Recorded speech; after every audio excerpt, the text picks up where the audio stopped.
With the landing of a probe on Comet 67P, the European Space Agency has achieved the most complex space mission of the century, but it has not all been according to plan.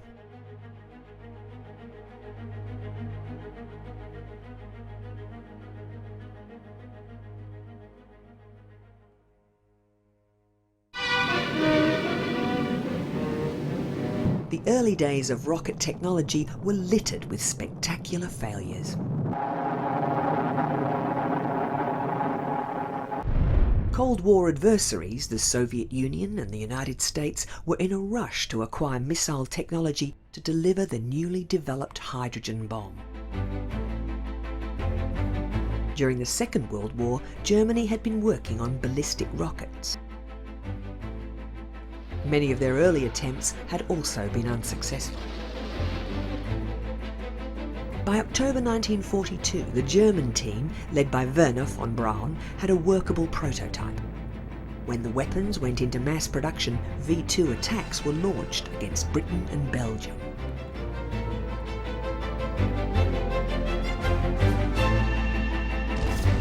With the fall of Berlin, Russia and America were keen to get their hands on V-2 technology, and German technicians captured at the end of the war were vital to the early rocket programs of both sides. In the 1950s, the Soviet Union began work with clustered engines, and the R-7, the forerunner of today's Soyuz, emerged. The new R-7 featured 2 central stages flanked by 4 boosters, a configuration that's still used today. It could deliver a heavy thermonuclear warhead to a target in North America. And the R-7 was powerful enough to put a satellite into orbit.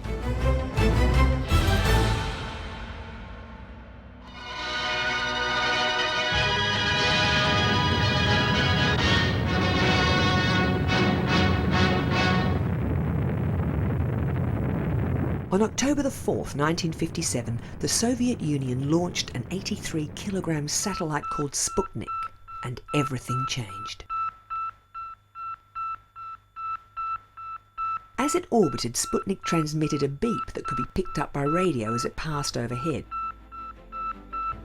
America took this as a direct challenge.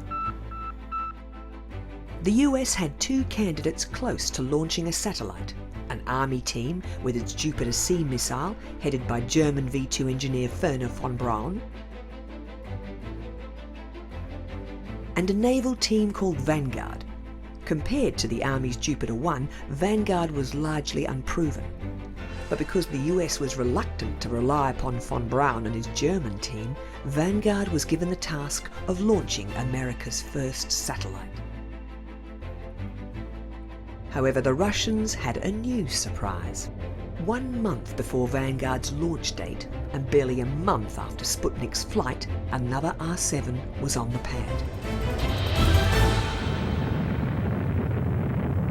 This was the launch of Sputnik 2. And this time there was a passenger, a terrier called Laika.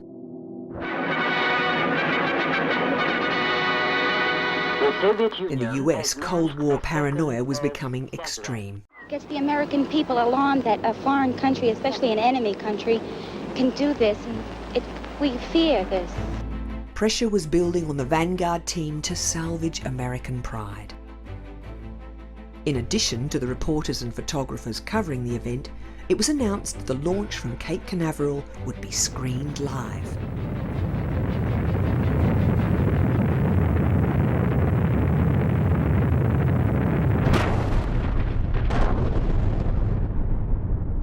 It was a national humiliation.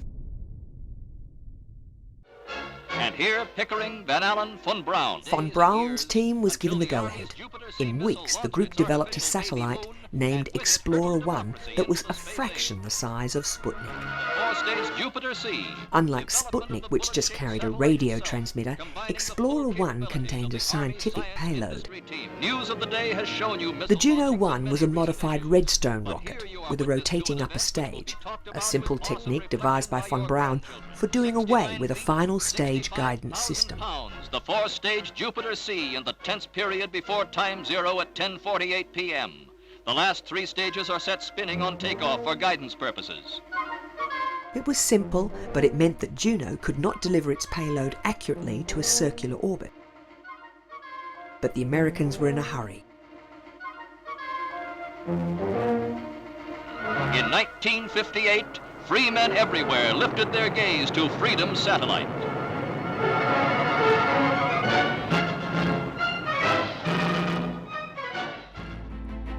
Later in 1958, President Eisenhower established a civilian-led space agency which absorbed much of the Army missile unit as well as the Vanguard program. It would be known as NASA. In 1959, NASA selected 7 astronauts for a manned space program, which only existed on paper. Russia also had selected a cosmonaut corps and was working to put the first man into orbit. The research, backed by huge engineering budgets, was becoming a proxy war between the superpowers, and so far the Soviet Union was winning. But NASA had inherited the X-15 program, a rocket-powered aircraft that was delivering valuable data about flight control at the boundaries of the atmosphere. The X-15 glided back to the ground without power, and the techniques gathered here were of benefit to NASA when the Space Shuttle was in development. One of the X-15's pilots would join NASA in its second intake of astronauts. His name was Neil Armstrong.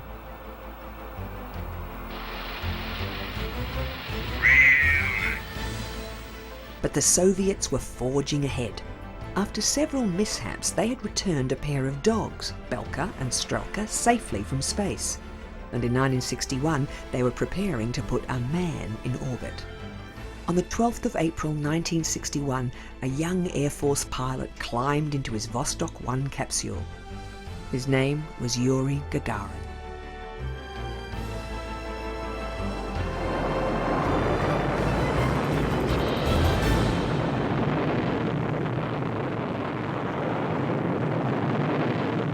The first man in space. The Soviet Union had set the most prestigious record yet. The United States had a spacecraft, the Mercury capsule, but they needed a heavier booster to take it to orbit. Explorer 1 had been lifted by a Redstone derivative, and early unmanned Mercury flights would also use the Redstone. Alan Shepard was due to make America's first manned spaceflight atop a Redstone, but it would be a suborbital flight. The new, more powerful Atlas would take the first astronaut into orbit, and so far, neither launcher was performing reliably. Finally, in May 1961, after a chimpanzee had tested the Mercury-Redstone combination, Alan Shepard would become the first American to fly in space.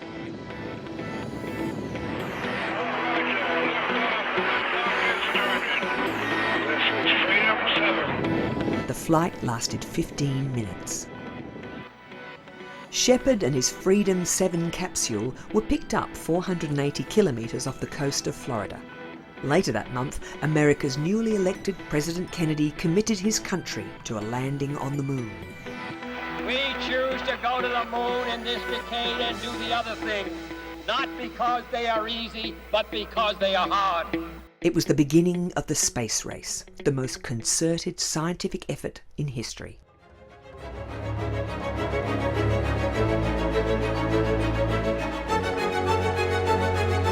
No other instrument has made as big a contribution to humanity's knowledge as the Hubble Space Telescope. Yet the regular maintenance it needs is no longer carried out, and its days are numbered.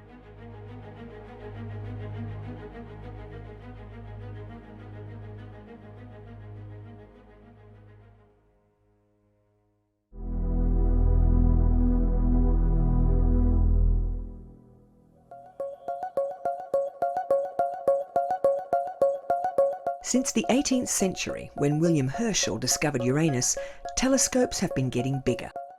Increases in size allowed us to see more distant objects. But it was not until Edwin Hubble that we learned just how distant some of these objects were. It had been thought that our galaxy was the universe until 1924, when Hubble proved that we were just one of countless galaxies in the universe. But astronomers were reaching the technical limit of their instruments, not because of their size, but because of distortion from the Earth's atmosphere. In 1946, astronomer Lyman Spitzer proposed an orbiting telescope above the distorting veil of the atmosphere. It was a wild idea, years ahead of humanity's technical capability, but it was built, and the space telescope named after Edwin Hubble has been in orbit since 1990. No single instrument has contributed more to our understanding of the universe than the Hubble Space Telescope. But it hasn't been straightforward. Something as complex as an autonomous telescope located in the harsh environment of space needs regular maintenance, and it was only possible because of the Space Shuttle and its ability to serve as a work platform. Without the Space Shuttle and its regular servicing missions, Hubble's initial design inadequacy and a series of component failures would have left it as a very expensive piece of space junk. After Discovery's deployment of the Space Telescope in 1990, there were 4 subsequent servicing flights. Hubble was both repaired and upgraded on these missions. As the vehicle passes through the area of maximum dynamic pressure. Atlantis, Houston, no action. With the shuttle now withdrawn from service, there will be no more on-orbit maintenance. Components readied for Hubble's last servicing mission included new gyros, batteries, fine guidance sensor, astronaut tools, support hardware, a new docking ring, the carrier systems, and 2 new instruments. But building the hardware and packing it for flight to orbit was just a part of the preparation. At NASA's Neutral Buoyancy Laboratory in Houston, mock-ups of the shuttle's payload bay and the Hubble were available for the exhaustive training the astronauts needed. Conditions have to match those that the astronauts will experience on orbit. Problems encountered in the pool are solved before the team flies. In 2004, when a power supply blew, Hubble lost its imaging spectrograph. Repairing this component was something never envisaged by the telescope's designers, so special techniques and tools had to be developed. As the flight date approached, all the hardware was packed into special shipping containers for transfer to the launch site, where the next phase of the operation began.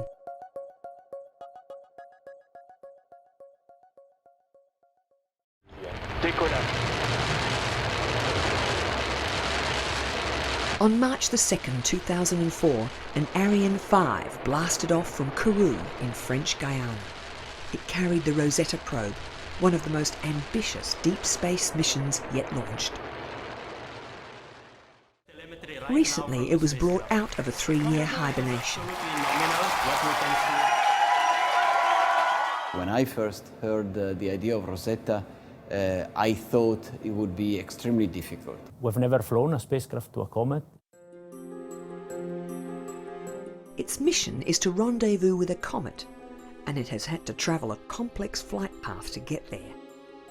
Previous deep space probes have carried radioisotope power supplies, but Rosetta is designed with solar panels. It also carries a lander called Philae. The course Rosetta has followed has taken it past Mars and then back past Earth to gain assistance from the planet's gravitational fields. The probe skimmed past Mars at just 250 kilometres. Originally intended to meet Comet Virtanen, launch delays meant a new comet had to be targeted.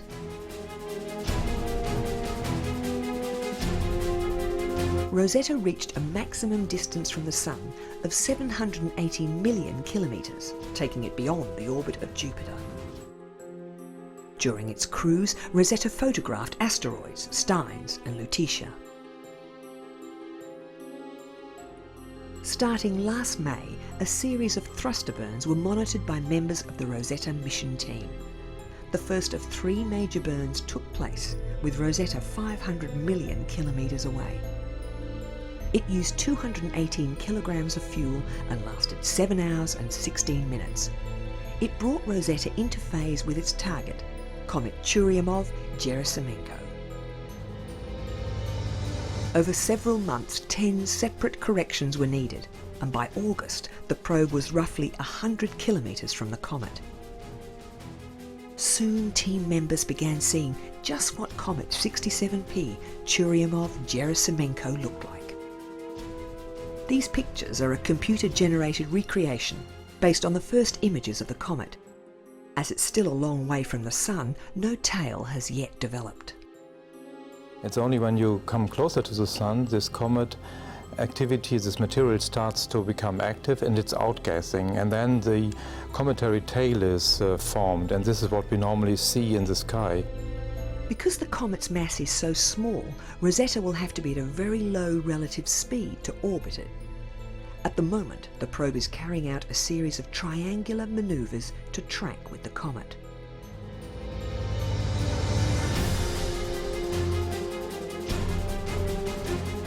Black and white images relayed by Rosetta's navigation cameras surprised scientists, who were expecting a much smoother object where traces of surface ice were apparent. Of 5 possible landing areas, landing site J was selected. For the Philae lander, it had the best combination of solar illumination and radio access to the Rosetta mothership. The shape of the comet is definitely a bit unexpected. I consider it at the same time fantastic. It's a unique object.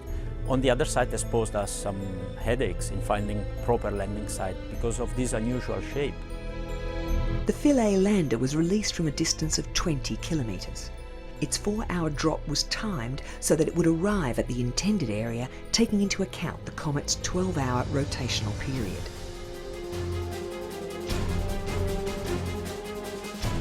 Philae's 3 legs are tipped with small screws designed to anchor the craft on contact with the surface. On Earth, the lander weighs 100 kilograms, but although Comet 67P is the size of a mountain, its gravity is very slight. At the comet's surface, Philae has a weight equivalent to a piece of paper. This is a problem that leg screws and a small anchoring harpoon were designed to overcome. In addition, a small thruster at the top of the lander would push the craft down on contact with the surface. This is how it was supposed to happen, but scientists, who had to wait for a message relayed via Rosetta, were confused. It took an hour for a confirmation signal to reach mission control in Darmstadt, and initially there was celebration. But after hours of analysis, it became apparent that the anchoring devices had all failed, and the probe had bounced back up to a height of 1 kilometre.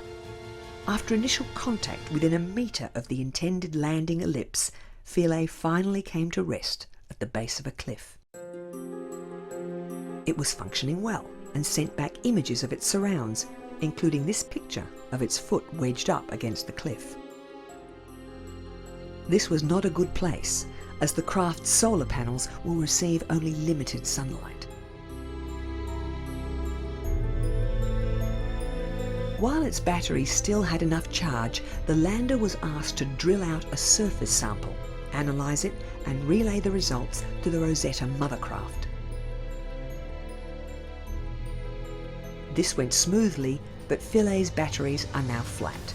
It is hoped that as the comet approaches the Sun, the craft will receive enough light to recharge its power supply. Meanwhile, the Rosetta probe will continue to follow Comet 67P as it warms and develops its characteristic tail.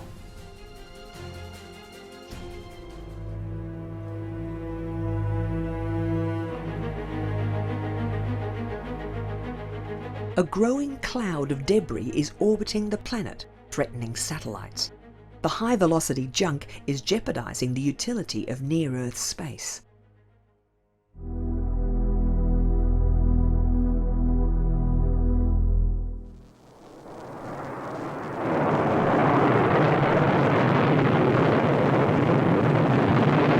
Since the earliest days of rocket launches, thousands of satellites have been delivered to Earth orbit.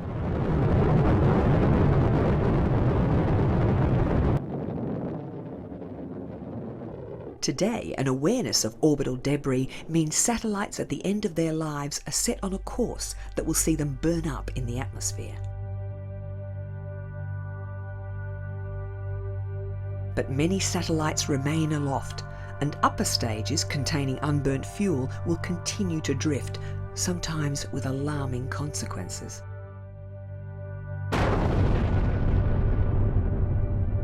A cloud of orbital debris has been building up around our planet. This has serious implications for new satellite launches. ESA tracks the larger pieces of this orbital debris to see whether current satellites are in danger of collision. Ground stations are important in determining the orbital parameters of defunct satellites that can no longer communicate. Only 7% of monitored objects are functioning satellites.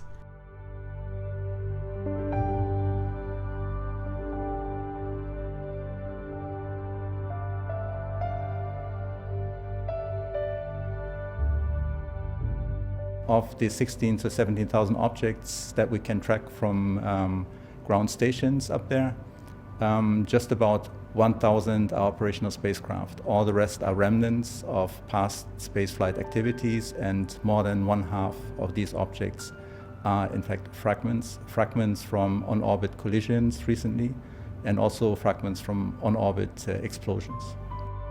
Satellites at the greatest risk are those in north-south orbits, like the Earth observation satellites. The tracks of these craft converge at the poles, and this is where the highest likelihood of collision exists.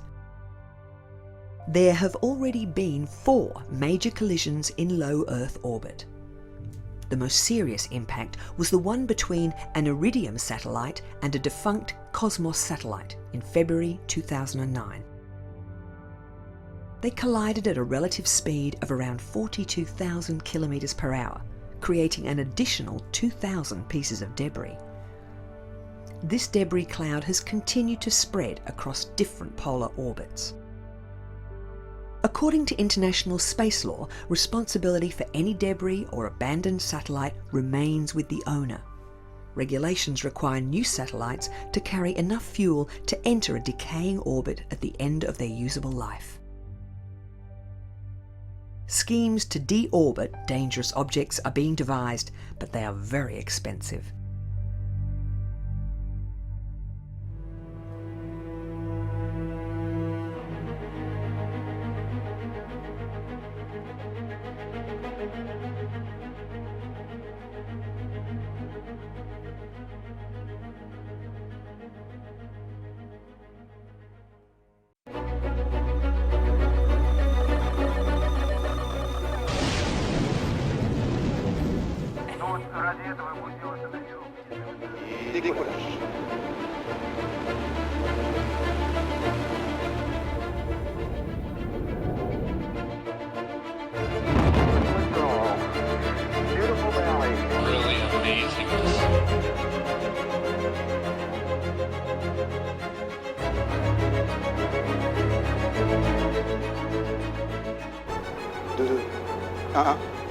Russia's Soyuz launch system is the result of more than 50 years of gradual evolution. It's the world's most reliable rocket, having flown more than 1,700 times, and commercial users love it.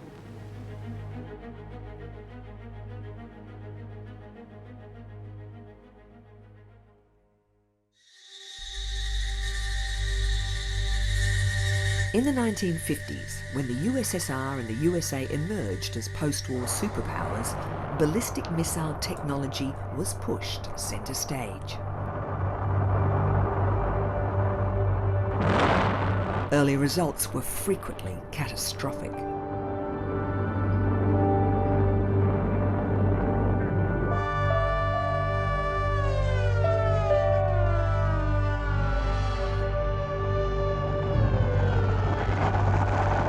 Because America could station missiles in Western Europe, they developed short-range weapons. But the Soviet Union had to develop the capability of delivering a heavy nuclear payload from Russia to the United States. The R-7 Semyorka was the world's first intercontinental ballistic missile. It also gave the USSR the ability to launch a satellite into orbit, a huge advantage in the early years of spaceflight. Americans were alarmed when their communist enemy began setting space records that were years beyond their free market technology. In 1958, President Eisenhower established NASA to consolidate America's space effort in one civilian agency, and the newly assembled team started work in a hurry. The overwhelming feeling in the US was they were well behind the Russians. NASA absorbed the US Air Force's Man in Space Soonest program. It was renamed Project Mercury. Engineers began work on a titanium space capsule that could sustain a human in the vacuum of space and withstand the searing heat of re-entry. As prospective astronauts, 110 military test pilots met NASA's basic prerequisites and were invited to enter the rigorous selection process devised to choose the Project Mercury team. As well as being a qualified jet pilot with 1,500 flying hours, applicants had to have an engineering background and be younger than 40 at the time of selection. But some pilots were reluctant to volunteer, feeling that astronauts would do little flying, simply serving as glamorized lab rats. When the first 7 astronauts were introduced at a press conference, they were lauded as movie stars. It was 1959, and the only living thing to have orbited the Earth was a Russian dog. It was known that the Soviet Union was working to get a man into space, but NASA was determined that an American would get there first, so they began modifying the proven Redstone booster. Although it did not have the power to launch a man into orbit, they planned to make a series of short suborbital flights to test their technology. NASA's first manned orbital flights would use the SM-65 Atlas missile, a much larger ICBM that was being modified to carry the Mercury capsule. But reliability was a problem. In September 1959, during the static test of an Atlas, a turbopump failure triggered a complete shutdown. But fire persisted. The damaged pump was leaking oxygen.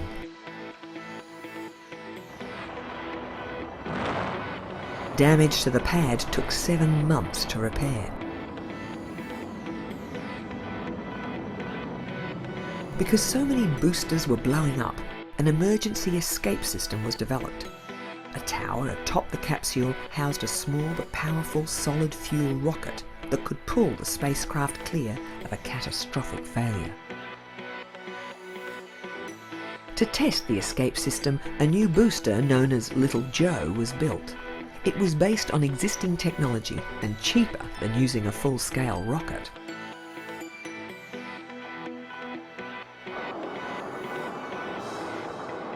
The escape tower was tested on the ground at maximum dynamic stress and at very high altitude.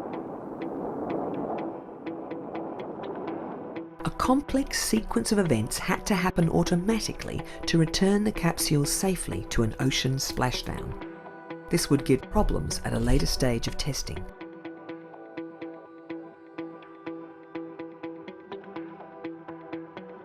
The capsule itself had to be tested, and the new astronauts were each given an area of specialization. Engineers would get direct input from the people who would fly the Mercury spacecraft. At NASA's Langley Research Center, the new astronauts were schooled in concepts such as retrofire and re-entry. The Mercury 7 all had engineering degrees, and even at this stage, their feedback was leading to redesign of capsule control systems. Simulators were developed that gave an astronaut the sensation of a tumbling capsule, allowing the team to gain experience before they flew.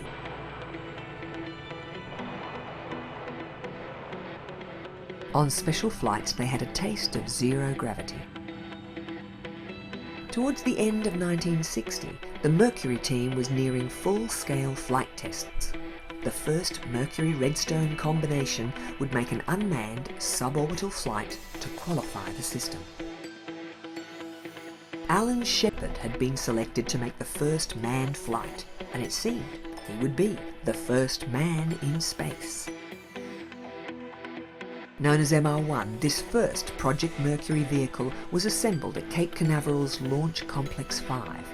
It would test the automated flight control, the launch and tracking system, as well as recovery procedures. The capsule's automated abort system, a vital safety feature, would also be tested.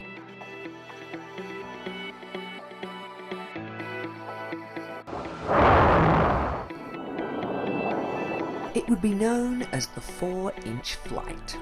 The booster engines abruptly stopped, and the escape tower was jettisoned as programmed at the end of the boost phase. This triggered the deployment of the parachutes, leaving the capsule in place atop the fully fueled Redstone. The problem had been caused when power plugs at the base of the Redstone disengaged in the wrong sequence. A technician had filed down a contact to make it fit. A new booster was flown in to replace the damaged one. The same capsule would be used for the second attempt, but it had to be refurbished. The electrical connections that had triggered the engine shutdown were redesigned, and the automated sequencing for jettisoning the escape tower had been rethought. Main engine cutoff could only trigger the release of the tower 137 seconds after liftoff. The delayed flight, now known as MR1A, was launched on December the 19th. It flew higher than expected, but was otherwise flawless. Yet NASA had lost a month in their rush to put a man in space first. A chimp would make the next flight. Engineers were uncertain about risking an astronaut when the booster was still flying too high. Chimp number 65, known as Ham, would fly before a human, and the astronauts were not happy. The flight was designated MR2, and if it all went well, Alan Shepard would be next.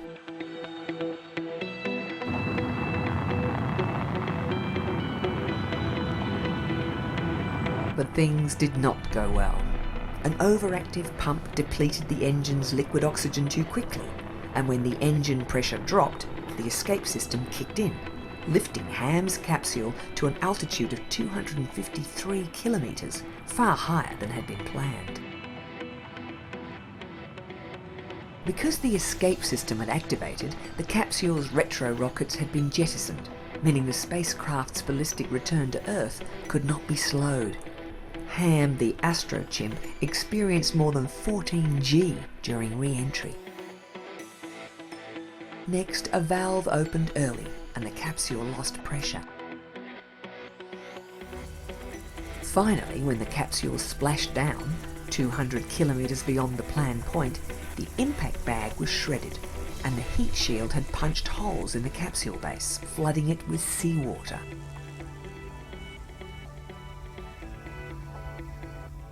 Ham had survived, protected inside the small compartment which functioned as his spacesuit, but debate about whether the system was ready to take an astronaut began. An extra flight to sort out the bugs in the Redstone booster was scheduled. At the same time, NASA was preparing the much larger Atlas booster in readiness for orbital flights. Developed as a weapons delivery missile, the Atlas was also being used to launch satellites. Its very thin stainless steel skin made it very light, but it was also fragile, and its early safety record was not good.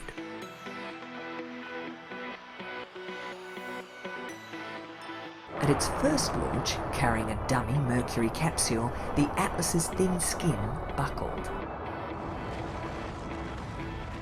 it would be strengthened for all subsequent flights.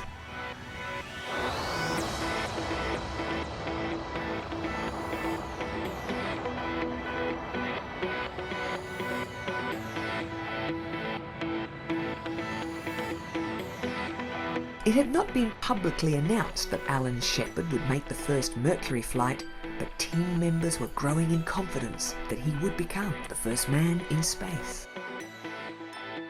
But his flight was postponed several times. A replacement for the booster needed for the extra development test was slow in coming. An original launch in February 1961 was put off till March, then to May.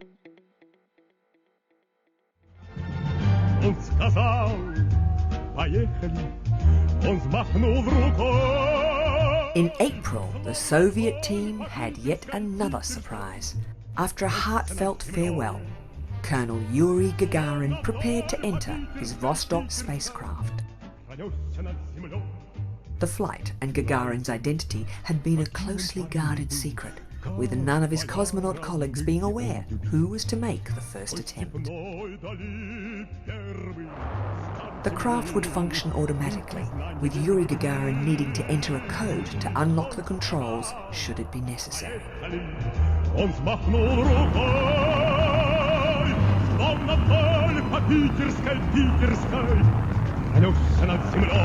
Gagarin completed one full orbit of the Earth and returned safely. He was only in radio contact while flying over Russia. The first cosmonaut was a hero. The first manned spaceflight captured the world's attention, and it surprised the Soviet Union as much as anyone. The smiling Gagarin became a huge asset to his country.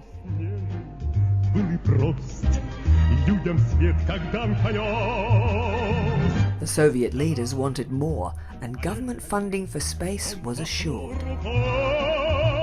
One group not happy about Gagarin's flight were the Mercury astronauts. While they were getting plenty of publicity, all they had done so far was train. Alan Shepard had missed the opportunity to be first, and his short suborbital flight would be an anticlimax after the Soviet triumph. In the early hours of May the 5th, 1961, Shepard arrived at Cape Canaveral's Launch Complex 5. A Redstone launcher stood waiting, topped with a Mercury capsule Shepard had named Freedom 7. It was a pointed dig at the Soviet Union's political system. American media had branded Gagarin's flight as a propaganda stunt rather than a scientific achievement. 3, 2, 1, 0. All right, liftoff and the clock has started. Yes, sir, reading you loud and clear. After a delay, Freedom 7 blasted off. The flight climbed to a height of 187 kilometers. PSI, oxygen is go. What a beautiful view. At several points, Shepard took manual control of his craft, but it was over quickly, with the flight lasting just 15 minutes and 22 seconds. Freedom 7 splashed down in the Atlantic off the coast of Florida. Though Shepard had not orbited, Project Mercury had put a man in space, and America was keen to catch up. The idea that there was a race between the superpowers was becoming all too clear.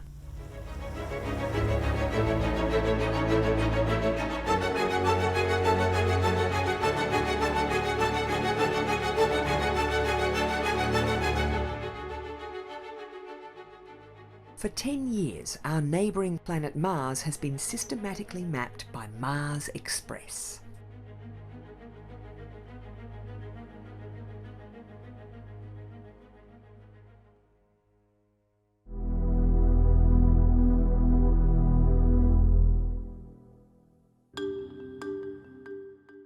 Launched in June 2003, ESA's Mars Express reached Mars in less than 7 months. It took advantage of the planet's closest pass by Earth in 60,000 years. It was the European Space Agency's first mission to the Red Planet, and it rose from the ashes of Russia's failed Mars 96 mission. Europe had made a major technical contribution to the Russian probe, but after a successful launch, the fourth stage failed to reignite, and Mars 96 burned up in the Earth's atmosphere.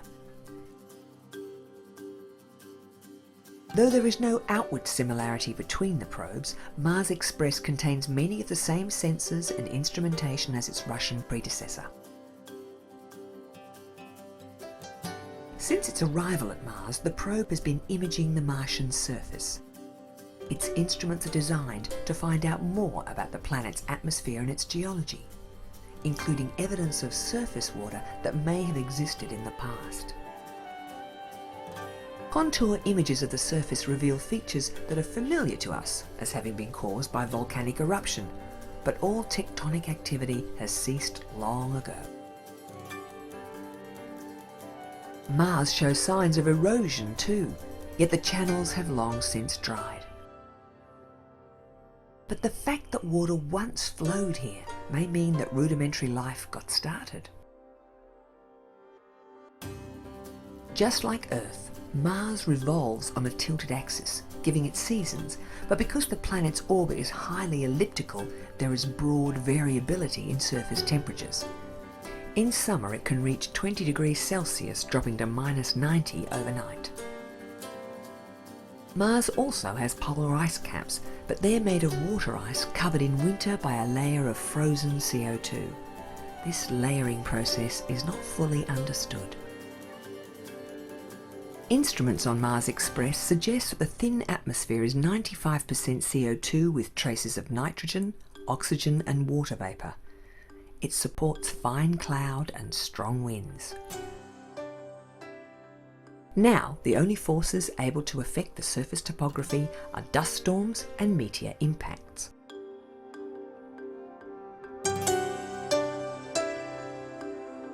Mars Express is in an elliptical orbit around Mars at right angles to the orbit of Phobos, Mars's major moon. Recently, it made its closest approach to the tiny moon, which is too small to have a spherical shape.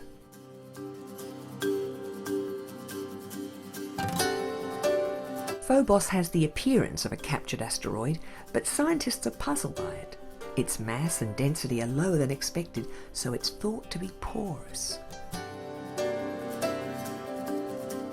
Since it has been in orbit, the infrared spectrometer on Mars Express has continued to discover water, which has planetary researchers upgrading their expectations that some form of life may once have existed on Mars. Mars Express has had several mission extensions. New measures have been instituted to conserve the spacecraft's dwindling fuel reserves, and it looks like the mission will continue until its fuel finally runs out.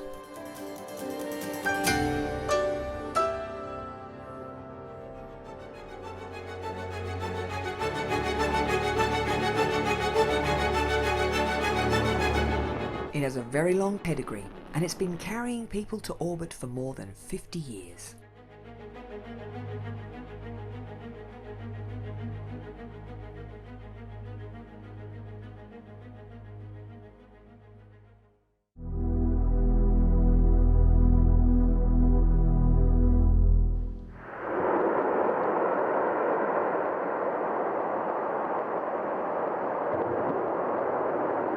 Russia's iconic Soyuz launcher at the Baikonur Cosmodrome.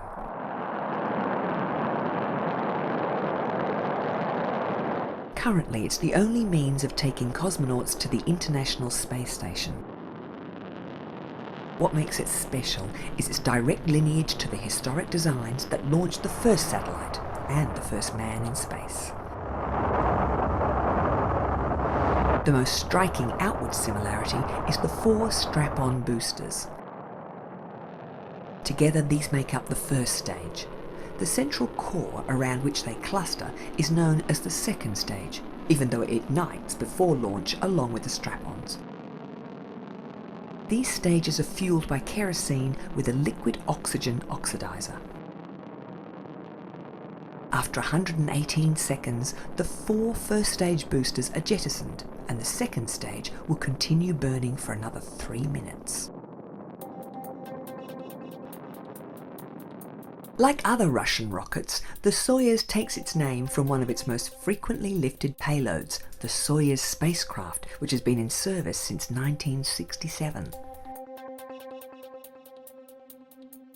Since the retirement of the US Space Shuttle, the Soyuz spacecraft has played an indispensable role in ferrying crews to and from the International Space Station. With a capacity of 3 cosmonauts, and with the ISS having a working team of 6, there need to be 2 Soyuz spacecraft on hand at the space station in case an evacuation is required. The Soyuz launch system uses very simple production techniques. Unlike the American shuttle and the Saturn V's, the Soyuz is assembled horizontally, which saves a huge amount of extra manufacturing hardware and complexity. Final integration happens on a rail car and incorporates the lifting arm that will raise the rocket at the launch pad. The trip to the pad happens at a walking pace, and it is a Russian tradition that cosmonauts due to fly will witness the rollout.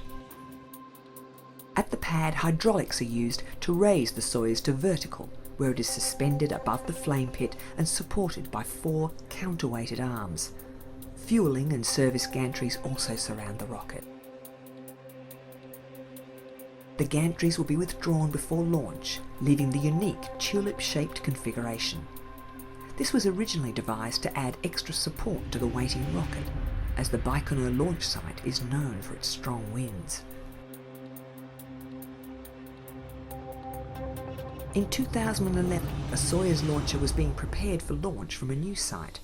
It has been adapted for use at the European spaceport in French Guiana. 5, 4, 3, 2, 1, top. With improved lift capacity and an enviable launch record, commercial satellite clients just love the Soyuz.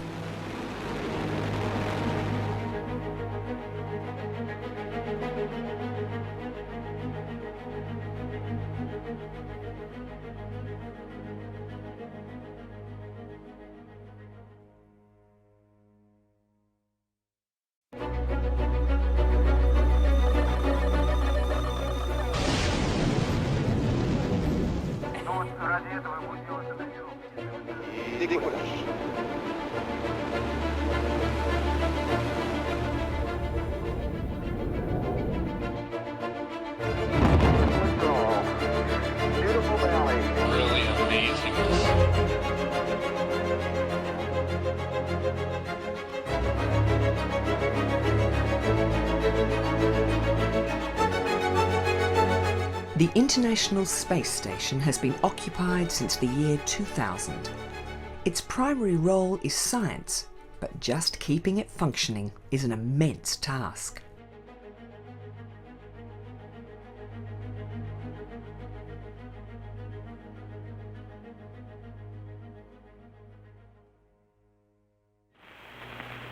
This is Freedom 7. The fuel is go. 1.2 G. Cabin at 14 psi. In May 1961, Alan Shepard had flown a brief suborbital hop in his Freedom 7 space capsule.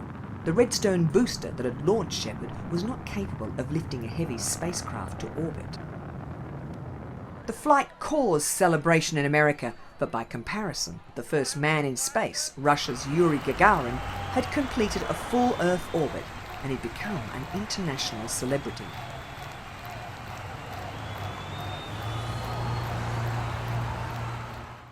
The newly formed American Space Agency, NASA, had been charged with closing the space technology gap with its communist adversary, the Soviet Union, and Project Mercury was the means for achieving this.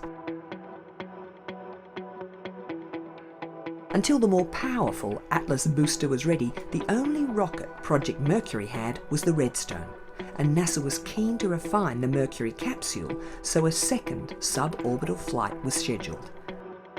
This time, the astronaut would be Gus Grissom.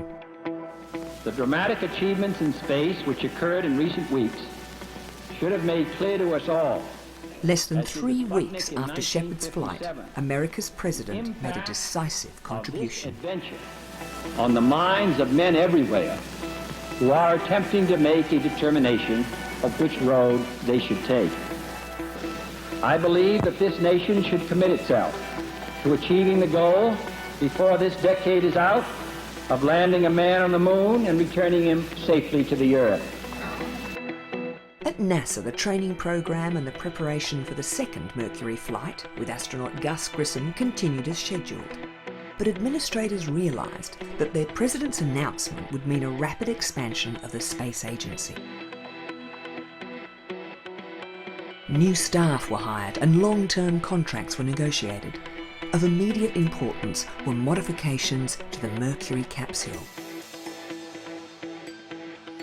At the astronauts' request, a window was added and a new hatch using explosive bolts had been designed for quicker egress. 70 bolts held the hatch in place, but these now had an intentional weak point and a small explosive charge would blow off the hatch if required. Gus Grissom would be the first to fly with the new hatch.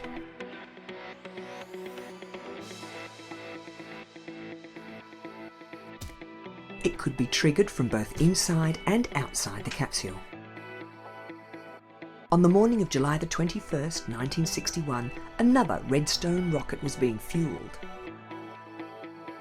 Since Yuri Gagarin's orbital flight in April, nothing had been heard from the Russians, and the Mercury team could feel they might be catching up to their communist adversaries. Weather had already caused this flight to be postponed 3 times.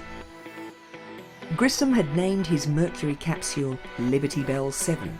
Confusingly, all Mercury spacecraft had the number 7 because there were 7 astronauts. This mission was similar to Alan Shepard's flight, lasting around 15 minutes, with most important events happening automatically.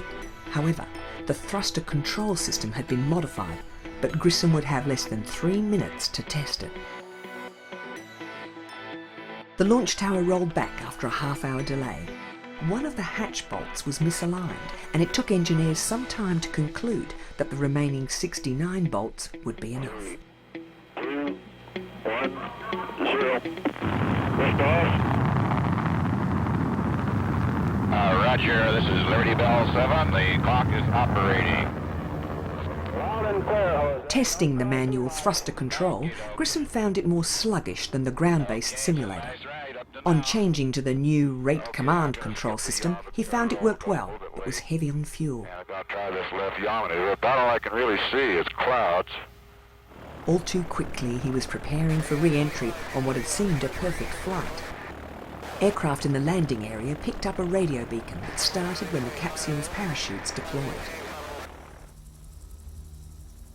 Helicopters soon found Liberty Bell 7 floating right on target. Everything appeared normal. Inside the capsule, Grissom had released the safety catch on the hatch. Not long after, the explosive charge blew the hatch open and the craft began filling with water. Grissom had to jump clear, and the helicopter was struggling to lift the water-filled capsule clear of the waves. Warning lights in the chopper indicated the engine had been overtaxed and that failure was imminent. The pilot dumped the capsule, which sank beneath 5,000 metres of the Atlantic. Grissom had been struggling to stay afloat too, and he was winched to safety in a water-filled spacesuit. The loss of the capsule and its valuable data was not good, and immediately engineers began asking how the hatch could blow on its own. Grissom was adamant that the hatch had blown by itself. While he was still soaking wet and with doctors trying to examine him, he took a congratulatory call from President Kennedy. Gus Grissom's suborbital flight would be the last Mercury mission to use the underpowered Redstone booster. Project Mercury planners wanted their next astronaut to go into orbit, but there was a problem. The more powerful Atlas booster they were relying on only had a 30% success rate. Designed in 1955, the Atlas was developed as a nuclear weapons delivery system, but by 1961 the technology had not matured. It was not dependable. At this point, NASA had launched 3 unmanned Mercury Atlas combinations, and 2 had failed catastrophically. NASA was beginning to argue with Convair, the rocket's builders, about reliability. Modifications, including a thicker skin and a transistorized telemetry system, were introduced.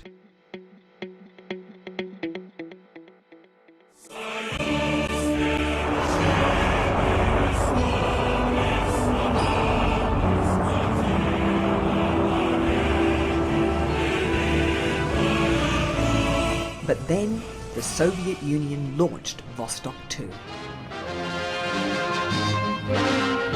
Newspaper headlines tell the story.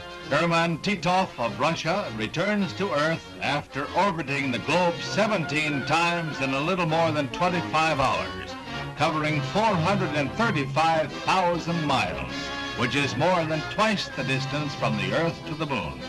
An orbit by a U.S. astronaut is planned later this year. His name was Enos, and just as chimpanzee Ham had tested the first Mercury Redstone, Enos would test the Mercury Atlas. NASA gave all its really dangerous missions to chimpanzees. In November 1961, Enos blasted off.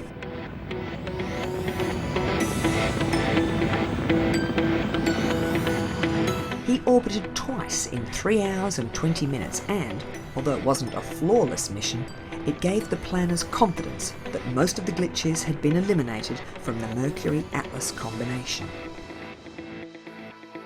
The next Mercury mission would carry John Glenn. He would be America's first man to orbit the planet. The flight had been scheduled for January the 16th, 1962. But technical issues and then problems with the weather meant that the launch had been delayed till February the 20th.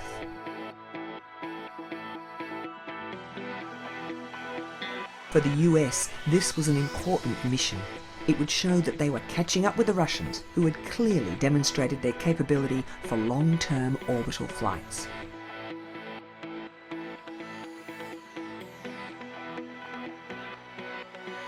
People had turned out along the beaches of central Florida to watch the launch, and national pride was on the line. The Cold War had reinforced Stars and Stripes patriotism, and John Glenn, in the spacecraft he had named Friendship 7, was striking a blow for truth, justice, and the American way. Godspeed, John Glenn. 10, 9, 8, 7, 6, 5, 4, 3, 2, 1, 0. Roger, the clock is operating. We're underway. Everything about the launch was close to flawless. Okay. A little bumpy along about here. 5.5 minutes after blastoff, Friendship 7 was in orbit, and mission control affirmed that the trajectory was good for at least 7 orbits. There was a minor problem with thrusters, but when a faulty sensor indicated that the spacecraft's heat shield had come loose, it was decided to bring the mission to a close after just 3 orbits. Capsule turning around, and I could see the booster during turnaround just a couple... 3 days after his return, at a ceremony at the Manned Spacecraft Center, the President decorated John Glenn with NASA's Distinguished Service Award, and across the US, support for the manned space program was enthusiastic. There were 3 more manned orbital flights in the Mercury program, each one increasing in duration, refining techniques and technology. Ultimately, the last scheduled Mercury missions were cancelled in favour of the next program. NASA was in a race to the moon, and Project Gemini was a big step in that direction.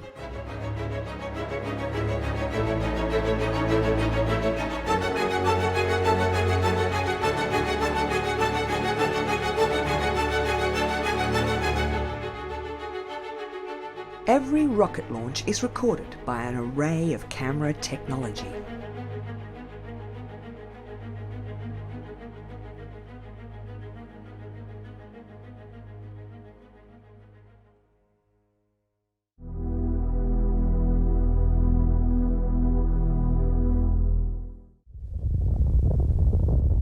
Since the beginning of rocket launches, engineers have used an array of cameras to monitor their craft's behaviour, and as rocket technology has developed, so have the cameras. A typical shuttle launch was monitored by 135 different cameras. Fixed cameras, shooting at 400 frames per second, capture both the solid fuel boosters and the rocket engines so that any anomalies can be scrutinised in detail after the launch. Other units surround the pad area to record the launch from every conceivable angle. In the period leading up to liftoff, when access to the launch complex is limited, the cameras play a vital role in continuous pre-flight inspections. Another group, called the Final Inspection Team, is equipped with handheld cameras. They have close access to the pad and launch gantry. Anything out of the ordinary is recorded for further scrutiny by a team of specialists at the launch centre. In addition, the launch management team can request images of any subsystem that might be returning suspect readings. The team can identify and photograph problems that may otherwise go unnoticed.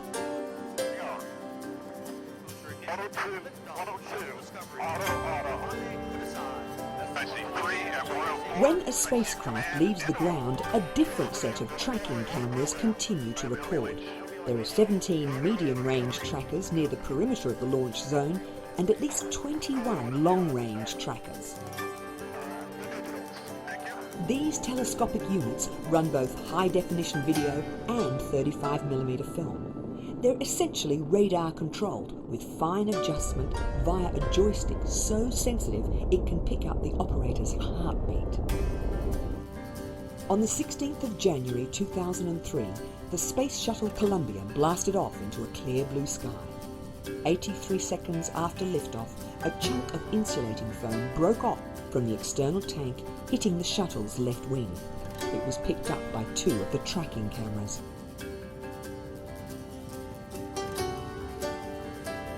Though the foam is very light, the incident happened when Columbia was travelling at about 800 kilometres per hour.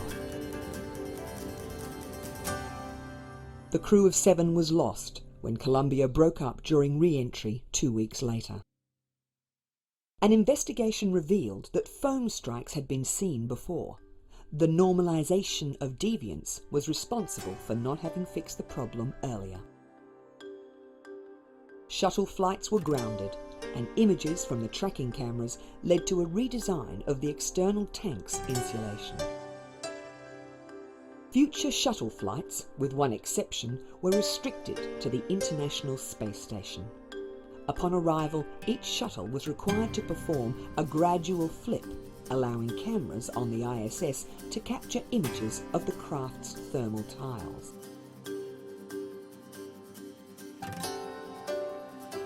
Any damage revealed would mean astronauts could wait at the station for a return to Earth on a later flight. But such precautions only revealed the vulnerabilities of the aging shuttle, and the fleet was retired in 2011, leaving the United States without a human-rated spacecraft.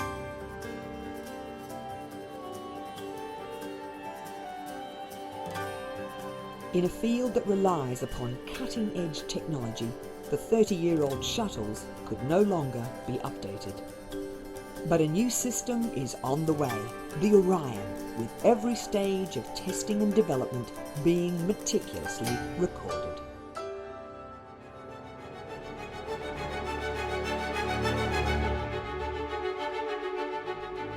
It was the largest and most complex building project ever, and yet most of us will never see it.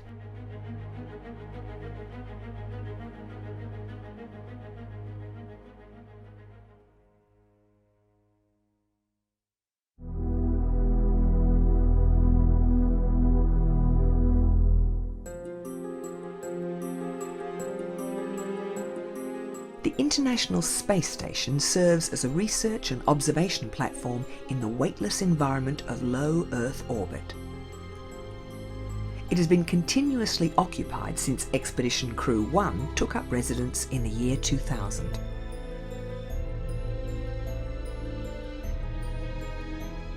The ISS has a mass of 450,000 kilograms, easily making it the largest man-made object in orbit. The space station had its origins in the Russian Mir 2. It was intended as a replacement for the aging Mir space station that had been in orbit since 1986. Launched by the Soviet Union, the original Mir had deteriorated badly toward the end of its 15-year life. The International Space Station's first component was the Zarya module, originally intended as the first piece of Mir 2. The US had a proposal for Space Station Freedom, and the European Space Agency were planning the Columbus Space Station, but the prohibitive cost of such ventures led to a consolidation of the different schemes. The Space Shuttle became vital in the orbiting construction project.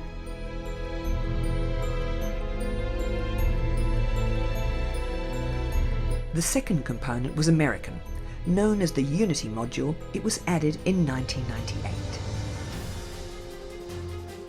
Over 13 years, the space station took shape. Russian Proton and Soyuz rockets, as well as the shuttle, all delivering components. The last shuttle flight ever, in 2011, was to deliver a European multi-purpose logistic module. At that point, it consisted of 15 pressurised segments and a truss assembly that anchors the solar arrays and the cooling radiators. Even so, the ISS remains unfinished, with both a European robotic arm and a Russian multi-purpose laboratory still to be delivered. The Russian modules could all dock automatically, but a considerable amount of construction work was carried out by astronauts based in the station.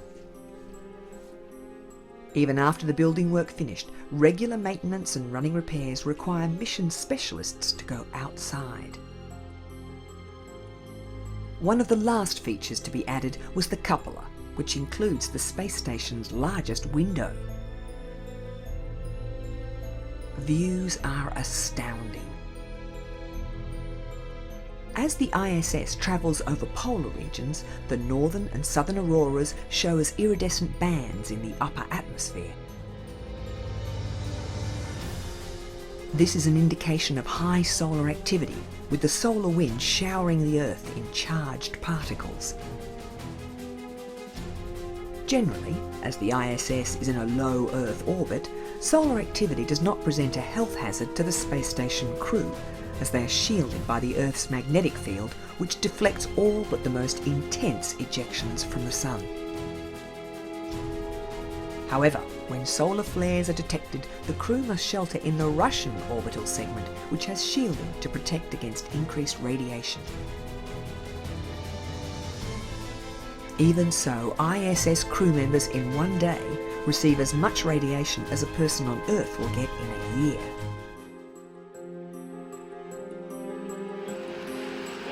Periodically, partner nations will launch a resupply ship to the ISS.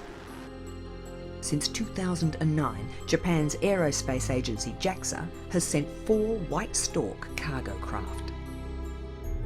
ESA has sent 5 automated transfer vehicles, which dock automatically and remain at the station for around 6 months. Since the retirement of the Space Shuttle, the United States has used commercial contractors for resupply. Like the Japanese ship, SpaceX's Dragon cargo craft will come alongside and wait to be captured by the station's robotic arm. The most frequent visitor is the Russian workhorse, the Soyuz, used for ferrying crew members, and its cargo equivalent, the Progress. These also dock automatically. 2 Soyuz craft stay at the ISS for emergency evacuation. With the arrival of a new cargo craft, the ISS crew are kept busy unloading and stowing new provisions. Ultimately, the cargo capsule is filled with waste and jettisoned. Long-term exposure to microgravity leads to loss of muscle mass and bone density, and daily exercise is important in reducing the health implications of weightlessness. Outside routine duties in keeping the space station functioning, the astronauts' regular work is science. This can be anything from monitoring plant and simple animal specimens being raised in microgravity to the search for dark matter via the alpha magnetic spectrometer.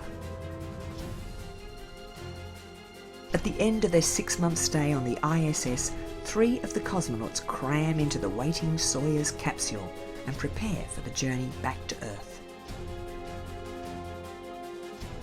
3.5 hours after the craft undocks, the cosmonauts will be on the ground in Kazakhstan.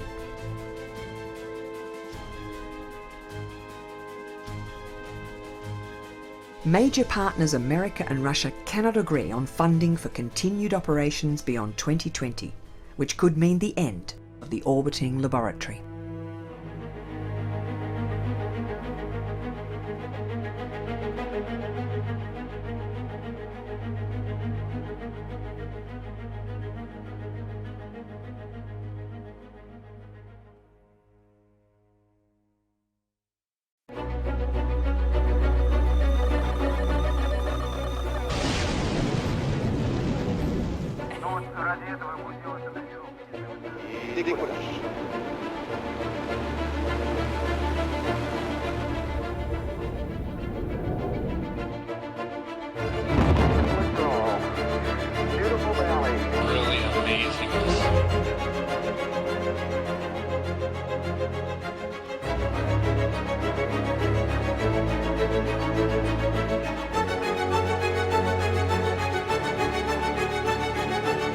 Designed in 1974 and still going strong, the EMU is the spacesuit that astronauts continue to use on the International Space Station.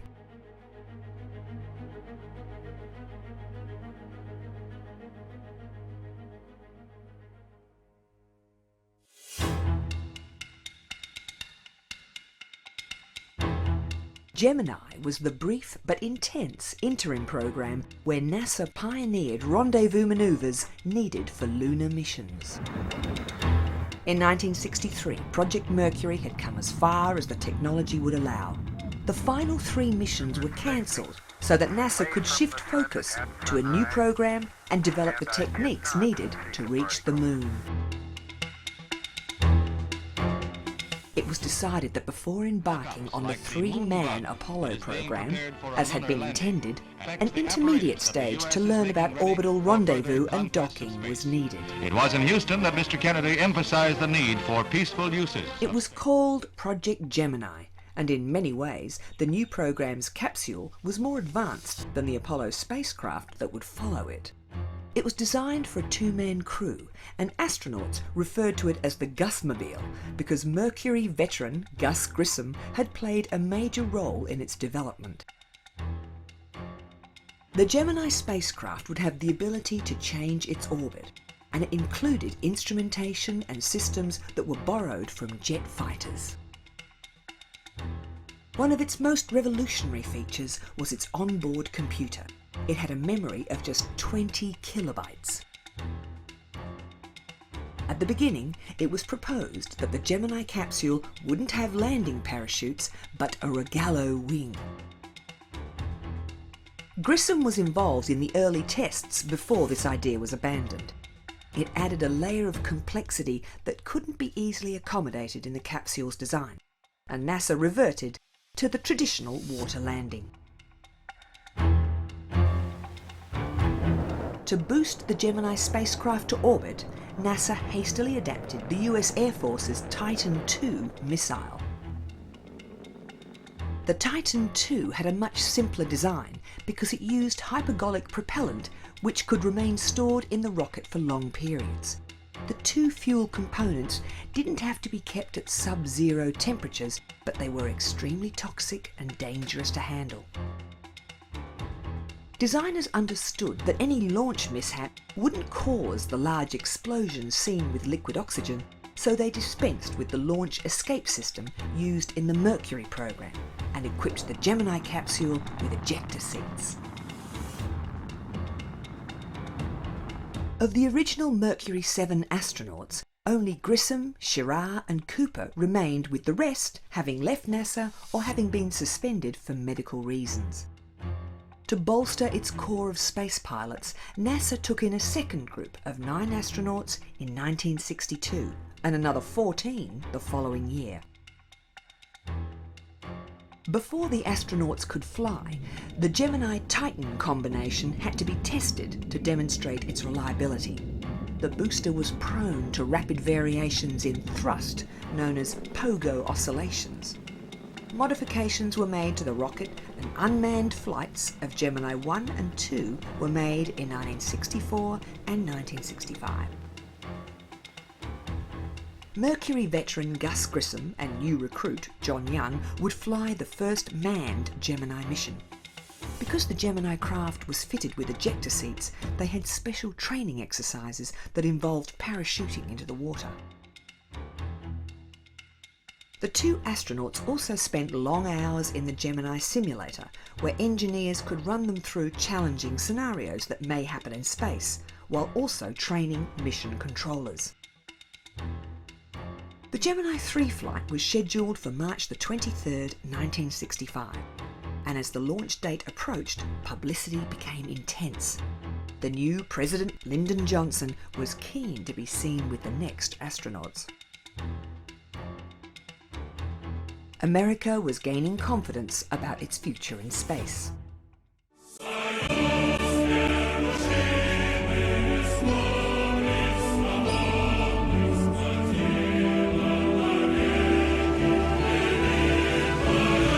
5 days before Gemini 3 was due to blast off, the Soviet Union launched a 2-man spacecraft.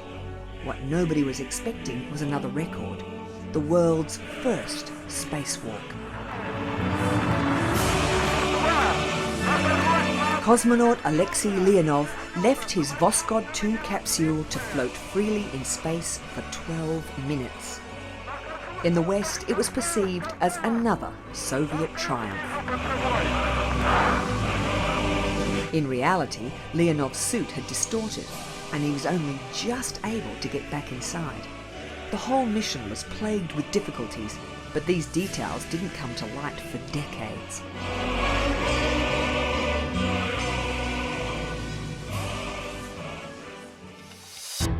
For America, Gemini 3 felt like a welcome return to space.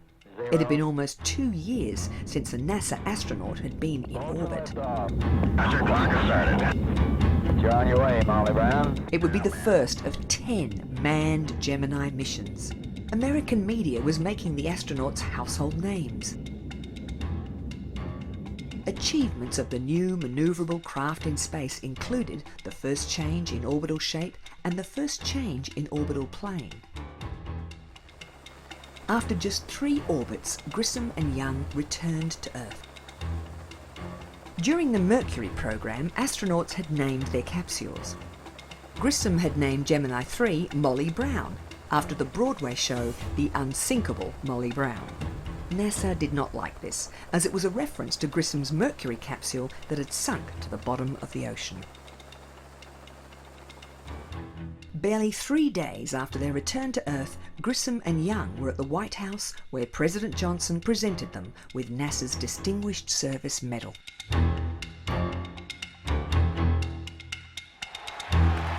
Then, something that was to become common across the Gemini missions: a ticker tape parade through the streets of New York. NASA understood that the American public needed something in return for the hugely expensive space program. It gave them a new brand of hero. The next mission, Gemini 4, would be a much longer duration flight. Its crew would be from NASA's second intake of astronauts, Ed White and Jim McDivitt. They had been in training for 3 years. White had been practicing with a special manoeuvring unit that he would use during NASA's first spacewalk.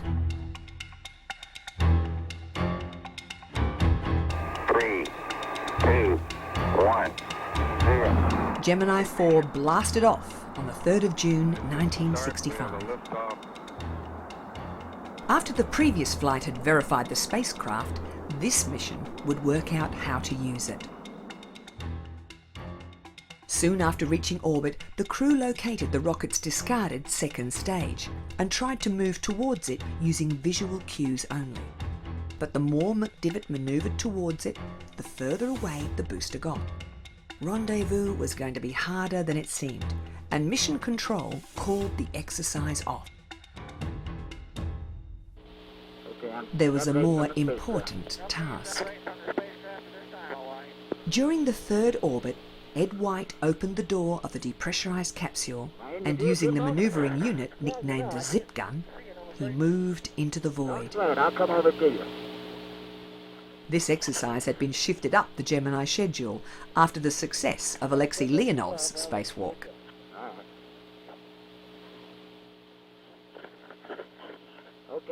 Soon, a stray glove drifted from the capsule. It would continue in orbit for another month before burning up in the Earth's atmosphere. The spacewalk was successful, except for a small break in communications. The flight director says get back in. This is Jim. Got any message for us? Gemini 4, get back in. Okay. I don't know. We're coming over the west there, and they want you to come back in now. Roger. We've been trying to talk to you for a while here. Another first for Gemini 4 was that the control centre had moved from Cape Canaveral to a new home in Houston. And because the mission was due to last 4 days, it was the first time that 3 separate 8-hour shifts had gone into operation. There had been a problem with the computer, and the hatch had been difficult to open and close, but as Gemini 4 re-entered the Earth's atmosphere, Mission Control regarded the flight as a success. But they now knew future missions would have to focus on orbital rendezvous. Ain't gonna do much about it from here on.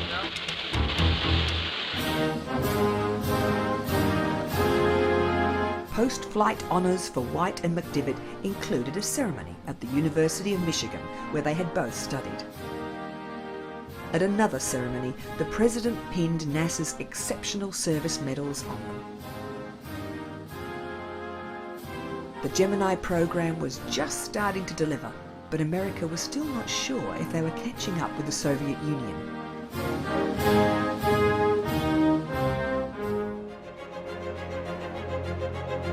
But the future for Gemini seemed bright.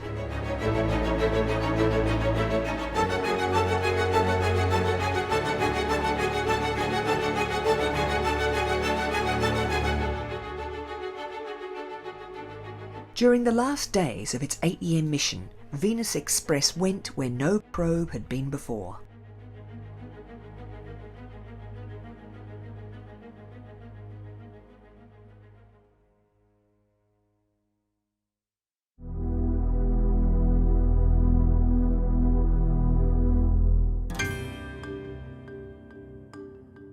Venus is just over 43 million kilometres away. Early astronomers believed it to be similar to Earth. In 2005, ESA launched the Venus Express mission, and after 8 years of close observation, we now know a lot more about our planet's nearest neighbour. Surface temperatures on Venus are more than 450 degrees Celsius, and its atmospheric pressure is almost 100 times greater than here on Earth. You have clouds that are made up of sulfuric acid, in fact, so it's a very nasty place to be at. And that's one of the big questions on Venus. Why did Venus go that way, and why did we on the Earth go this way? The planet takes 243 Earth days to rotate on its own axis, and only 220 days to go around the Sun.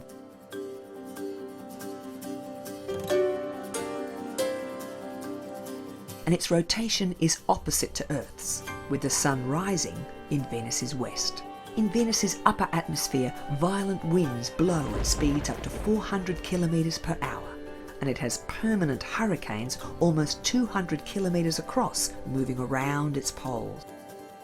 Information about the climate and magnetic field has been gathered by Venus Express since it went into orbit around Venus in 2006. It has been made available to a broad cross-section of experts. As Venus Express neared the end of its operational life, its handlers began taking risks, guiding the probe closer and closer to the planet, where it could observe in greater detail. In a maneuver known as aerobraking, the probe edged through Venus's upper atmosphere. We are going so close that we actually sense the atmosphere as a friction against the structure of the spacecraft, and in that way we can measure densities in the atmosphere of Venus that we have not been able to measure for all those 8 years we've been circling the planet. So we also measure magnetic fields with a magnetometer, and we measure energetic particles that we find there. So it's a very new type of measurements and very valuable data we're collecting these days. In the end, Venus Express exceeded its design brief to collect a new class of information about Venus. This helps us to understand the evolution of our solar system, and, with Venus being very close to the size of Earth, science is gaining an insight into Earth's possible future.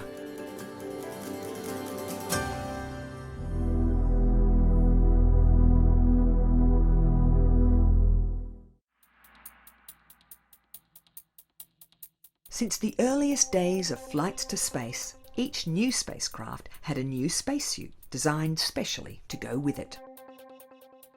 The Mercury program used a version of the US Navy's Mark IV. The Gemini astronauts wore the G3C and G5C, which were based on the suit worn by X-15 pilots.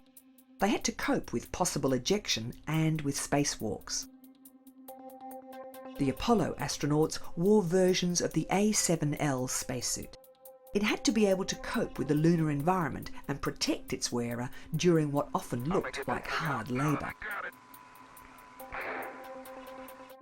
With the development of the Space Shuttle came two new spacesuits, the ACES or pumpkin suits worn by crew during launch and landing, and for work outside in the vacuum of space, the EMU, for Extravehicular Mobility Unit.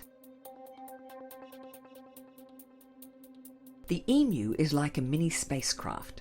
It provides self-contained life support for its wearer for more than 8 hours, and it was the suit in which astronauts learned in-space construction techniques during the early shuttle years. The design was commissioned by NASA in 1974, and although there have been many refinements, essentially the same EMU is still in service on the International Space Station. It was the EMU that enabled the construction of the orbiting laboratory. The suit has 14 different layers with a range of different functions, including insulation from extremes of temperature and protection from micrometeoroids. Pressure inside the suit is about 1/4 of standard atmospheric pressure. Higher suit pressures mean less mobility, but the low pressure means the astronaut must breathe pure oxygen. Nitrogen bubbles would condense in the wearer's bloodstream and body tissue if low pressure air was used.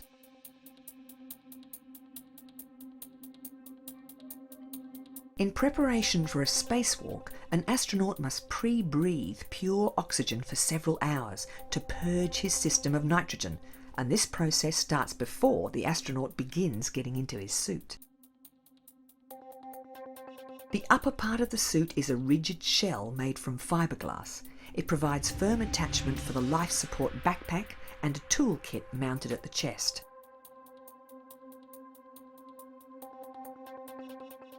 As part of their preparation for a sojourn on the International Space Station, mission specialists will spend long hours training in the EMU at the Neutral Buoyancy Lab in Houston. Crew members have to be prepared for unexpected maintenance tasks outside the ISS. Problems with solar panels, coolant loops and leaky plumbing have required repair spacewalks. The Russian Orlan suit is also used on the ISS. It affords slightly less mobility than the EMU, but it is much quicker to put on, and its on-orbit maintenance is much simpler.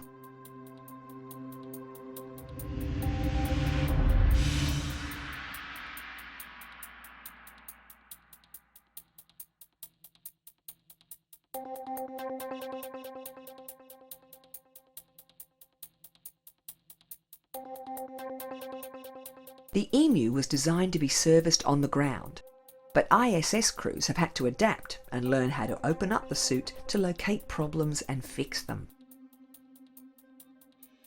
For complex repairs, ground specialists have even prepared video instructions for the ISS crew to follow. Leak problem. Every time the suit is put on, it is checked for leaks. While small losses are expected, any significant leak must be repaired immediately. Shuttle astronaut and physician Michael Barrett had to locate and replace a damaged O-ring. The failure of such a small part could threaten a whole mission. A new Z-series spacesuit is being developed, but evaluations will not be complete until at least 2020, so the familiar EMU will remain in service for a while yet. The 1970s vintage suit that built the ISS and kept the Hubble Space Telescope working deserves its big reputation.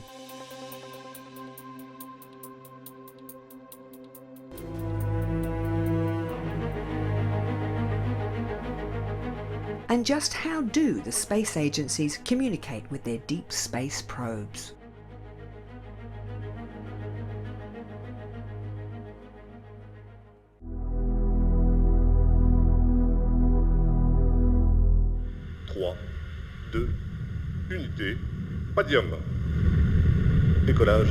When a probe or satellite is launched, it can only perform its function because of a complex communications infrastructure here on Earth.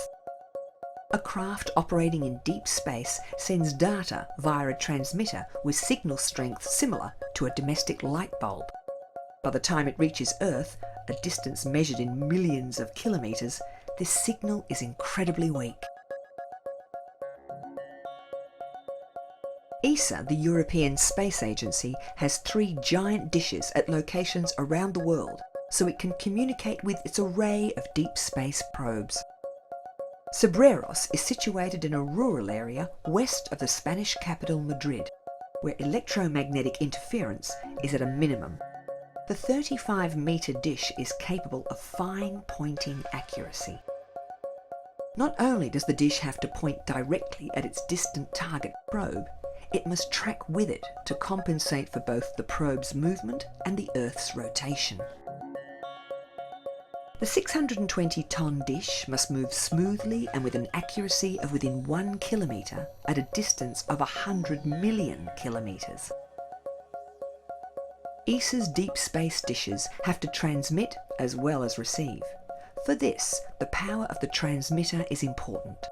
A signal strength of 20,000 watts is focused into a narrow beam by the parabolic dish.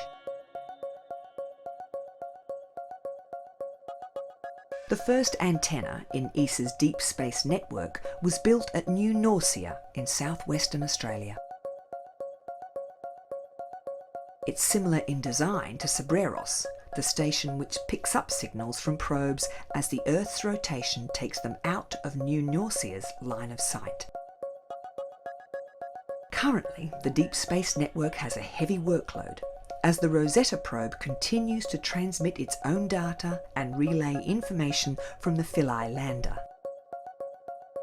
The final member of ESA's deep space trio is Milagüe in Argentina, 1,200 kilometres west of Buenos Aires.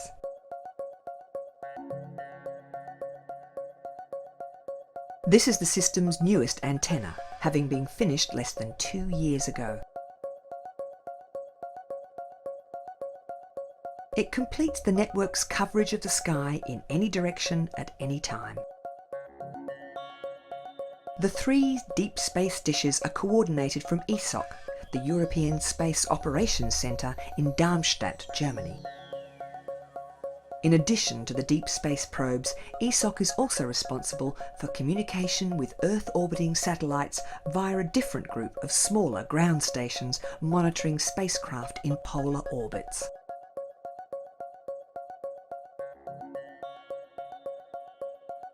For more than 45 years, the Centre has provided the link between Earth and a variety of research spacecraft.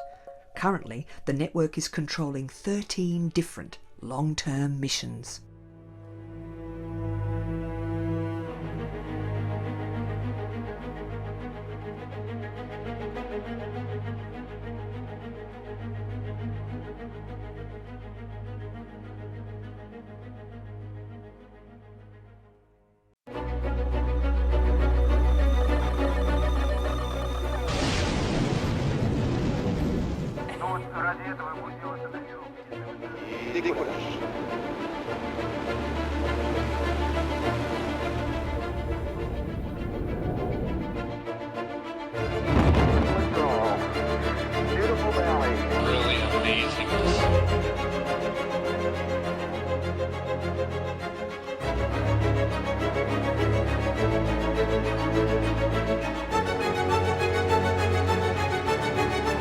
Just getting it to the surface of Mars was difficult enough, yet the Curiosity rover continues to change our understanding of the red planet.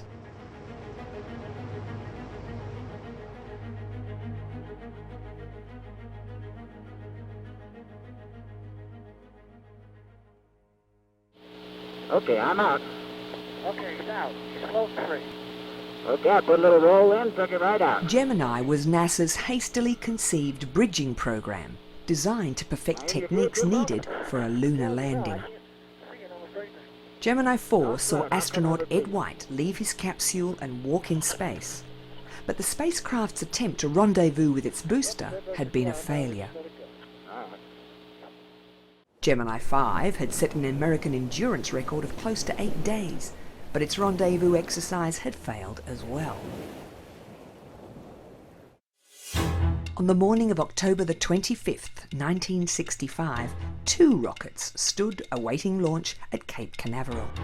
While astronauts Wally Schirra and Tom Stafford prepared for blastoff on Gemini 6, a special Atlas Agena target vehicle stood waiting on Pad 14.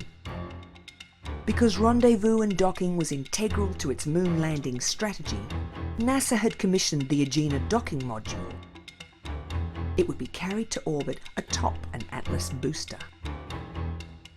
As the Gemini 6 crew were being strapped in, the Atlas-Agena combination was entering the final minutes of its countdown.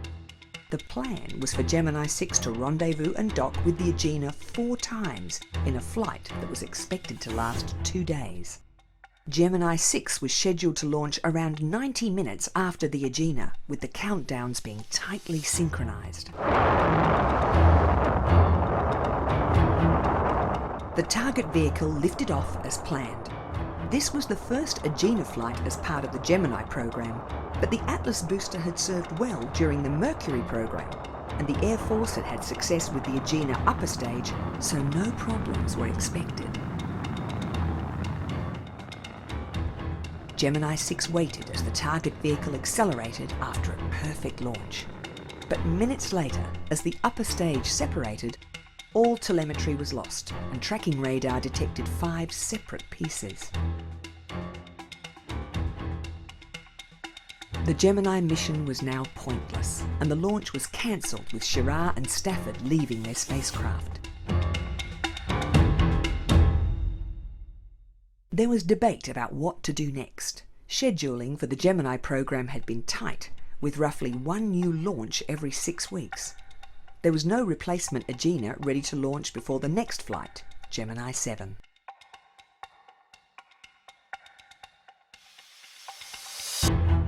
On the morning of December the 4th, 1965, astronauts Jim Lovell and Frank Borman were breakfasting before the launch of their Gemini 7 spacecraft. Among the others dining with them were the Gemini 6 crew, who would launch 9 days later.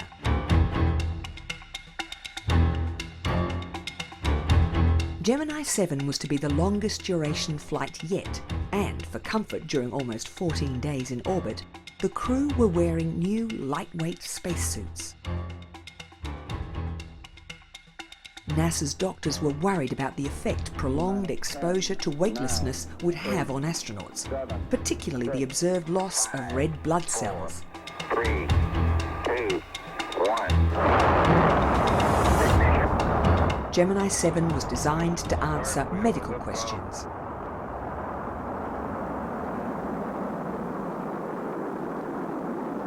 It launched on schedule, before Gemini 6, which had been renamed Gemini 6A. We're on our way, Frank.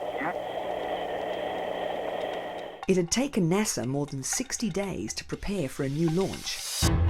Now crews had 8 days till the launch of Gemini 6A, and they swung into action immediately.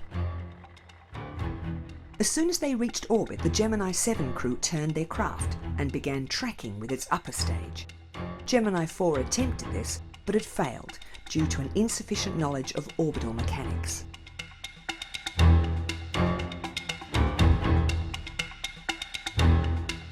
On December the 12th, Schirra and Stafford again prepared for launch. If all went well, within 6 hours of blastoff, they would be orbiting alongside Gemini 7.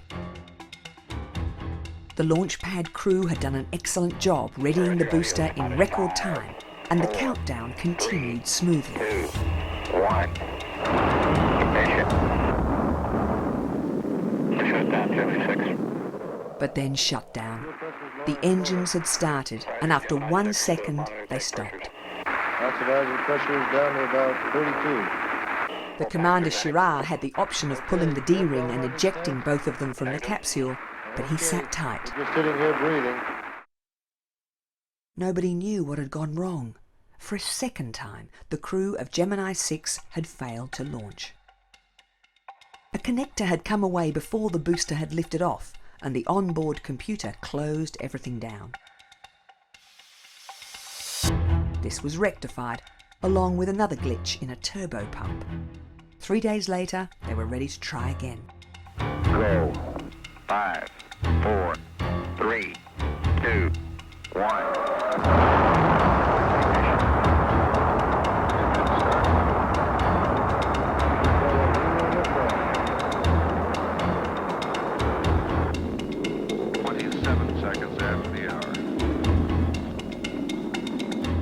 The flight plan called for the rendezvous to happen on Gemini 6's 4th orbit, and Schirra made the first orbital correction 94 minutes into the flight.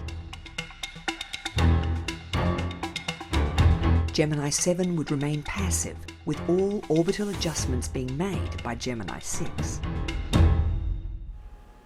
After 3 hours, slightly more than 400 kilometres separated the two craft, and Gemini 7 was picked up by Schirra and Stafford on radar. After 5 hours, Gemini 7 appeared as a bright dot, and soon after, the two spacecraft were flying in formation. 6 and 7 Hawaii will be standing by if you have anything for us. Okay. 3 years earlier, in 1962, the Russians had launched Vostoks 3 and 4 so that they could pass close to each other, and it had seemed like another Soviet triumph. With the rendezvous of Gemini 6 and 7, the Americans realised that the Vostoks had accomplished 2 well-timed launches, a very different achievement to the precision on-orbit changes they had accomplished. For more than 4 hours, the two spacecraft flew side by side, sometimes coming as close as 30 centimetres. It gave NASA confidence in its rendezvous technique, but there had not been a docking as had originally been intended when the target had been the Agena. After slightly more than a day in orbit, Gemini 6 re-entered the Earth's atmosphere and was picked up in the Atlantic Ocean.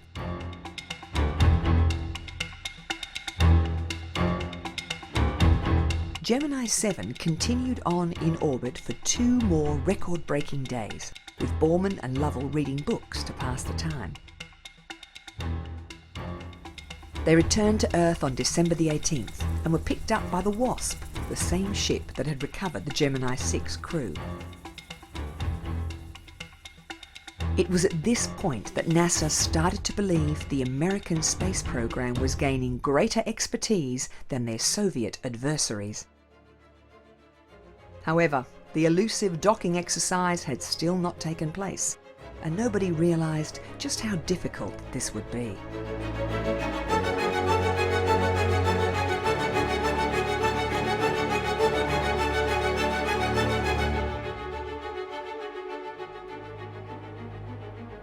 At Saturn, the Cassini probe has had 2 mission extensions, and its handlers are now taking more risks.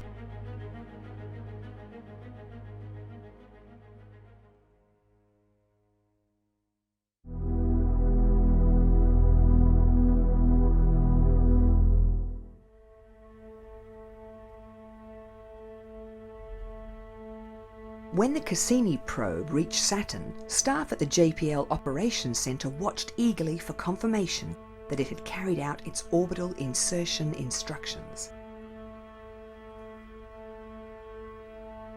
It arrived in July 2004 after a journey lasting almost 7 years, and it had to perform a precisely aligned 95-minute burn to enter a highly eccentric orbit. Because of the great distances involved, the craft has to perform autonomously.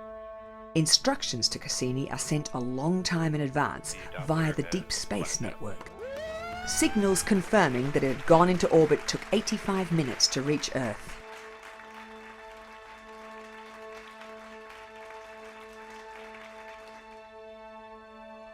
After 6 months orbiting Saturn, Cassini approached Titan, Saturn's biggest moon. By this stage, it had already flown past Titan several times, capturing radar and photographic images. This time, it released a lander, the Huygens probe.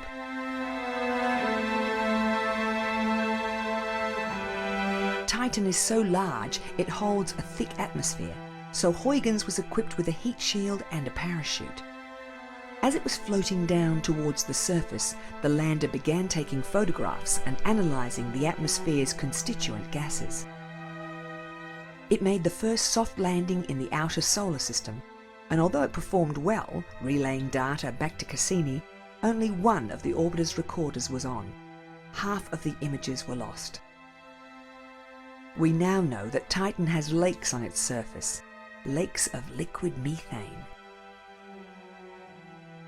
The Cassini probe has been active for more than 10 years, and during that time, it's helped us learn about the strange behaviour of Saturn. At first, it seemed that the northern and southern hemispheres of the gas giant were rotating at different rates, but it now appears that the wind speeds in the south are faster. Cassini's looping orbit is regularly modified so that it can pass close by features that mission specialists want to study. Another Saturnian moon, Enceladus, surprised observers. It is 1/10 the size of Titan, yet it appears to hold a thin atmosphere of water vapour. Observations suggest this atmosphere is being replenished by cold water volcanoes near the South Pole. Cassini is equipped with a mass spectrometer, and it was able to detect salt, water, and various hydrocarbons. It is now thought that a salty ocean lies beneath Enceladus's icy crust. Some planetary physicists believe Saturn's inner E-ring receives its particles from Enceladus. In 2008, Cassini was renamed the Equinox mission, and recently it received another extension and became the Cassini Solstice mission. It takes Saturn roughly 30 Earth years to orbit the Sun, and, like the Earth, its axis is tilted, so it has seasons. When Cassini arrived, the planet's north pole was in shadow, and it was only recently that the probe could capture images of the peculiar hexagonal polar vortex. This hexagonal pattern was first observed in the 1980s by the Voyager mission. As spring in Saturn's northern hemisphere progressed, 2 giant storms were seen developing. They showed us hot spots in the infrared part of the spectrum, with both travelling towards the west. The larger storm moved faster, eventually engulfing the smaller one. Even after disturbances in the cloud patterns had dissipated, the storm still registered in the infrared. The rings orbit over Saturn's equator, extending from 6,000 to 120,000 kilometres above the surface, yet they are only 20 metres thick. They're made of ice, with particle sizes ranging from fine dust to 10-metre chunks. There are clumps within the rings that have changed since the Voyager's visits in the early 80s, with the inner F ring seeming to vary over a period of weeks. Saturn has at least 150 moons, and moonlets within the rings are thought to disturb the particles. Toward the end of its mission, with fuel running low, the risky trajectory will begin. Cassini will pass between the planet and its innermost ring, where the chance of collision with orbiting debris is extreme. It will sample the upper atmosphere and learn about the mass of the rings. To avoid possible contamination of the fragile moons, Cassini will ultimately be crashed into Saturn.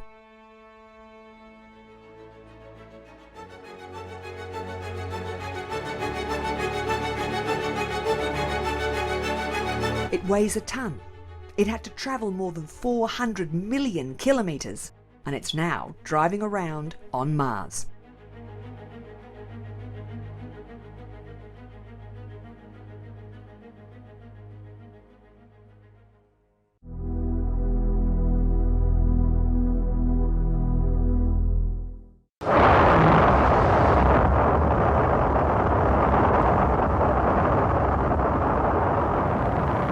In 2005, the Mars Reconnaissance Orbiter was headed to what were becoming the crowded skies above the Red Planet. Mars Global Surveyor, Mars Express and Mars Odyssey were in orbit around Mars, and the Spirit and Opportunity rovers were on the surface. But the MRO has a lot of different tasks, all paving the way for future Mars missions, and culminating in a manned landing on the Red Planet in about 15 years. It has been mapping Mars in fine detail, and this information has already been used to select a landing site for the Phoenix lander. The orbiter is also collecting detailed information about the weather patterns on Mars. While it continued to transmit a clearer picture of the planet, back on Earth, a new rover was taking shape. A rover like none before, and one that would work very closely with the MRO.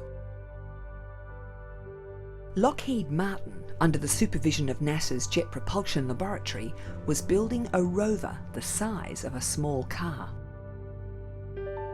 Unlike previous rovers, it wouldn't use solar panels for its power.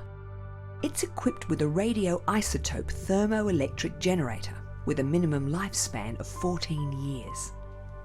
Known as Curiosity, the rover has a range of cameras and chemical analysis tools, as well as a robotic arm and radiation detector. Before it could fly, Curiosity had to be tested at extreme temperatures and vibration.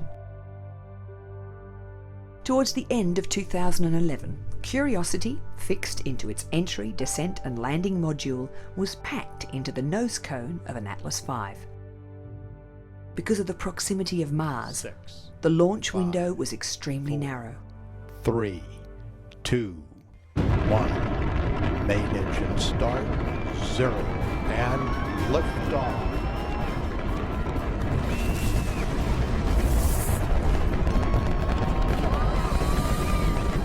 It would take the craft more than 8 months to reach Mars.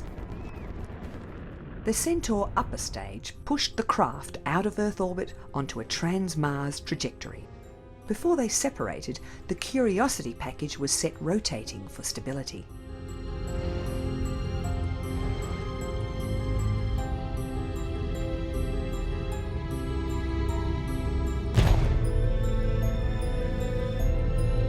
The crew's assembly was equipped with heaters to maintain stable temperatures for critical subsystems that remained dormant during the cruise phase. Solar cells provide power for communication with mission control, and thrusters are used for course corrections. Things are looking good. Coming up on entry. As it approached Mars, the team at NASA's Jet Propulsion Laboratory waited. 10 minutes before reaching Mars's atmosphere, the cruise stage was jettisoned, and an incredibly complex sequence of events was about to unfold.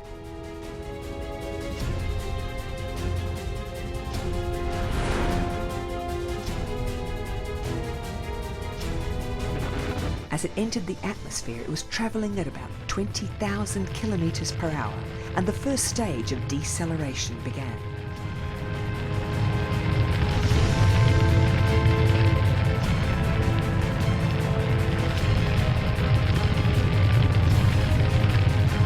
The thrusters kept the craft aligned to the target, selected with the help of the MRO. Signals confirming each stage of the descent were relayed back to JPL via the Mars Odyssey. Next, balance weights were thrown off, so the craft could keep the correct attitude for parachute deployment. Still moving at 1,600 kilometres per hour, the small parachute unfurled, and the heat shield was discarded. From orbit, the MRO captured this image of the descent stage.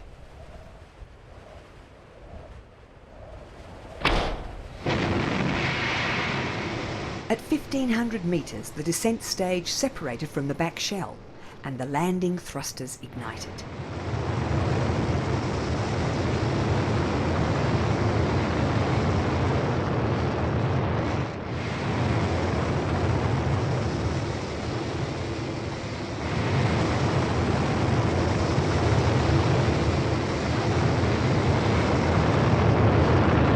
A radar altimeter monitored both the craft's height and its speed.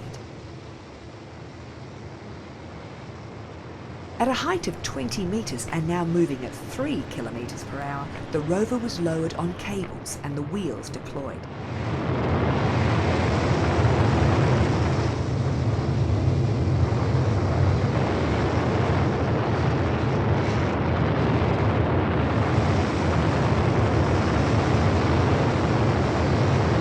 When it was on firm ground, it fired pyros, severing the cables.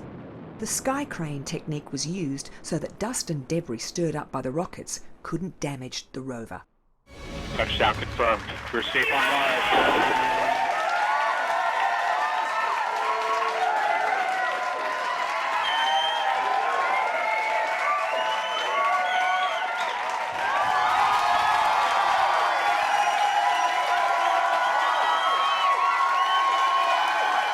Most of these JPL people have devoted large parts of their lives to this project. This was the first time such a landing had been attempted, and it had been flawless.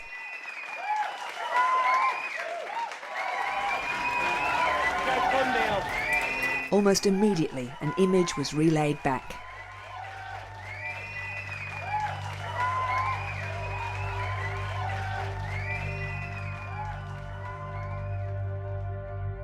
Using one of its hazard avoidance cameras, Curiosity had sent an image of the surface, and the Mars Reconnaissance Orbiter was playing a vital role as a communications hub. It records signals sent via the rover's UHF transmitter and retransmits them when it can see Earth. Curiosity had been set down near the Gale crater, just south of the Martian equator.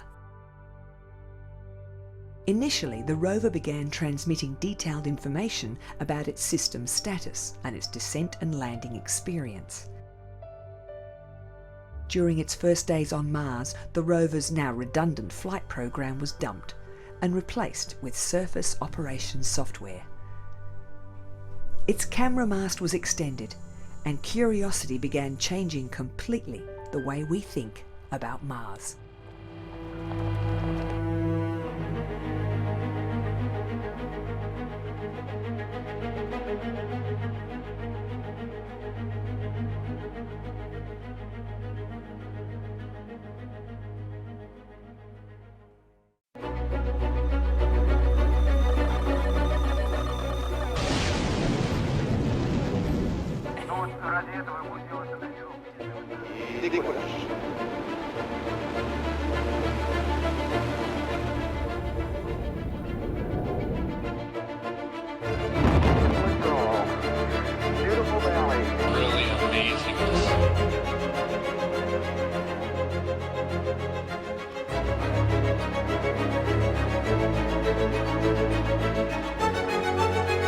The Earth's magnetic field is weakening, and the magnetic poles are drifting. The constellation of swarm satellites is attempting to find out what's happening at the molten core of our planet.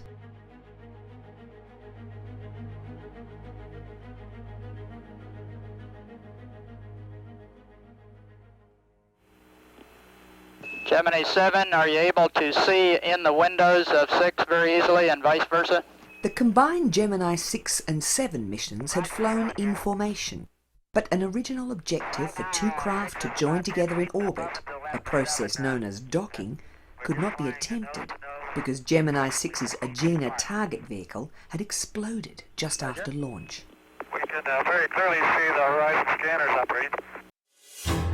All remaining Gemini missions would include rendezvous and docking, and Gemini 8, with first-time astronauts Neil Armstrong and Dave Scott, would be next. All NASA astronauts must be qualified pilots, and the space agency operates its own wing of T-38 jet trainers. To keep their flying hours up, astronauts often fly themselves between facilities across the United States in one of these two-seaters. Elliot C. and Charles Bassett, the astronauts slated to fly Gemini 9, died in poor weather conditions when their T-38 crashed into a building at the McDonnell aircraft plant in St. Louis. They were going to inspect their spacecraft. Gemini 9 would become Tom Stafford and Gene Cernan's mission. Each flight had a backup crew that could take over at short notice. NASA was still in a hurry. On March the 16th, 1966, Gemini 8 waited on launch pad 19, while an Agena target vehicle waited on pad 14. The Agena would launch 95 minutes before the Gemini craft, and the two would dock about 6 hours after launch. But docking was not the only aim of the Gemini 8 mission. Dave Scott was due to make America's second spacewalk. There had been setbacks in the Gemini program, and this flight was aimed at catching up. As Armstrong and Scott were being strapped into their craft, the Agena was in the final seconds of its countdown. 2, 1, 0.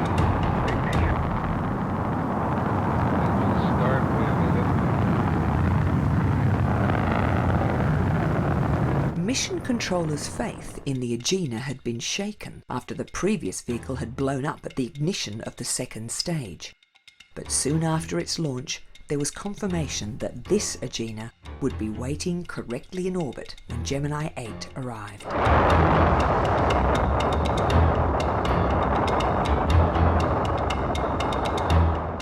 The Agena was supposed to be controllable from the ground or from the spacecraft, but because there had been difficulty in receiving information from the target craft, mission control still had doubts about the Agena's attitude control system.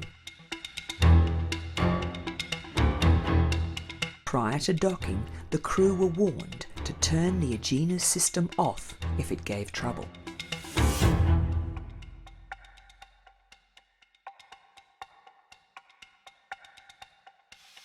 The docking manoeuvre went so smoothly that ground crew were at first uncertain that it had really happened. But soon there were problems as the linked craft began spinning and not responding to control. Immediately, Armstrong undocked, but the spin got worse with the astronauts in danger of passing out. They initiated an emergency return to Earth. Later analysis exonerated the Agena, revealing that one of the Gemini craft's thrusters had remained stuck on. The flight had lasted less than 11 hours. The two craft had only stayed docked for 30 minutes, and there had been no spacewalk. Yet mission planners noted the calm and professional way that Armstrong had handled what could have been a tragedy. Armstrong and Scott splashed down in the Pacific near Japan, the only Gemini craft not to land in the Atlantic.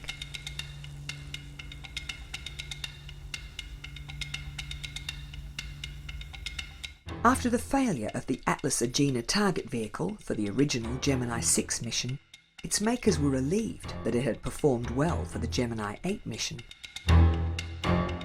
Some said difficulties had been due to the mix of different companies building the thing, with Convair making the Atlas first stage, Lockheed making the upper Agena stage, and McDonnell responsible for the docking adapter.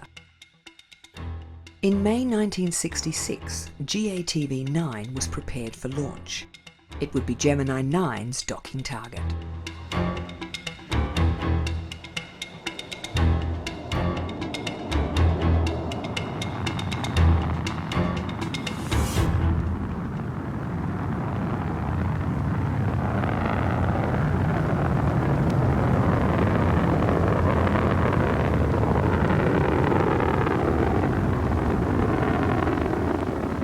The first 2 minutes went perfectly, but after that, a short caused the right booster engine to gimbal hard over.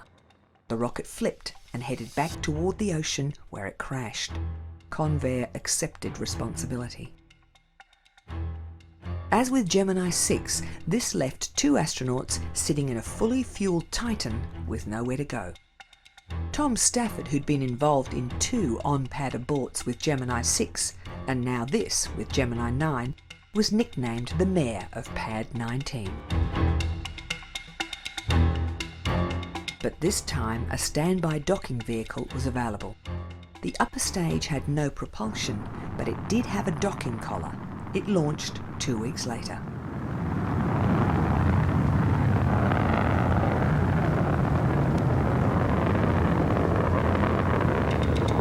Gemini 9, now renamed Gemini 9A, was to follow shortly.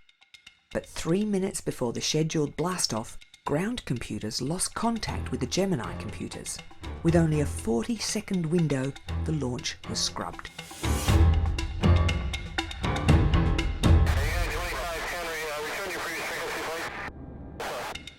Two days later, they tried again. This would be the 6th time Commander Stafford had been strapped in, with only 1 mission completed.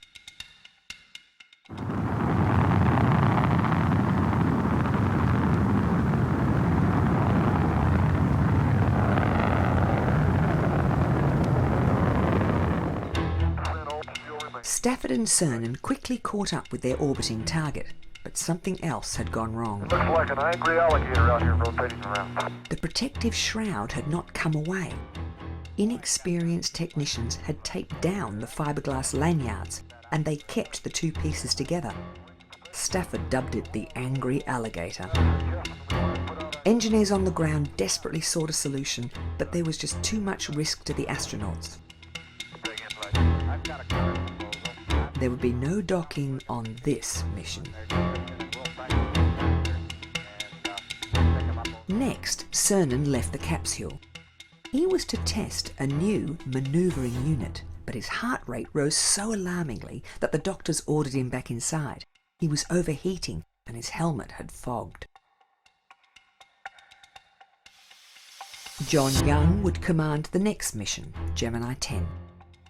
His partner would be Michael Collins, making his first flight. He was also due to make the next spacewalk and was training in a cradle floating on air.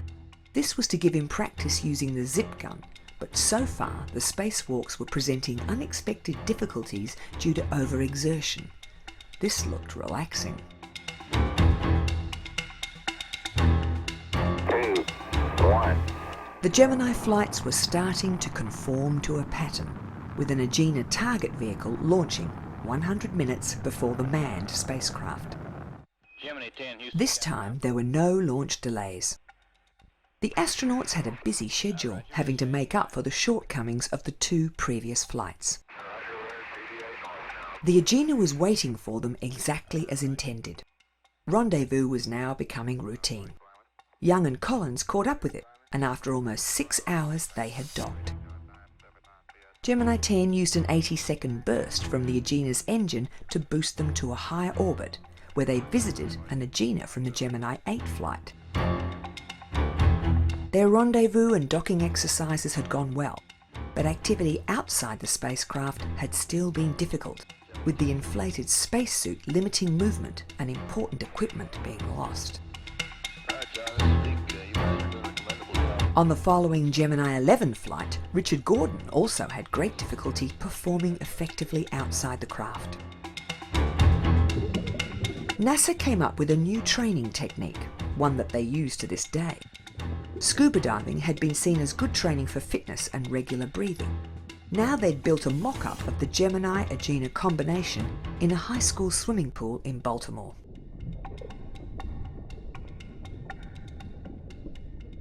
With just 60 days before Gemini 12, Buzz Aldrin began practicing his scheduled routine.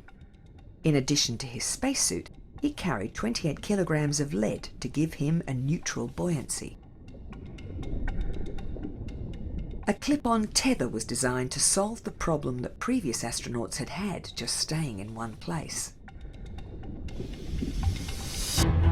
Detailed feedback from Aldrin helped engineers position handholds to make extravehicular activity, EVA, more precise. November the 11th, 1966, and the pad crew were all there for the final Gemini mission. Commander James Lovell and his pilot Buzz Aldrin arrived at their rocket with placards on their backs saying, "The End."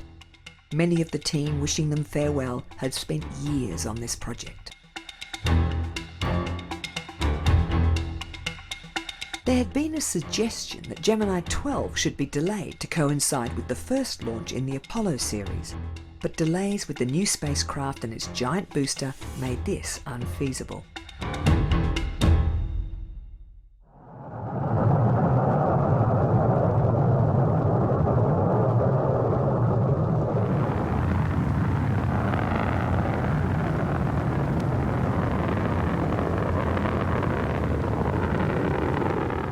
Rendezvous with the Agena was as expected, but on the ground, an anomaly in telemetry data suggested that the Agena's main engine could give problems, so they cancelled the boost to a higher orbit as had been intended. Okay. Gemini 12, see you. Lovell docked the two craft. The next day, when Aldrin opened the hatch and moved outside, everything was different. The handrails made an immense difference.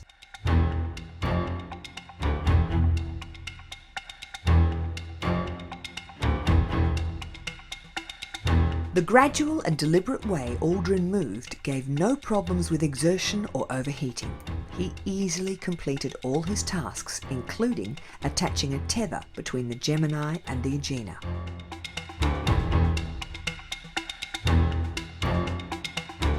When the spacecraft undocked, they remained connected. This is a technique NASA wanted to test, but it has not been used since.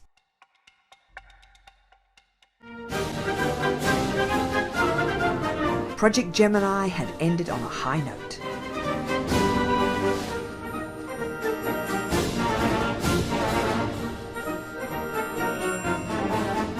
Jim Lovell had set a new record for the most hours in space, and his pilot, Buzz Aldrin, had more EVA hours than anyone else. The Gemini missions had achieved all they had set out to do. But ahead, there was an even bigger goal, and a much bigger rocket was being developed to make it happen. Nobody realised just how difficult the next stage would be.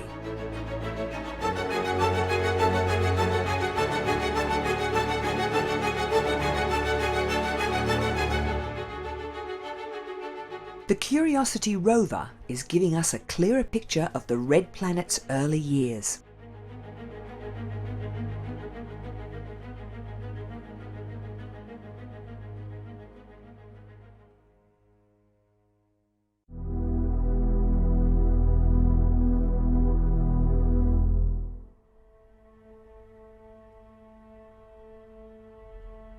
August the 6th, 2012. And NASA's Curiosity rover is safely on the surface of Mars.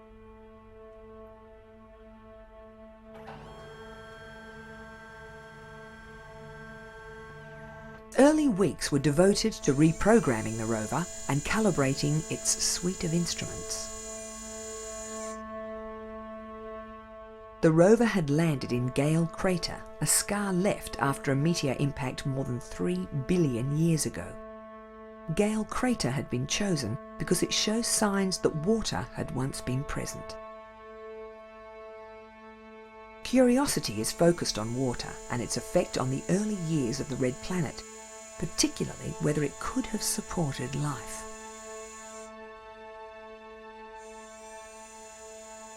The rover is fitted with a number of specialist cameras. On the central mast are 2 cameras that provide images in true colour, and their sensitivity extends beyond the visual spectrum. One camera has a 15-degree field of view, while the other provides a narrower 5-degree view. Both have 8 gigabytes of flash memory. Curiosity has 2 computers. They coordinate the radio transmissions back to Earth, either directly via the X-band transmitter or with UHF via the Mars orbiters. Relay via the orbiters is preferable as it gives a higher data rate. Also on the rover's mast are two black and white navigation cameras designed to deliver a 3D view for ground crew plotting the path the rover will take. Curiosity's first major destination was Mount Sharp, rising 5,500 metres above the crater floor. But it took around 2 years to get there, as the terrain is littered with features that the planetary investigators want to examine. The rover is capable of navigating autonomously, but it still relies on instructions from NASA's Jet Propulsion Laboratory to set short-range destinations.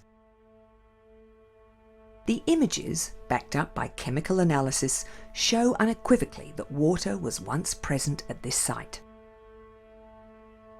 Also housed in Curiosity's mast is a laser that works in conjunction with a suite of instruments known as ChemCam.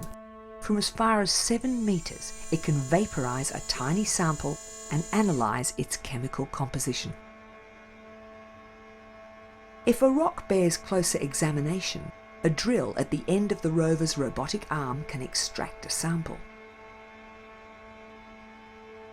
The arm also has an X-ray spectrometer and an imager able to capture pictures down to microscopic detail.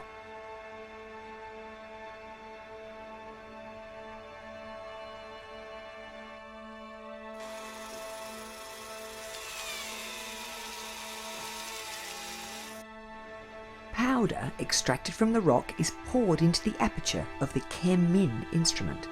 Using X-rays, the instrument can identify the mineral content of the rock.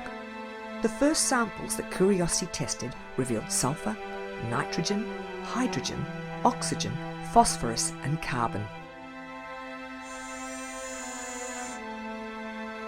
Yet there have been problems. Just months into its mission, the primary computer went into safe mode. Using the backup computer, it took JPL staff 3 days to restore the system. And Curiosity's light metal wheels are starting to show signs of damage. Some of the rocks are both so jagged and firmly fixed into the Martian soil that the rover drivers are having to think more carefully about the paths they select. The rover has 2 radiation detectors, and information from these suggests that a manned mission to the Red Planet would not be unduly troubled by excessive levels of radiation. The next phase of Curiosity's assignment will see it climb the slopes of Mount Sharp. Mission specialists are excited about the different strata of rock they expect to find.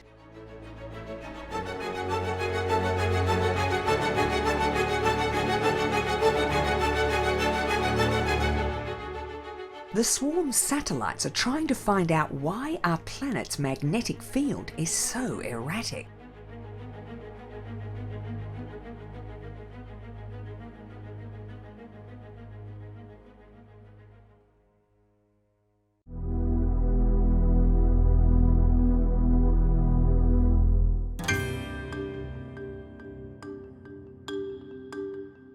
A stream of charged particles emanates from the Sun. Known as the solar wind, it flows throughout the solar system. During extreme solar activity, coronal mass ejections bombard the planets. The Earth is largely protected by its magnetic field, but at polar regions, where the magnetic field lines converge, charged particles can spiral down and interact with the upper atmosphere, manifesting as auroras. We know from the Earth's geological record that the poles flip unpredictably from between 100,000 to 50 million years, and over the past 150 years, the Earth's magnetic field has declined in intensity by about 15%. To find out more about our planet's fluctuating magnetic field, the European Space Agency launched a trio of magnetic observation satellites known as SWARM. The 3 identical satellites measure both the strength and direction of the Earth's magnetic field as it continues to evolve. An hour after launch, they each deployed a magnetometer positioned at the end of a boom to isolate it from any stray fields generated by the satellite's electronics. Called Alpha, Bravo and Charlie, the trio were accurately delivered to north-south orbits at a height of 490 kilometres. The oscillations of the boom would take several minutes to stabilise. Over time, Alpha and Charlie will follow the same path, and their orbits will be allowed to decay. Bravo will maintain its launch altitude, but it's gradually drifting to a different orbital plane. This will allow researchers to gain a three-dimensional view of the magnetosphere. Though most of the Earth's magnetic field is generated by movement within the molten iron core, some magnetism is retained in areas of rock, and saltwater currents in the oceans also contribute. The swarm satellites will enable researchers to build a dynamic map of the planet's interior. They want to understand why the magnetic field is diminishing and why the Earth's magnetic poles are drifting. 780,000 years ago, the magnetic poles flipped, and researchers want to know whether the present fluctuations are symptoms of the approach of another field reversal. A weak area in the magnetosphere above the South Atlantic allows the solar wind to penetrate to lower altitudes. More satellites fail passing above this region than at any other place. The knowledge gained from SWARM has implications beyond sensitive electronics. Continued weakening of the magnetic field will allow more solar radiation to reach the Earth's surface, with implications for all living things.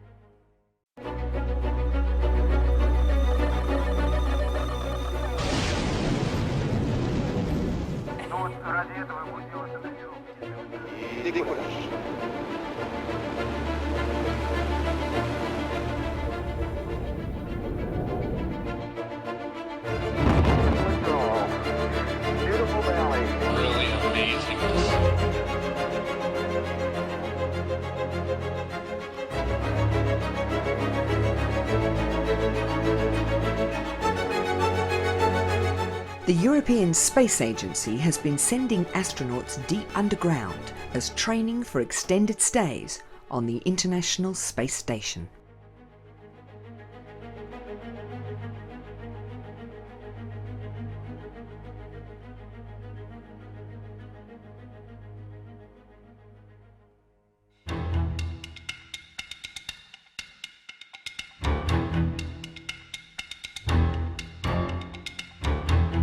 In the early 60s, during the Mercury program, the United States began developing a giant booster capable of carrying a crew of 3 to the moon.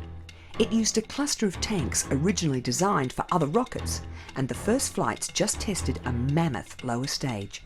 It became known as the Saturn I.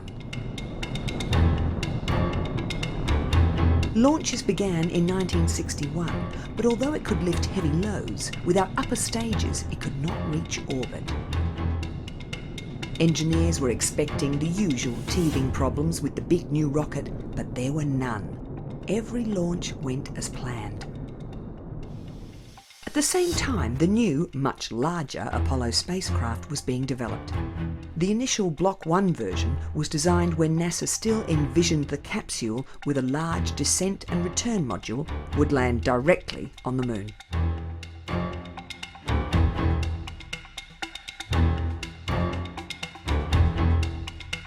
Several of these early models were built as test articles before NASA settled on a modified Block 2 design that included a docking probe and would work in conjunction with a lunar landing craft.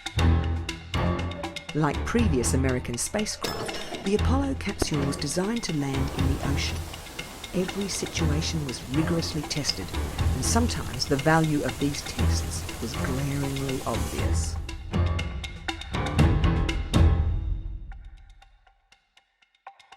The Apollo capsule was fitted with an escape tower, like its Mercury predecessor. In an emergency, sensors would trigger the solid fuel rockets, which would pull the craft away from an exploding booster. This was tested from a specially designed Little Joe rocket.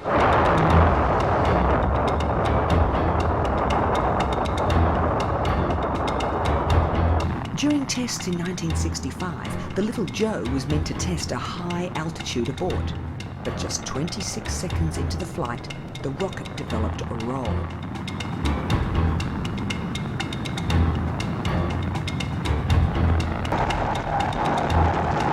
It was a genuine emergency, and the system had worked perfectly.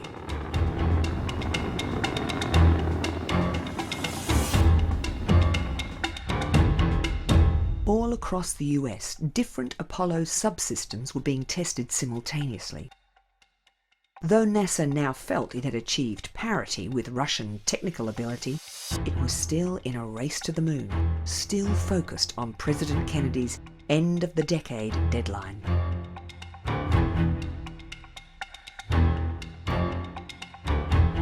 It was a masterly feat of organisation. NASA enjoyed generous funding and popular support, with the United States going through a space-led technical revolution, and astronauts rivaling movie stars as figures of public adulation. By February 1966, a Saturn 1B was ready for an unmanned all-up test. This was a new technique for NASA. All-up testing meant testing a range of new systems in the one flight. 6, 5, If all went well, it would save a lot of time. Engine sequence start. 1, 0, launch commit. We have a liftoff. All engines building up thrust. Moving out.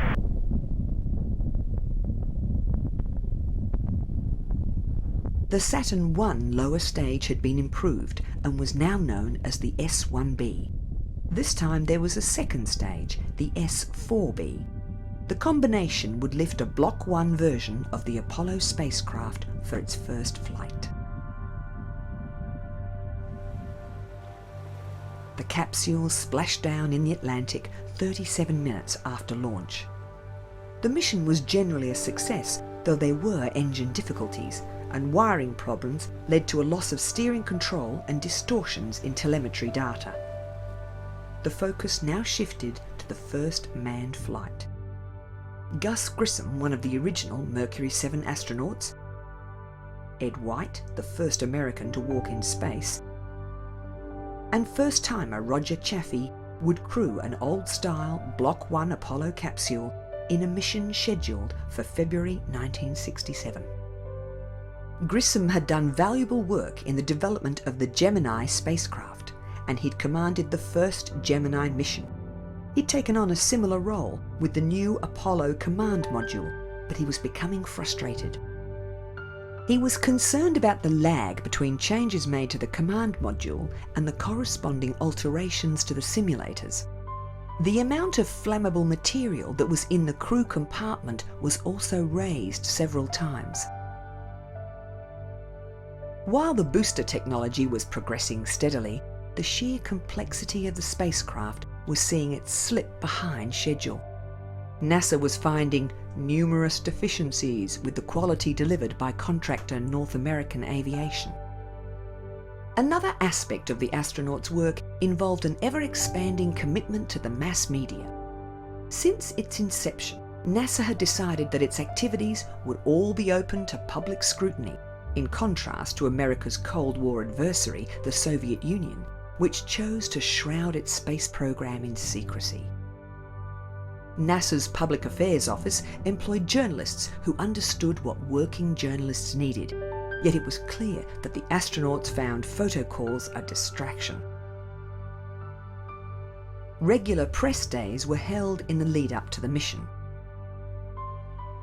As the launch day approached, training in simulators shifted to testing of the spacecraft itself, sometimes in a vacuum chamber and sometimes as it sat atop its booster. One of these procedures, known as a plugs-out test, was to evaluate the Apollo capsule's function while it was disconnected from launch control, operating independently on its own power. There was no fuel in the spacecraft or in the booster, and all the pyros and explosive bolts were disabled, so this was regarded as a very safe situation. All other parameters would be the same as in a live countdown and launch. The astronauts would breathe pure oxygen at slightly above atmospheric pressure. This early version of the capsule had an old-style hatch that opened inwards. It would be held in place by the internal pressure. Later manned missions would have a different outward opening hatch. For hours, the simulated countdown stopped and restarted, but at 6:30, a spark triggered a flash fire. In the pure oxygen environment, it consumed the capsule, killing the 3 astronauts in seconds.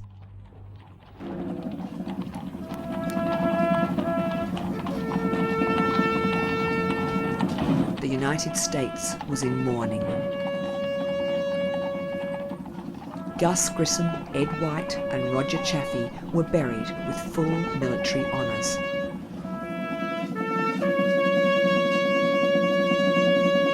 Many at NASA had been dreading this kind of outcome. In a speech to colleagues at Mission Control, Flight Director Gene Kranz said, "We were too gung-ho about the schedule, and we locked out all of the problems we saw each day in our work."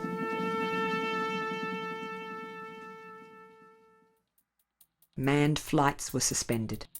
The space agency had to find out what went wrong and then completely redesign the capsule and mission procedures. All Apollo remnants were impounded, and NASA initiated an exhaustive investigation. Both houses of Congress also set up inquiries. Frank Borman was the only astronaut to serve on NASA's Accident Review Board. He was one of the few astronauts to serve as commander on his first mission, Gemini 7, and he'd been selected to command the 3rd manned Apollo mission, but there was a cloud over the whole program. Ultimately, Borman's testimony before a House committee helped convince Congress that the manned Apollo program was safe to resume operations.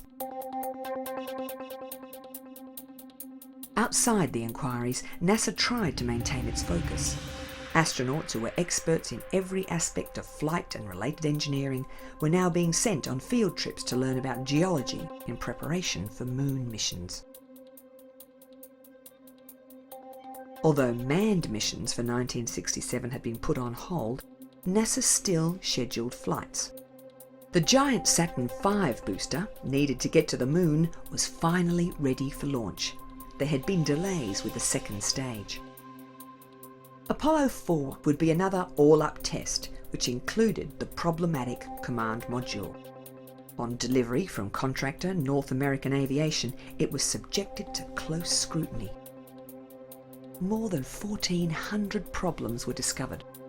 The response of NASA managers, who were close to the Apollo 1 astronauts, ranged from fury to tears.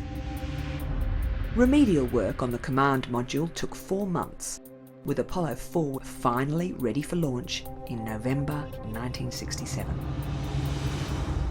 The new rocket was covered in sensors, and cameras would record critical functions. Sequence starts. 5, 4, we have ignition.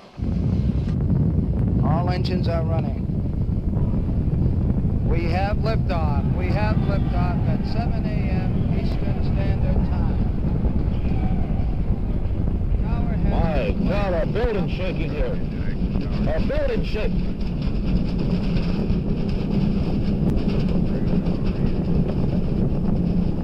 The floor is terrific. The building's shaking. This big glass window is shaking. We're holding it with our hands. Look at that rocket go into the clouds at 3,000 feet.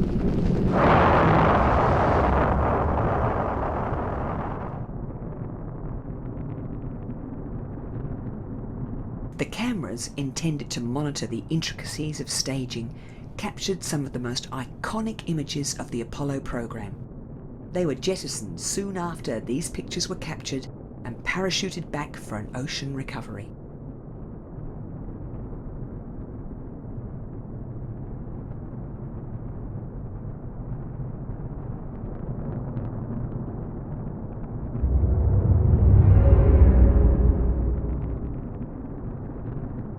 this point, nobody knew whether President Kennedy's goal of a lunar landing by the end of the decade was achievable, and the Apollo 1 tragedy was making a lot of Americans have second thoughts about the race to the moon.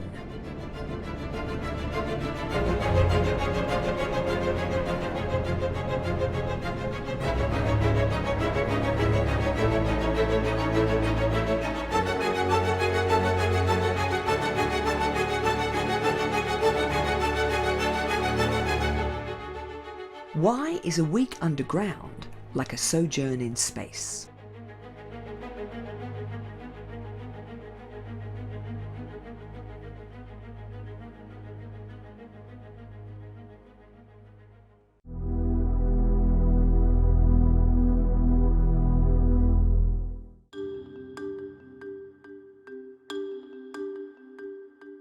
Working on the International Space Station involves very specific scientific tasks in combination with having to deal with the unexpected. And although ground control will provide advice, astronauts must be resourceful and good at solving problems. Space is a hostile environment, and their lives could depend on it. As part of its astronauts training, ESA runs a regular caves exercise, where astronauts from across the ISS's partner agencies come to work together in Sardinia's Sagruta cave system. ESA has been running caves for 8 years. It's a convoluted acronym of Cooperative Adventure for Valuing and Exercising Human Behaviour and Performance Skills. The lack of a day-night cycle, sensory deprivation, claustrophobic spaces and an absolute need for good teamwork provide a strong analogue with spaceflight. Each new group meets for a training program that is also a multicultural team-building exercise. Experienced cavers brief the astronauts on what they can expect. This team will spend 6 days in the caves, though previous expeditions have been underground for as long as 2 weeks.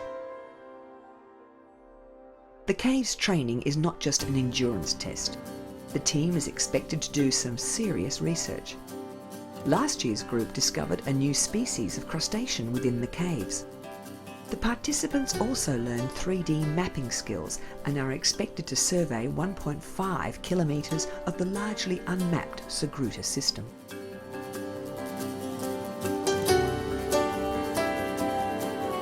Before their long underground expedition, the astronauts visit several small caves to familiarise themselves with the routines.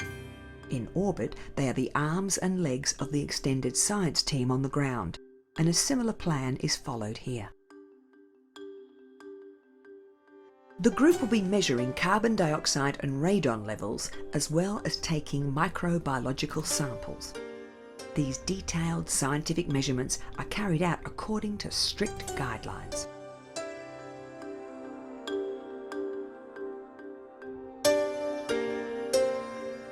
On the first day of the expedition, the astronauts say goodbye to the usual pattern of day and night. For the next 6 days, the only light they will have will be from their headlamps. Though they will still follow a daily routine, there are no visual clues to the passing of time.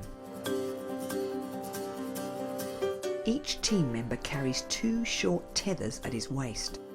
Safety protocols, similar to spacewalking, require these to be used in all dangerous situations. Discovered in 1950, the Sagruta cave system includes both dry and wet caves. Humidity levels throughout the system are uniformly high, and year-round the temperature remains at 14 degrees.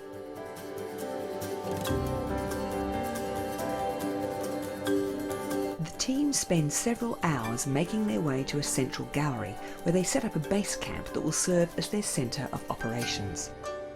Tents are necessary because of the constant dripping.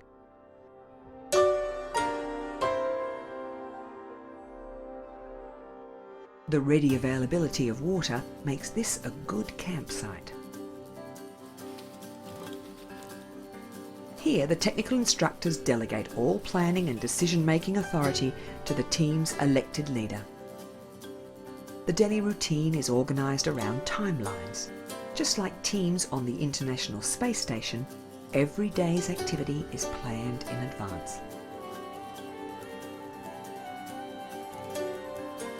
The group explored 2 branches of the cave system, going past an area named Lake Baikal and continuing on into galleries that had not been seen before. They were looking for a forward campsite, but could find nowhere suitable. The next day, the team donned their wetsuits. They would explore a riverine area mapped by the previous expedition. Since a test course in 2008, more and more situations similar to spaceflight have been introduced underground.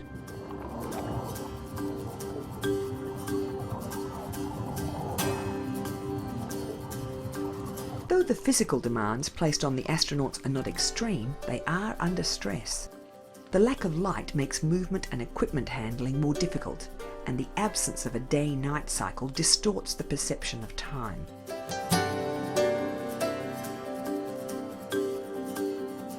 ESA believes the cave environment provides an exceptional training for long-duration spaceflight.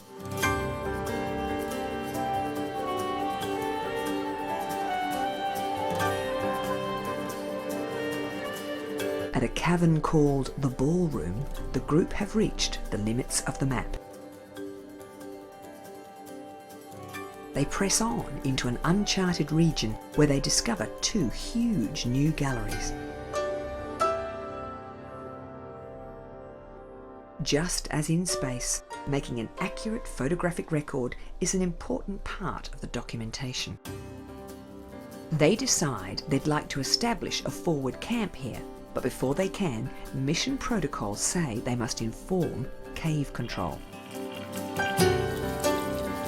Making radio contact through more than 100 metres of solid rock is impossible, but they have a type of digital telephone that transmits using the conductivity of the wet ground.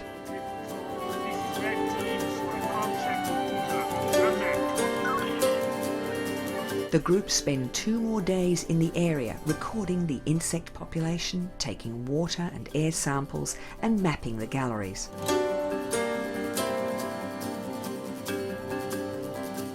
Finally, it was back to the surface where hot showers and cooked meals were waiting.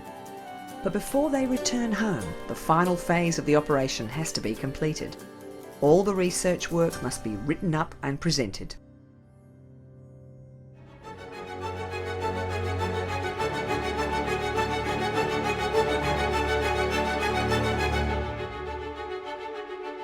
The satellite exploring the early years after the formation of the universe.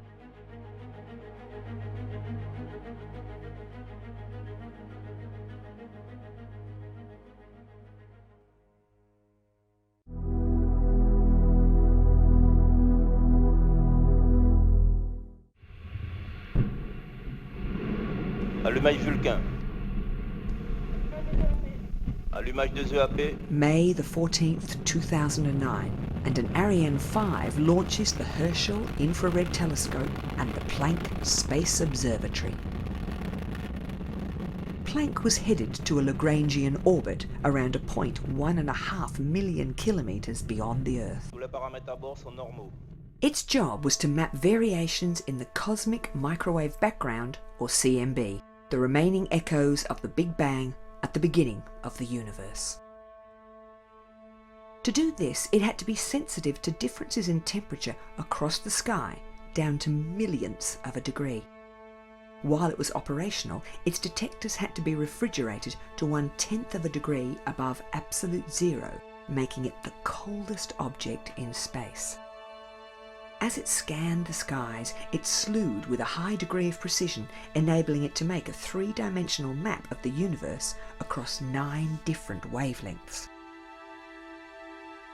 When the CMB was first observed in 1965, it was seen as uniform in every direction. Instruments that could detect its minute variations did not exist.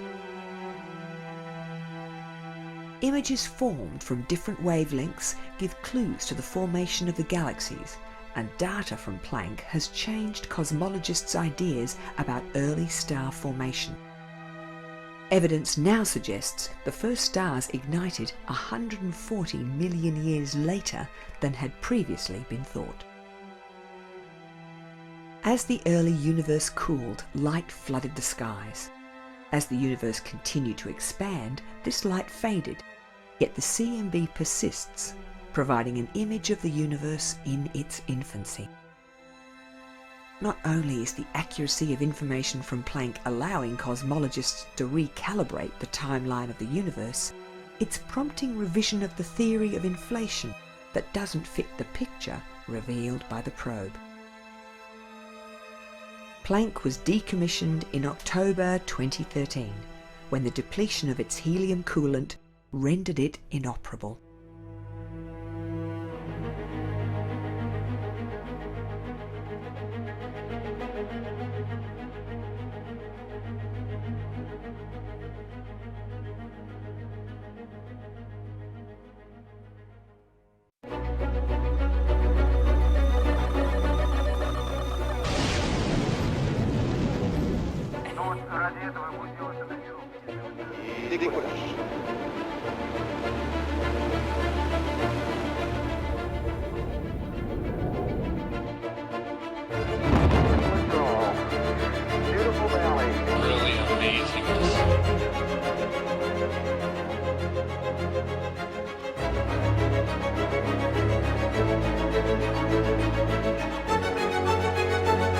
Testing technology in zero gravity, lunar gravity, or even Martian gravity.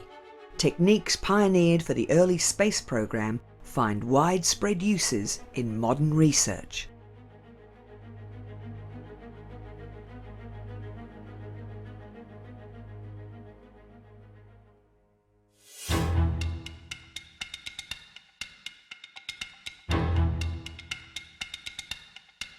At the beginning of 1968, NASA was preparing to launch the unmanned Apollo 5. A Saturn 1B would lift a very different payload to low Earth orbit. It had been 12 months since 3 astronauts were incinerated, preparing for the Apollo 1 launch.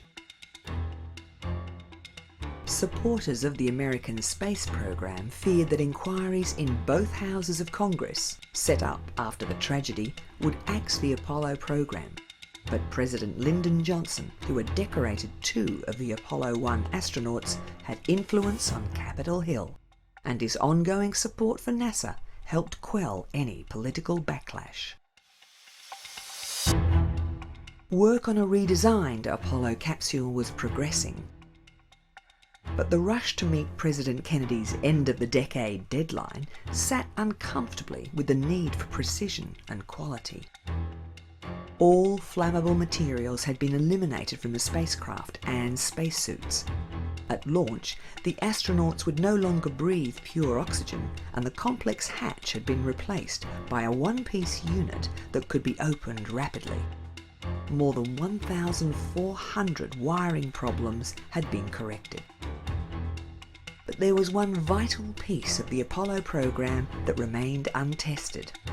Nothing like it had ever flown. The lunar landing craft, known as the lunar module, had been plagued with development problems, and its first test flight had been delayed by almost 12 months. It consisted of a descent stage that would remain on the Moon and an ascent stage that would return the astronauts to the Apollo command module waiting in lunar orbit. Each part had its own engine.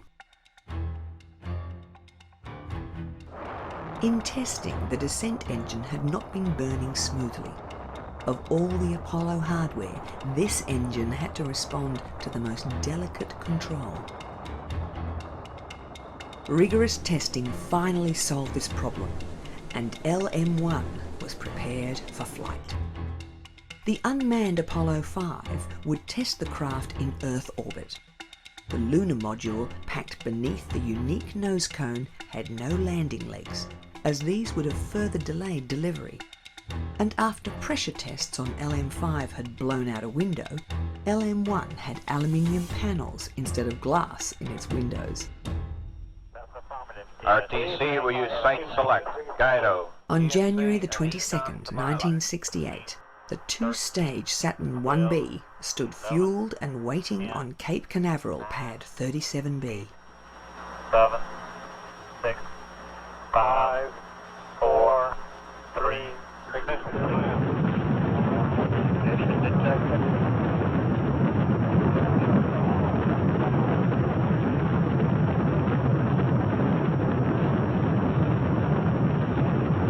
Transmitted 5 enter. Clock start, 5 enter. Thrust okay. Affirmative. Program 11. Okay, TLK P11. Roll pitch start. Roll in pitch. This mission would be judged entirely on telemetry, on the electronic flow from sensors monitoring every system in the booster and the lunar module. At the end of the flight, nothing would return to Earth. Cutoff plus 50. NASA needed to know how the lunar module's descent and ascent engines would function in space. A software problem shut down a descent engine burn after only 4 seconds, but Mission Control were able to reprogram it. After 11 hours, all systems had been checked, and the mission declared a success. Astronauts would only have one opportunity to fly the craft, and 2 different types of simulator were developed for training. The Lunar Landing Research Facility at Langley exposed astronauts to the kind of decisions they would have to make during the last 50 metres of their descent to the lunar surface. But this was a bit like a carnival ride, and the astronauts preferred the free-flying simulator known as the Lunar Landing Research Vehicle, or LLRV. It was nicknamed the Flying Bedstead. A gimbal jet engine provided partial lift that helped the craft behave as though it was under the influence of lunar gravity. The rest of the lift and the control came from throttleable rockets, similar to those in the lunar module. Just like any other aircraft, it had to be thoroughly tested, and NASA test pilot Joe Walker made the first series of flights in 1964. It could take off and fly using the jet engine and then be switched to sim mode when it would behave like the lunar module. In 1967, Neil Armstrong was the first astronaut to fly the prototype. The following year he flew a modified version with cockpit walls that limited his view to something like he'd see through the lunar module window. When switched into sim mode, the response to pilot control became sluggish, as close as experts could make it to the way the lunar module would behave in lunar gravity. Later, astronauts would call the LLRV the unsung hero of the Apollo program, but NASA administrators were having second thoughts. It would not be the last crash. Of 5 LLRVs and its derivatives, only one was left at the end of the Apollo program.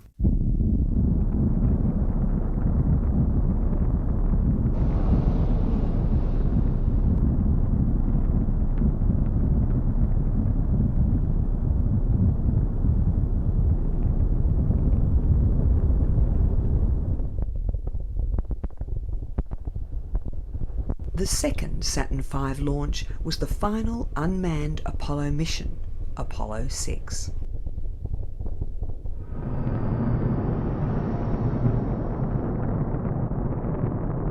Mission objectives included monitoring the amount of vibration a fully loaded Saturn V would experience. It was carrying a dummy lunar module and a hybrid command and service module. Like Apollo 4, it was not just covered with sensors, but cameras too. Being the first time the Saturn V was carrying a full load, engineers were keen to see how it performed.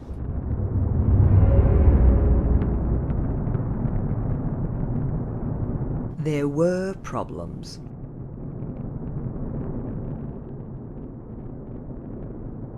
2 minutes into the flight, vibrations ran through the length of the rocket, causing damage to the adapter housing the lunar module.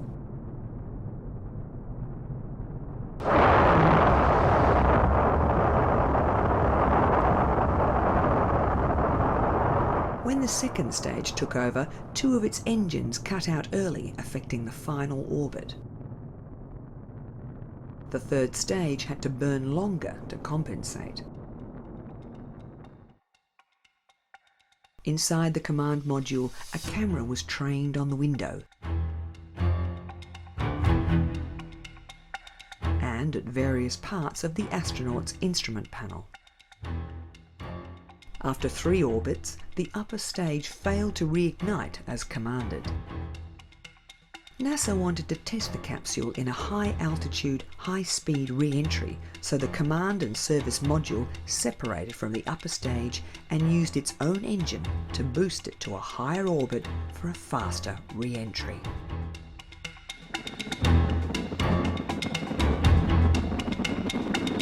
Though Apollo 6 was troubled with technical difficulties, NASA understood the vibration problems well and was able to redesign various subsystems according to the information gathered during this mission. Finally, NASA was ready to launch another manned mission, and by October 1968, Apollo 7 stood ready for launch. It had a completely redesigned command module, and the astronauts would wear a completely new spacesuit. After the Apollo 1 fire, the new A7L suit was fire-resistant with an outer layer of Teflon-coated beta fabric. A one-piece fishbowl helmet that did away with the need for a visor and a visor seal was fitted to the shoulders, allowing head movement and providing superior visibility. On the morning of October the 11th, 1968, 3 astronauts were prepared for the Apollo program's first manned flight. It would be the program's last Saturn 1B mission and would not carry a lunar module. Veteran of the Mercury and Gemini programs Wally Schirra and 2 first-time astronauts, Don Isley and Walter Cunningham, would be NASA's first astronauts to fly in almost 2 years.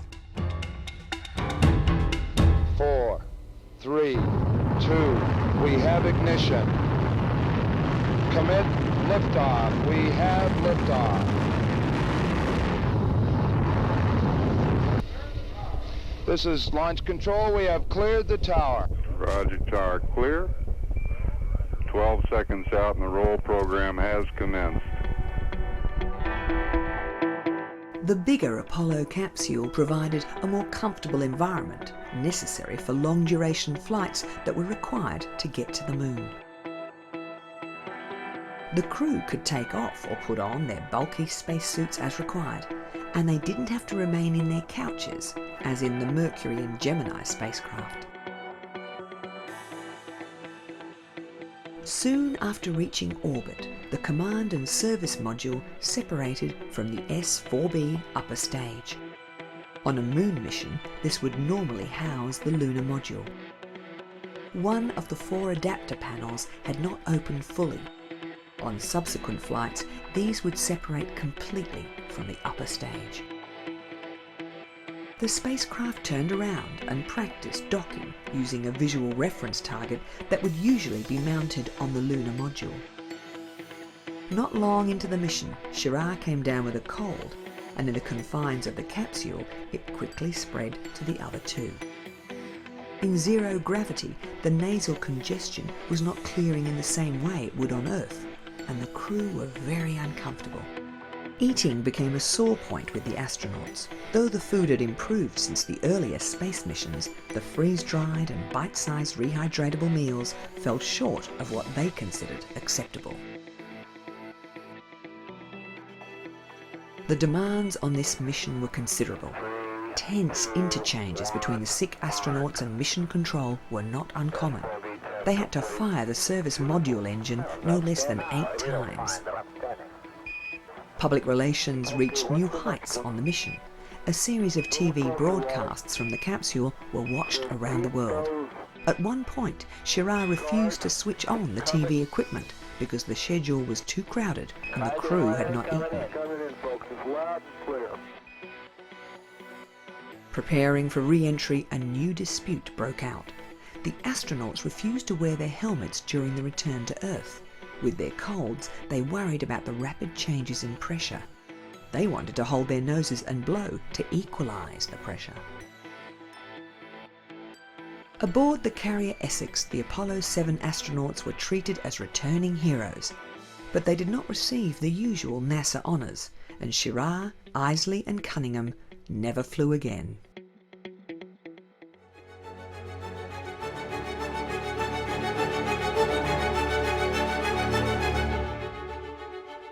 The Orbiting Carbon Laboratory, monitoring the Earth's varying concentrations of CO2.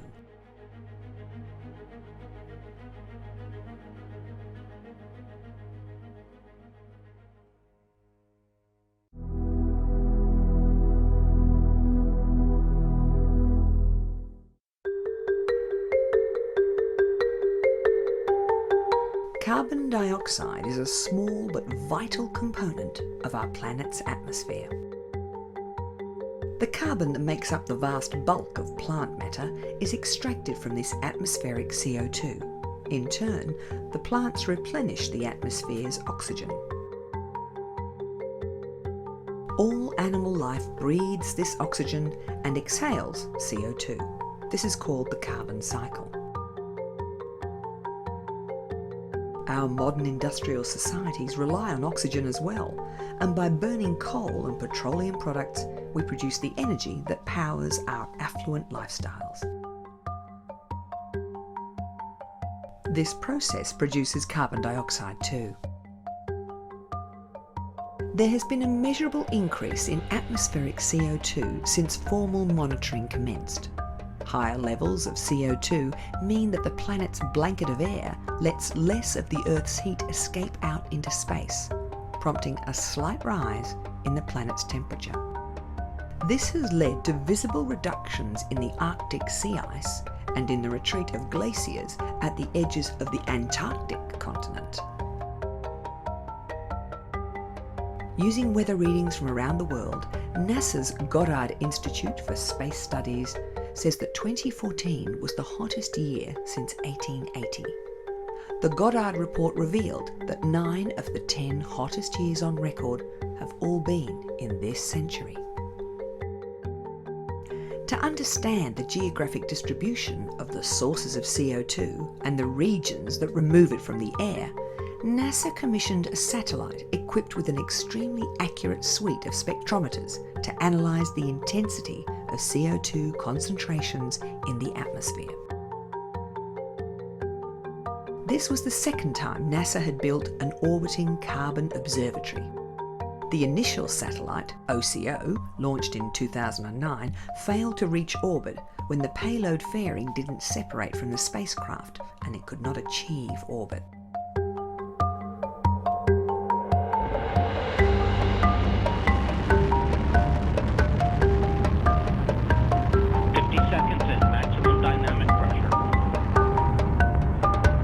A duplicate orbiting carbon observatory, known as OCO2, successfully went into polar orbit in July 2014.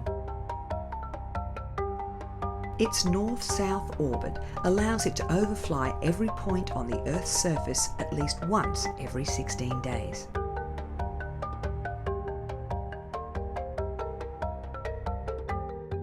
It makes measurements in 3 different modes.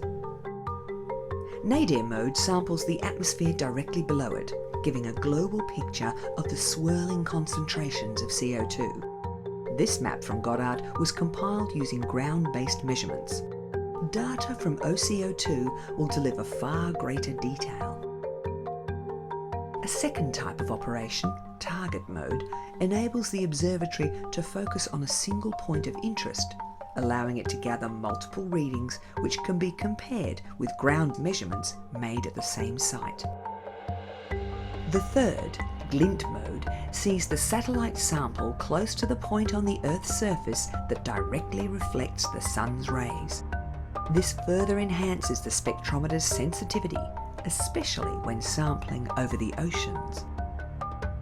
And OCO2 can detect oxygen concentrations, which will give a clear indication of the growth rates of plants and their ability to act as carbon sinks. OCO2 will remain operational for at least 2 years.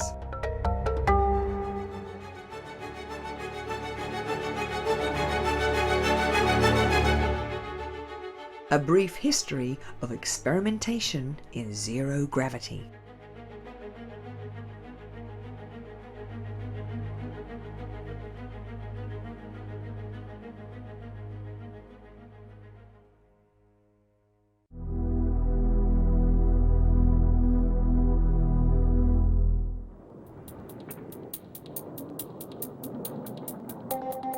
In the early 1950s, NASA's predecessor, the National Advisory Committee for Aeronautics, carried out in-flight zero-gravity tests. By flying in a parabolic arc, an aircraft could offset the force of gravity for a short time. Early tests in a Lockheed XP-80 were rudimentary. Flying the precise parabola to maximise the zero-G time was difficult for pilots. It's hard to know what they learned from this kitten experiment. By 1959, at the commencement of NASA's Mercury program, parabolic flight was well understood, and it became a fundamental part of astronaut training. To achieve the effect, the plane climbs at a 45-degree angle. As the thrust is reduced and the aircraft's nose drops, passengers experience weightlessness until the plane's nose reaches a downward angle of 30 degrees when the pilot pulls out of the dive. In the mid-1960s, NASA employed 2 KC-135 aircraft for zero-G training. These are the military version of the Boeing 707. They were nicknamed the Weightless Wonders. During the Gemini program, astronauts were now required to walk in space, and the zero-gravity training flights came into their own. Before Michael Collins made his spacewalk on Gemini 10, he trained extensively in these short bursts of zero-G. In early preparations for the moon landings, the flight paths were altered to simulate lunar gravity. Information gathered on these flights was used to modify spacesuit design to cope with the most difficult situations.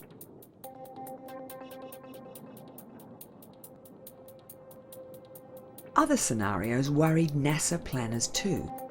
If an astronaut wearing his bulky spacesuit and heavy life support system fell over, would he be able to get back to his feet? The aircraft, flying a shallower parabola, was able to simulate lunar gravity for longer durations than for zero-G. Russia's Ilyushin IL-76 serves as the largest zero-gravity aircraft. Today, such planes are used for far more than training astronauts. They serve as microgravity laboratories, where equipment is tested and experiments are undertaken. Operators are even offering zero-gravity joyrides. The European Space Agency, in partnership with CNES, has 6 zero-G campaigns each year flying out of Mérignac Airport in the south of France. The A300 aircraft used for these flights is soon to be replaced by an A310. The rear of the aircraft, known as the free floating area, is padded and fitted with handrails. It is equipped with fixed benches for technical and biological experiments, which are the prime reason for the flights. Recently, the International Space Station began using a 3D printer. To make certain that it would function properly in microgravity, it was first tested aboard this zero-G flight. Human physiology, fluid mechanics, biology, combustion and basic physics are among the most studied disciplines.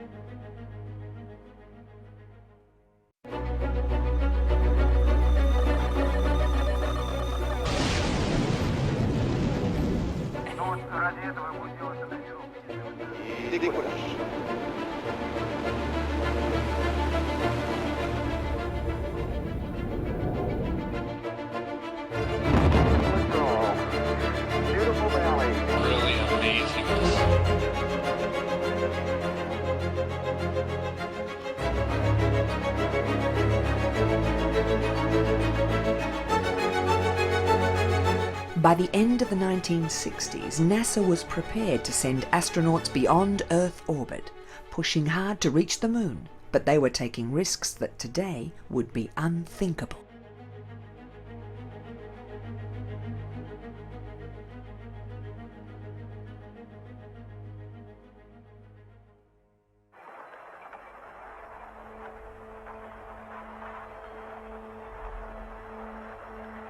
In October 1968, a Saturn V began inching its way to Cape Kennedy's Launch Complex 39, Pad A. There had been 2 previous Saturn V launches, but this one, Apollo 8, would be the first to carry a crew.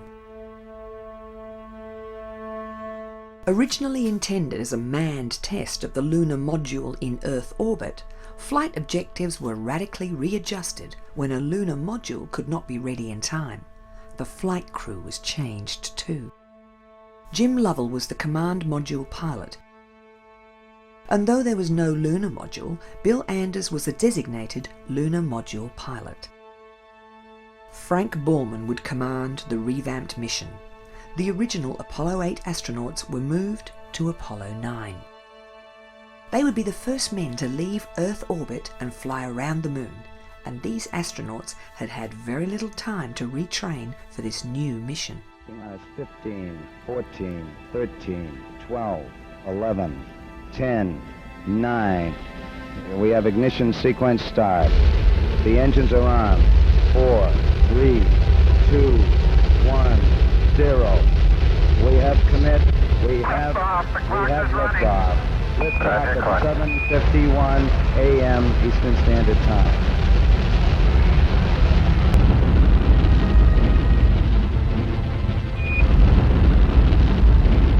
We have cleared the tower. On the previous Saturn V, harmonic vibration had caused the early shutdown of 2 engines. Action taken to rectify the problem saw a flawless launch for Apollo 8. 11.5 minutes after launch, the spacecraft, still attached to the upper stage, achieved orbit, with both the ground staff and space crew entering an intense period of system checking. This was a risky mission. A less public reason it had been brought forward came from the CIA. Intelligence suggested that Russia was preparing a lunar orbital mission. Apollo 8, Houston. Go ahead, Houston. Apollo 8, you are go for TLI, over. Roger, understand, we're go for TLI. TLI, Trans-Lunar Injection. Soon after, the S-4B upper stage fired, pushing Apollo 8 out of Earth orbit toward the moon. Now, a new problem arose. Frank Borman began to feel sick and threw up, which was even more unpleasant in zero gravity. Because of the attitude of the spacecraft, they could not see the moon, but through the round window they began seeing more and more of the Earth. Soon they would be the first people to see our planet in its entirety. However, this window soon fogged with gas from the oils in the chemical sealant. Apollo 7 had also suffered from this problem. As Apollo 8 approached the moon, the crew prepared for an engine burn that would place the craft in lunar orbit. The main engine had to fire for 4 minutes when the command module was behind the moon, out of radio contact. This was the first time that the crew got a decent view of the moon.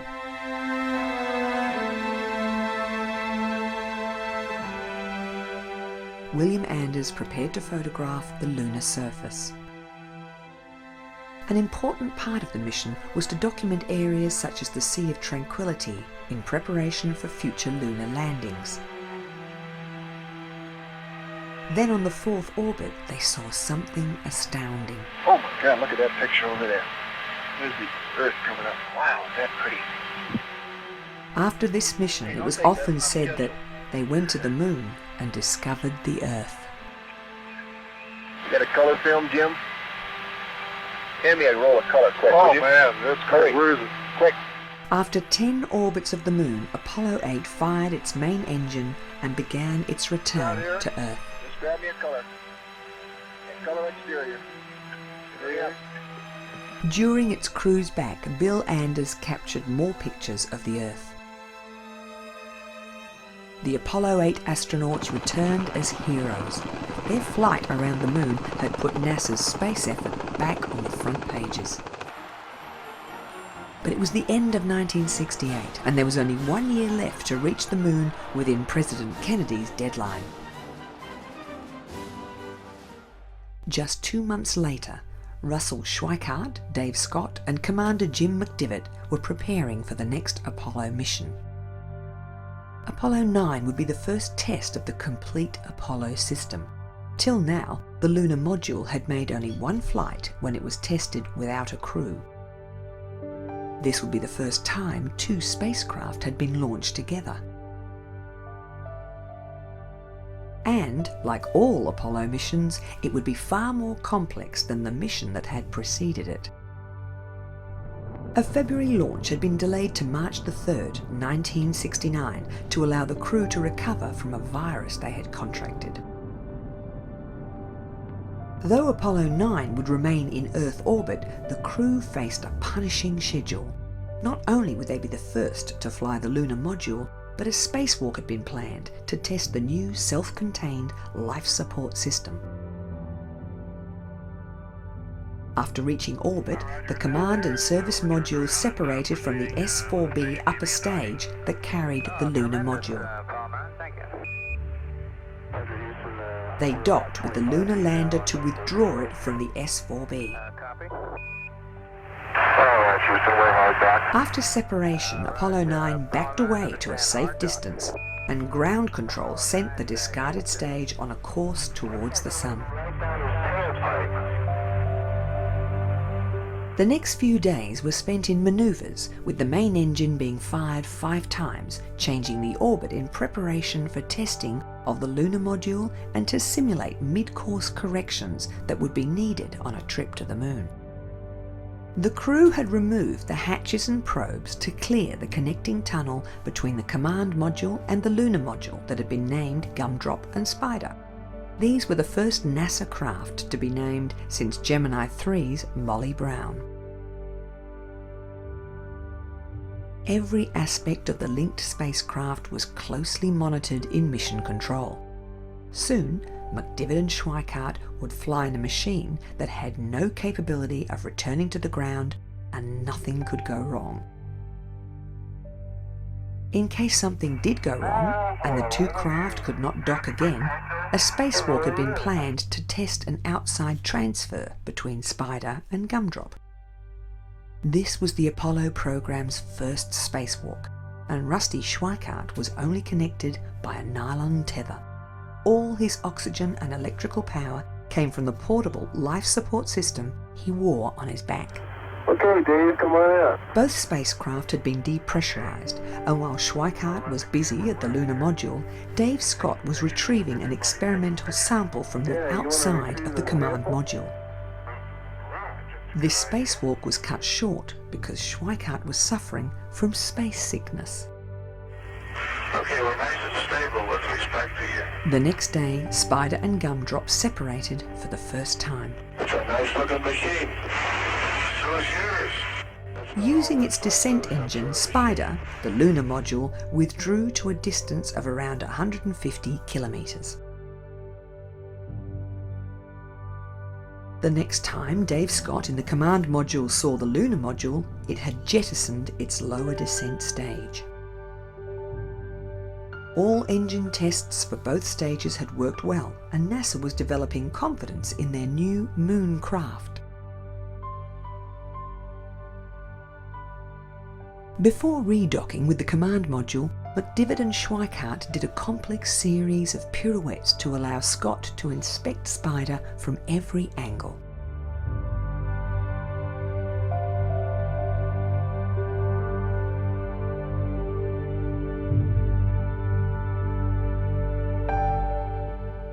When the three astronauts were reunited, the lunar module was jettisoned, eventually to burn up in the Earth's atmosphere. They spent several more days in orbit photographing the Earth before splashing down in the Atlantic. NASA had just 9 more months to meet President Kennedy's end-of-the-decade deadline for putting a man on the moon, but there was one more step before they made the first attempt to land. All stages pressurized. Apollo 10 would take a lunar module to the moon and descend toward the lunar surface, but it would not land.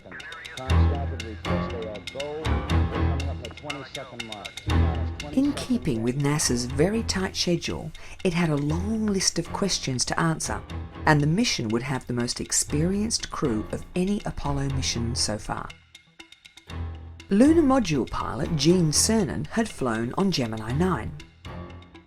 Command module pilot John Young had flown on Gemini 3 and 10. And Commander Tom Stafford had flown on Gemini 6 and 9. One of the important problems that this mission had to solve was linked with the moon's uneven gravitation.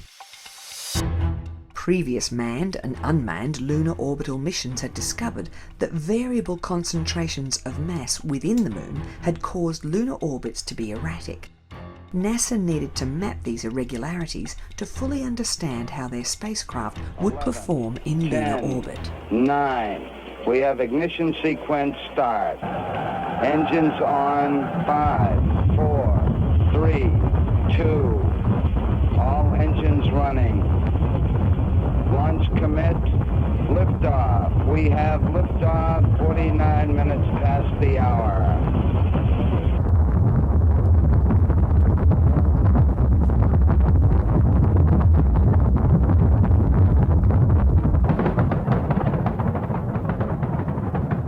Apollo 10 would be a complete rehearsal for the first lunar landing. It would be the second Apollo craft to leave Earth orbit. Docking with and extraction of the lunar module, which had been the major focus of previous missions, was becoming commonplace. It's looking real stable to us. We show you closing finally. Roger. Snap, and we're there. Got 2 grays. Roger.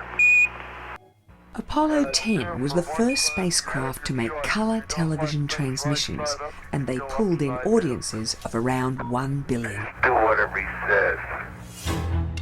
As in the previous mission, Apollo 10 had 2 spacecraft each needing a different call sign. The astronauts had elected to call the mothership Charlie Brown and the lunar module Snoopy after the popular Peanuts cartoon strip of the time. After this, the space crews were asked to choose names that had a little more gravitas.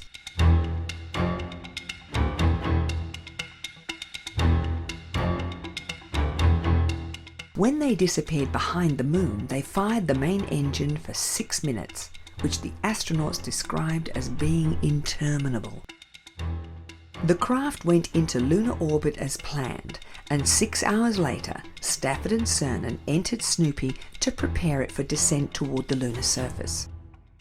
It was teeming with weightless flakes of mylar insulation that had come loose when the connecting tunnel had pressurized. This caused itching for the rest of the flight. But there were more problems. Charlie Brown, Houston. We're concerned about this yaw bias in the limb and apparent slippage of the docking ring.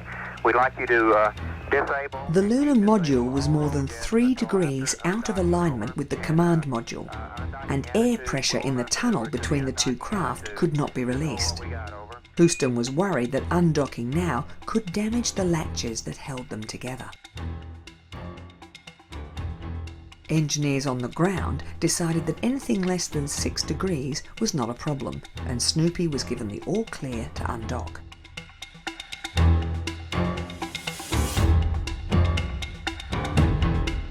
This was the first time a lunar module had flown in the lunar environment for which it had been designed.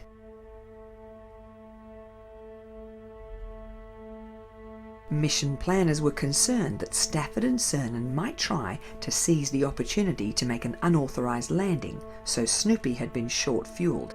If they did land, they could not get back. For the next 8 hours, John Young would be alone in Charlie Brown. Houston, Charlie Brown, how do you read on high gate, over? Charlie Brown, Houston, over. Roger, read your line clear. Snoopy was go for DOI. Roger, great, sounds great, we copy. Snoopy dropped lower and lower, passing directly over the proposed landing site for the next Apollo mission and travelling more than 500 kilometres from the mothership. But just before they were due to jettison the descent stage, a guidance setting switch was in the wrong mode, and the lunar module began gyrating wildly. By dumping the descent stage and switching to manual control, Tom Stafford was able to regain stability.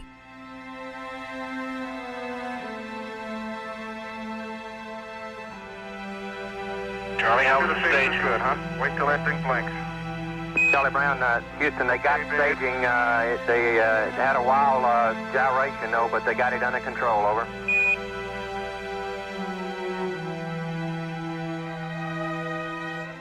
The rendezvous went according to plan, and Apollo 10 remained in lunar orbit for another 29 hours, mapping anomalies in the lunar gravity before returning to the Earth. But even as they were near the Moon, another Saturn V had been rolled out to the launch pad. Apollo 11 was being prepared for the first attempt at a landing on the Moon.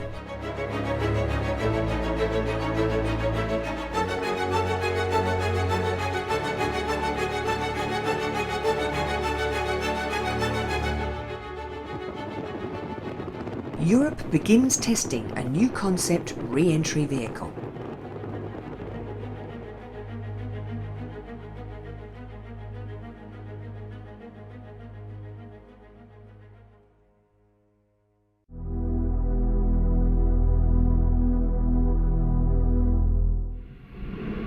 Allumage Vulcain.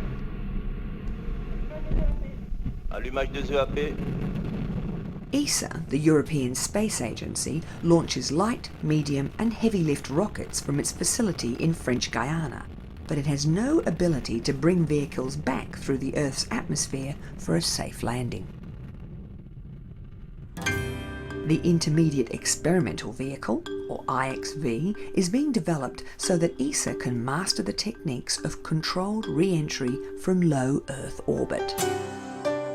The IXV uses the lifting body concept in combination with ceramic and carbon fibre thermal protection. Though this is a more complex technique than the common ablative heat shield made of plastic resin that dissipates heat as it vaporizes, ESA wants to test a vehicle that offers greater control for more accuracy in landing. The concept vehicle will function autonomously. It is equipped with thrusters to maintain the correct attitude before it reaches the Earth's atmosphere. As it descends to 120 kilometres, the IXV encounters the upper levels of the atmosphere. At this point, it is travelling at a speed approaching 27,000 kilometres per hour. Two flat actuators keep the craft correctly aligned during this part of the re-entry. There are unanswered questions about this part of the journey where the oxygen and nitrogen molecules in the air become a high-temperature plasma that does not obey the usual rules of aerodynamics. At an altitude of 26 kilometres, the craft will have slowed to 1,600 kilometres per hour, where the first of a series of supersonic parachutes is deployed. Though this technology is well understood, ESA still had to perform drop tests in the Mediterranean of a dummy IXV to see how their craft would behave. In mid-2014, the craft was prepared for its flight from the European spaceport in Kourou. The IXV was covered in more than 300 sensors to monitor its behaviour during all phases of its 2-hour flight. 4, 3, 2, 1, top. Allumage P80, décollage. It will be 6 months before the technical data has been fully understood and can be used in the design of a larger re-entry vehicle.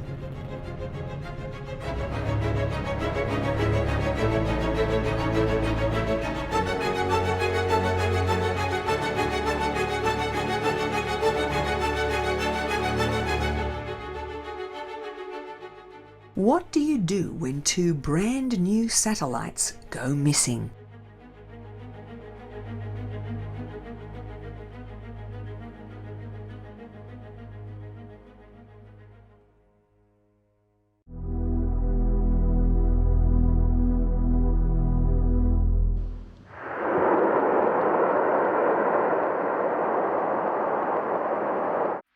For more than 15 years, Europe has been working on its own satellite navigation system. Called Galileo, the system is intended as a civilian global location service as an alternative to the American GPS, which has military applications. This means average GPS users can have their service downgraded without notice. An in-orbit validation phase, using 4 satellites, was recently completed, and new additions are being launched regularly until a constellation of 30 satellites is in service. Satellites 5 and 6, known as Dorisa and Milena, were sent up on August 21st, 2014, aboard a Soyuz launcher. Initially, everything seemed to have gone well, but a design flaw in the frigate upper stage allowed fuel lines to freeze during the extended cruise, and the satellites were delivered to elliptical rather than circular orbits. It took a while just to find where Dorisa and Milena were, and then ground staff began the detailed calculations involved in bringing the satellites back to usable positions. The low end of the orbit took both satellites through the Van Allen radiation belts, endangering the sensitive navigational electronics. Using the satellite's own manoeuvring thrusters, they were brought into usable circular orbits. After exhaustive systems checks, Dorisa and Milena were given a clean bill of health and, though their positions are not ideal, they will still be able to contribute to the Galileo constellation's function. Soon the next 2 satellites, Adam and Anastasia, will go into orbit, although their launch has been delayed by a thorough review of the Soyuz and its frigate upper stage. It has been determined that the proximity of a cold helium line to the fuel line caused the freezing problem in the frigate.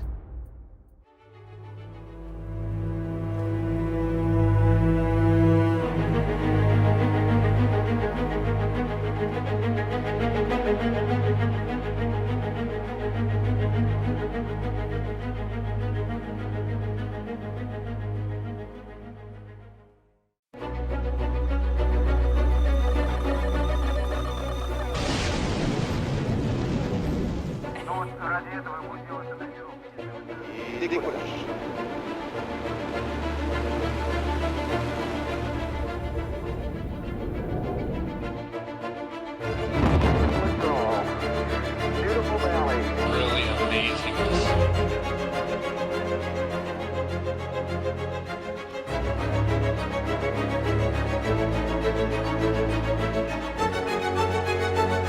As the Apollo program was preparing to land on the moon, some saw it as the beginning of a glorious age of exploration, while others were seeing it as the end of an expensive drain on the American budget.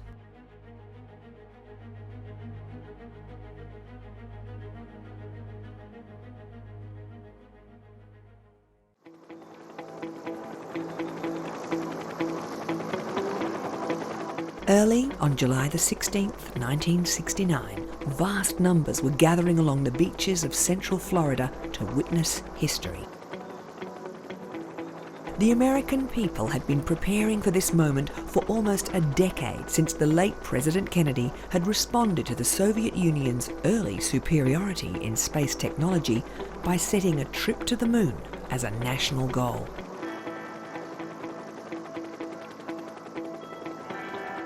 More than 1 million people were crowding the roads and causeways around Cape Canaveral that had recently been renamed Cape Kennedy. Minor dignitaries and friends and families of space workers had access to special stands constructed in the grounds of the Kennedy Space Center to see the Apollo 11 astronauts blast off. While the public had great faith in NASA's ability to land men on the moon, the experts working in the space business put their chances of success at no better than 50-50.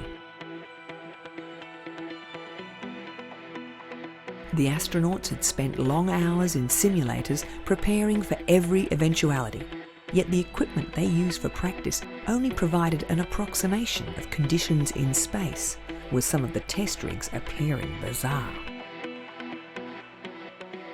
A special gantry built at NASA Langley provided something approaching the experience of lunar gravity.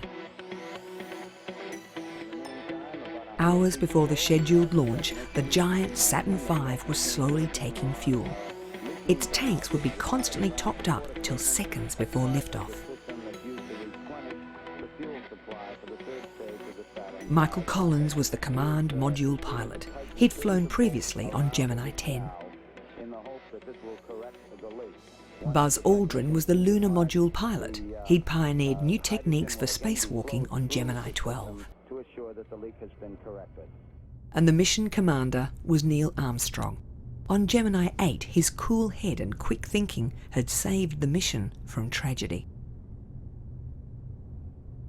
Apollo 11 would have a fully experienced team chosen to deal with and solve difficult problems. And there would be problems.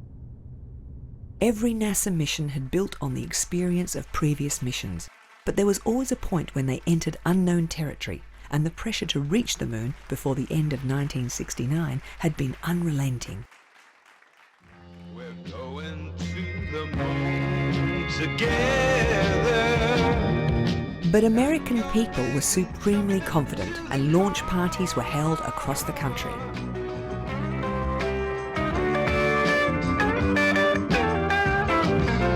Local entrepreneurs were quick to capitalise on the mood of celebration.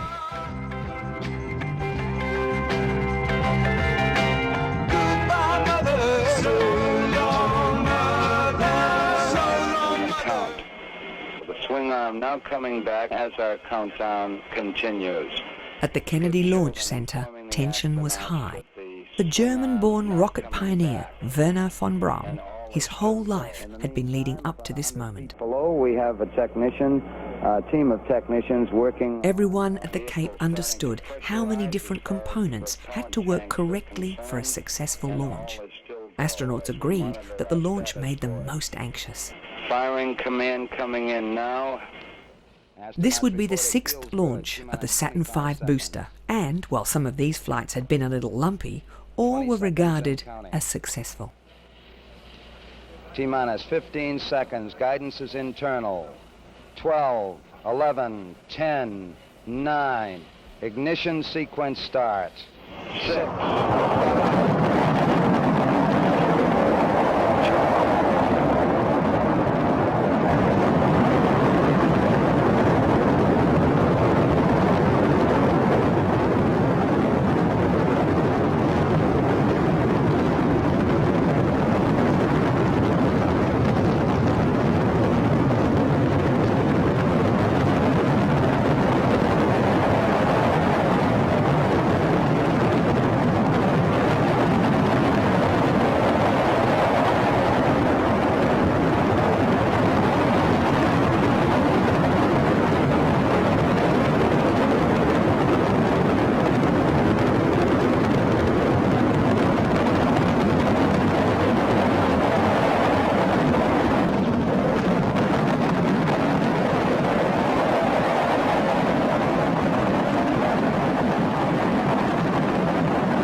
Just seconds into the flight, control was transferred from the firing room in the launch complex to mission control in Houston.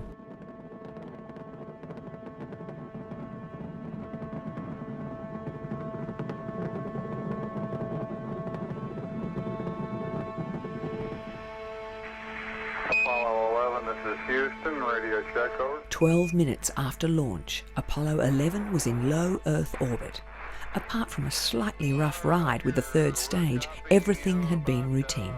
5x2, very weak. Can you give us a status report, please? Trans-lunar injection and docking with the lunar module were now practices that had been done many times before, and they too were achieved with little fuss. Oh, well, it's clear now, Mike, and we understand that you are docked.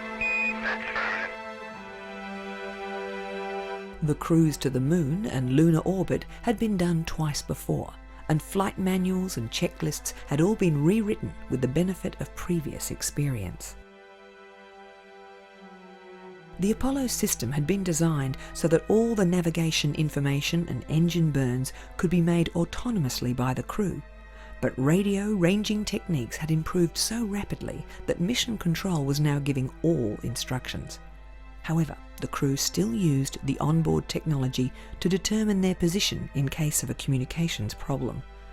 Command module pilots took pride in the accuracy of their navigation.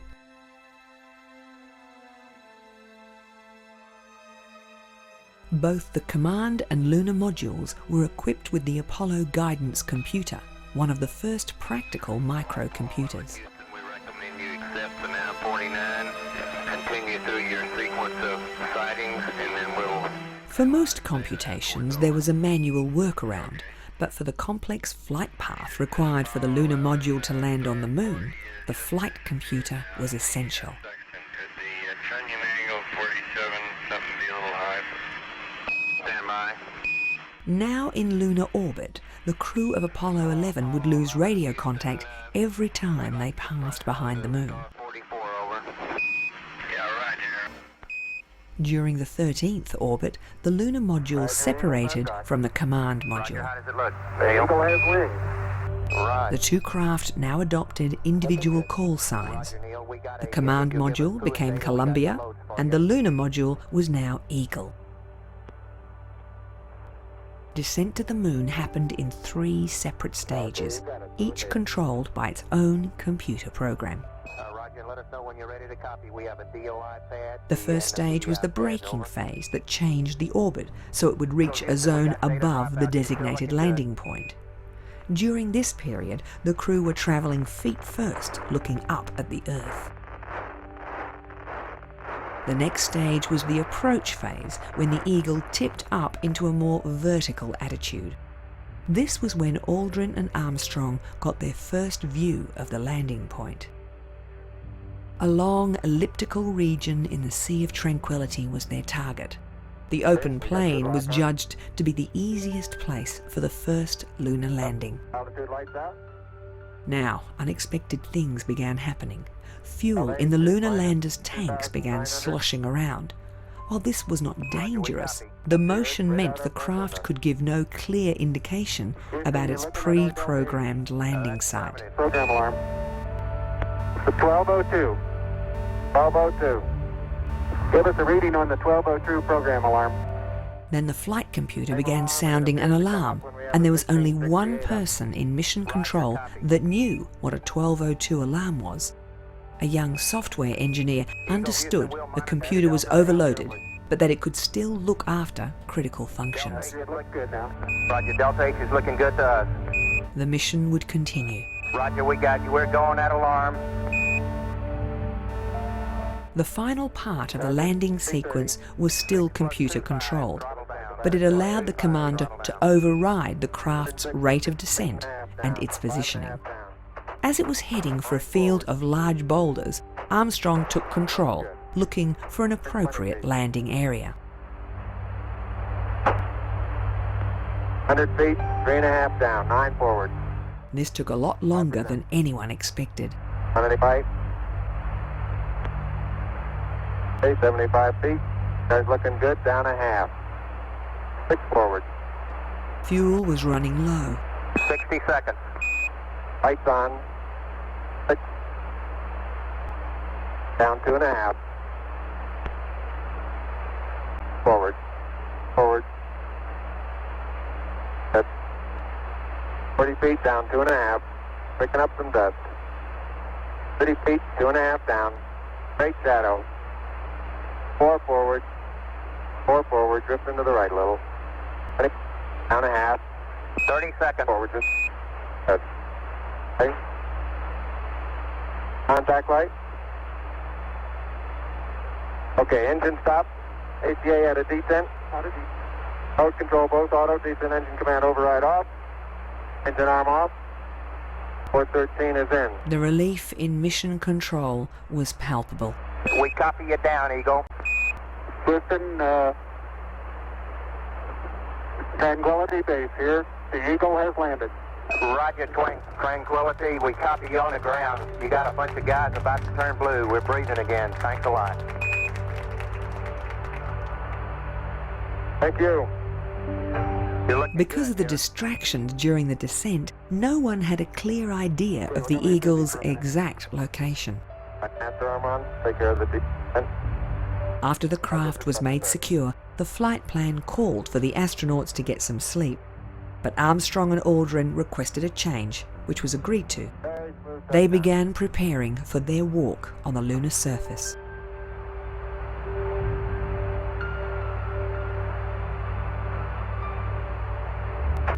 Around 7 hours later, Armstrong was climbing down the ladder. A black and white TV camera was now activated, and around the world, 600 million people were watching. That's one small step for man,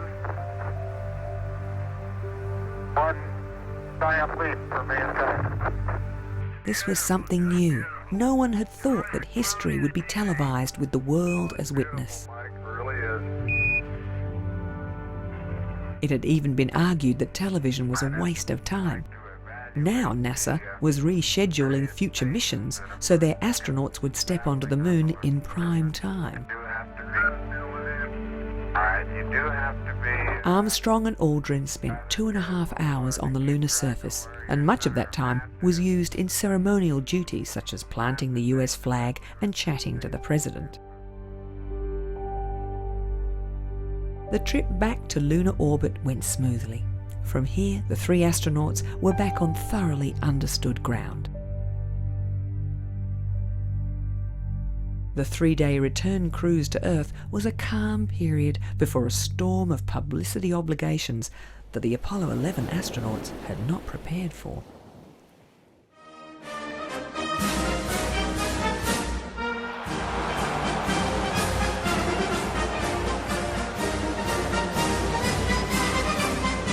Armstrong, Aldrin and Collins were feted in ticker-tape parades across the United States and then across the world. The generous taxpayer funding that had kept the space program going was now in doubt, and NASA was keen to build on this wave of popularity. But in the corridors of power, questions were being asked about the vast sums required to put men on the moon.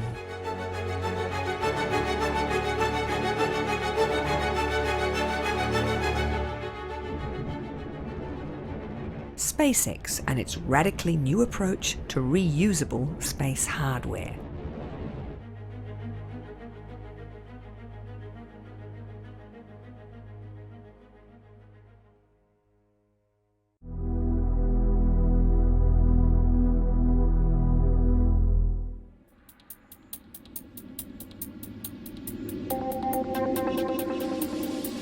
With the last landing of the Shuttle fleet in 2011, the United States, a major contributor to the International Space Station, was reliant upon Russia to ferry astronauts to and from the orbiting laboratory. 3, 2, 1, 0. But to get cargo and supplies to the ISS, NASA signed contracts with private space technology company SpaceX.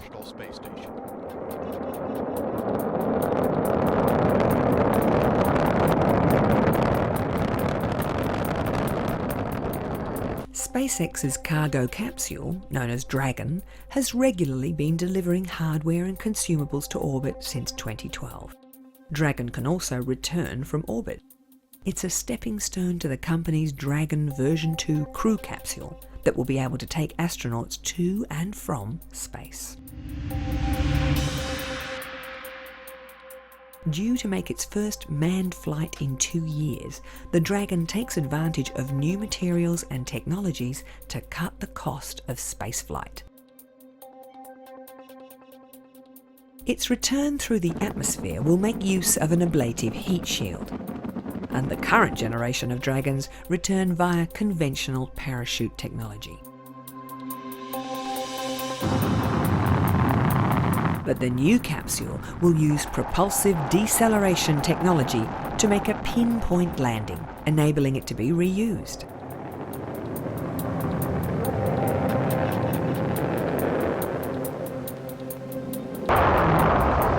The Falcon 9 launcher's 2 stages will also return to the ground for reuse.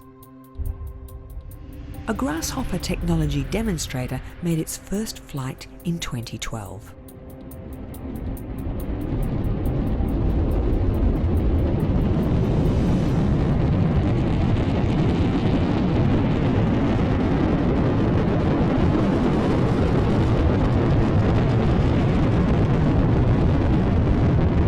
SpaceX conducted a series of experimental launch and return flights at its test site in McGregor, Texas.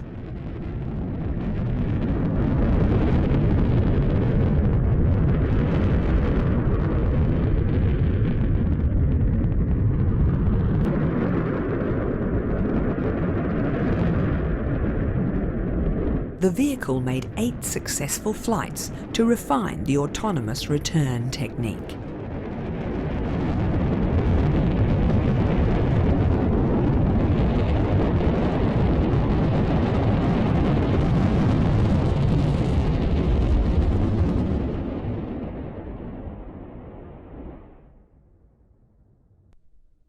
The technology has been incorporated in the Falcon 9.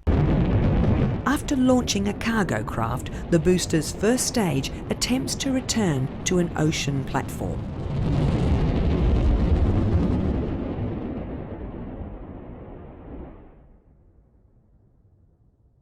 SpaceX technicians are aware that further refinements are needed.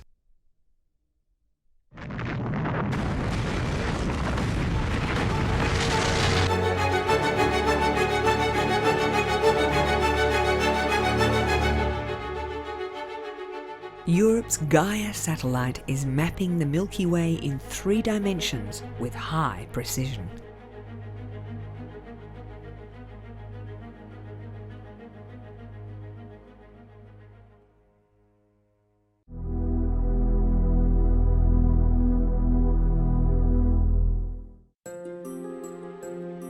In 2006, the European Space Agency began work on a unique star mapper that became known as GAIA. Designed to orbit the Sun at a point 1.5 million kilometres beyond Earth, it will rotate, scanning our local galaxy to accurately gather positional information about the neighbouring stars. 2 different telescopes feed images to the probe's very large high-definition camera. Over its 5-year operational period, GAIA will rescan the same areas 70 times. As it orbits the Sun, its positional change will enable it to observe parallax differences from which accurate star distances can be determined. In addition to position and distance information, GAIA will collect 2 different types of spectral data. One will help determine the stellar object's speed, and the other will indicate the object's chemical makeup. GAIA was successfully launched at the end of 2013 and has been functioning correctly since. Its pointing and positioning are achieved by cold nitrogen thrusters that do not compromise the satellite's thermal integrity. GAIA's data link with Earth can handle 3 megabits per second, and it will be fed back to ESA's most sensitive ground stations at Sobreros, Spain, and New Norcia in Western Australia.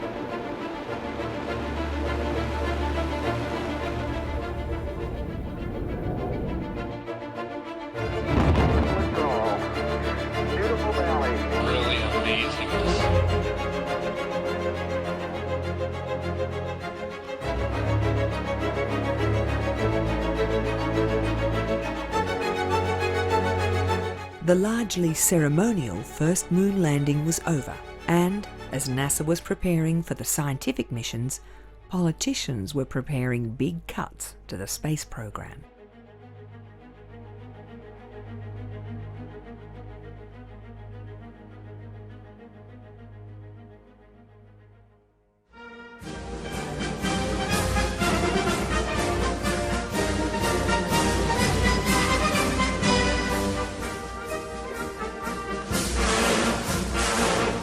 Toward the end of the 1960s, America finally had something to celebrate. Armstrong, Aldrin and Collins had returned safely from the moon.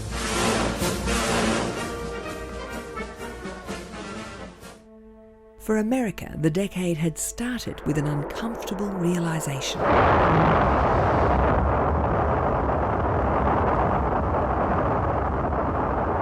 Cold War adversary, the Soviet Union, had a commanding lead in space technology.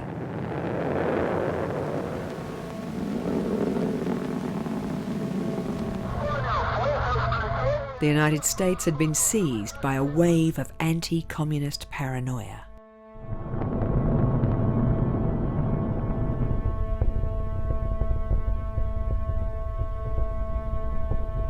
Nine years and $17 billion later, Apollo 11 had planted the US flag on the surface of the moon. First set foot upon the moon, July 1969, AD. It came in peace for all mankind. Around the planet, 600 million people had watched on TV. The world's population was watching history, and they knew it. Tranquility Base, this is Houston. Can we get both of you on the camera for a minute, please? At beaches and rivers in central Florida, 1 million Americans had turned out to see the launch of Apollo 11. November the 14th, 1969, was a wet day at the Kennedy Launch Center.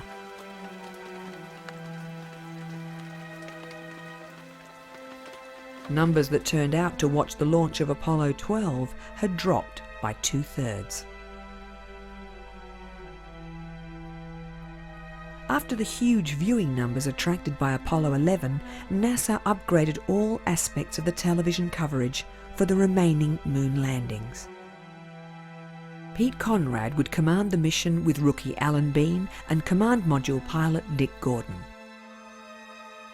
Their destination, the Ocean of Storms, just near the landing site of Surveyor 3, the unmanned craft that had touched down 2 years earlier. 6, 5, 4, 3, 2, 1, 0. All engines running. Commit. Liftoff. We have liftoff. 11:22 a.m. Eastern Standard Time. The driving rain was not seen as a problem. Although high winds could delay a launch, the Saturn V was an all-weather vehicle, and the wet conditions were not a factor. Roger, clear the tower. I got a pitch and a roll program, and this baby is really going. Roger, Pete. Soon after liftoff, lightning struck Apollo 12 and ran down the ionized exhaust trail to the launch tower. We had everything in the world drop out. Roger. All instrumentation in the command module went haywire, and telemetry readouts on the ground were showing garbage. Apollo 12 Houston, try SCE to auxiliary, over. For a short while, nobody in the craft or on the ground knew what had gone wrong. SCE to auxiliary. Finally, the crew was asked to flip an obscure reset switch. Only Alan Bean knew where it was. It restored all instrumentation and the mission could continue. Apollo 12 Houston, go for staging. Some really big pitch, gang. Got a good S2, gang. Roger, we copy, Pete. You're looking good. This had happened at a critical period of powered flight, and Mission Control had come very close to calling an abort. Your thrust is looking good, Pete. The single Earth orbit was spent checking all systems before Apollo 12 was given the all-clear to go to the moon. Right, Pete. Your fuel cells look good down here.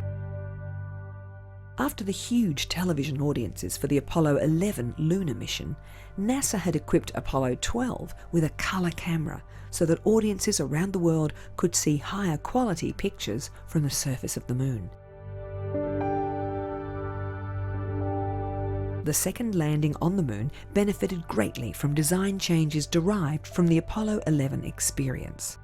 Baffles inside the lunar module's fuel tanks prevented unwanted sloshing that had confused the flight computer. Yeah. 81, 32, 36. Coming down. The landing went exactly as planned, with the astronauts recognizing all the landmarks in the vicinity of the Surveyor 3 probe. He's got it made. Come on in there. 24 feet. Contact light. Roger, copy contact. TV starting to... But as Pete Conrad climbed toward the lunar surface, in the United States, it was 6 a.m. on a Tuesday morning, and very few people were watching the live television pictures. I bet you when I get down to the bottom of the ladder, I can see the surveyor. Viewer ratings were important for NASA.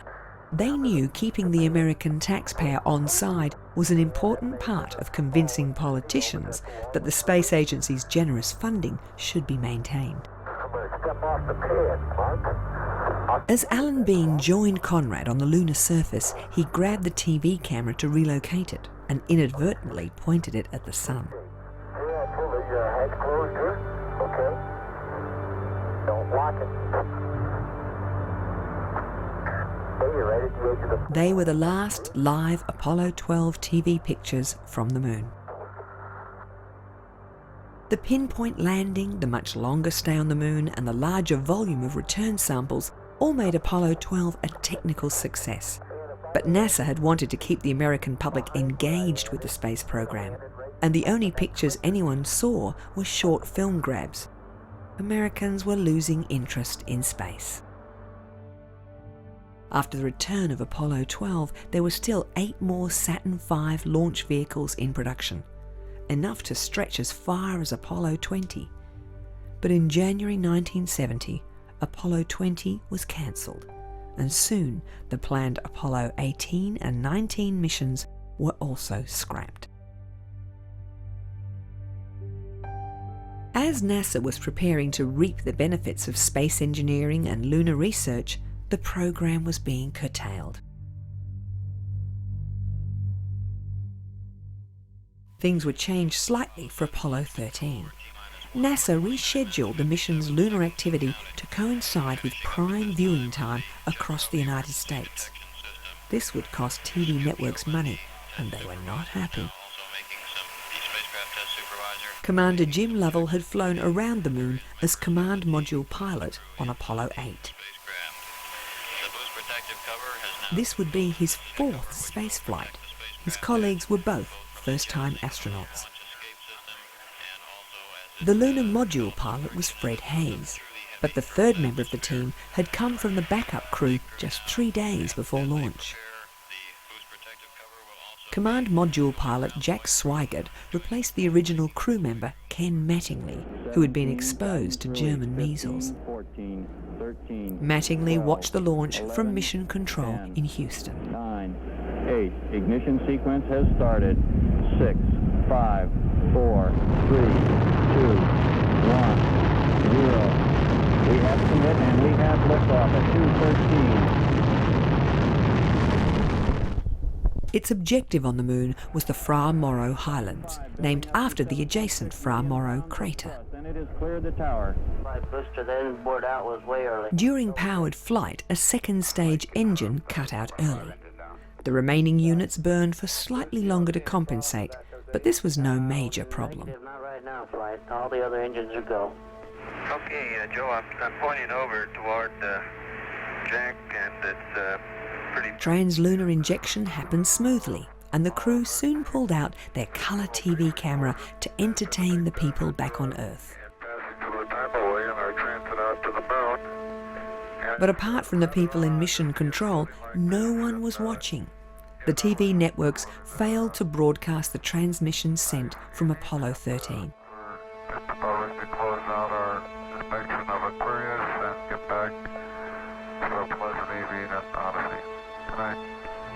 Dane, we've got one more item for you when you get a chance. We'd like it to stir up your cryo tanks. Soon after they had ceased their transmission, with the spacecraft 3/4 of the way to the Moon, an explosion took out the command module's main power supply.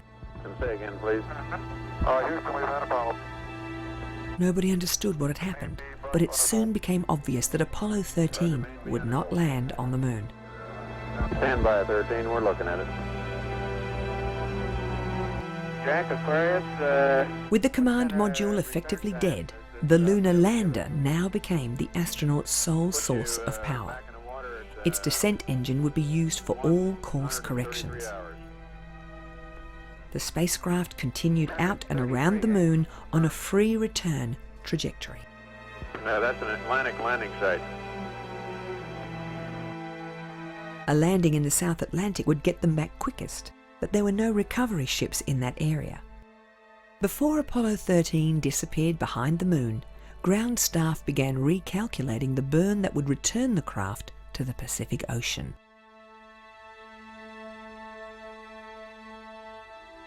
While there was enough food and oxygen to last till the return to Earth, water and power would be critical. Before long, temperatures in the craft had dropped to near freezing. With strictly rationed water, Fred Hayes got a urinary tract infection.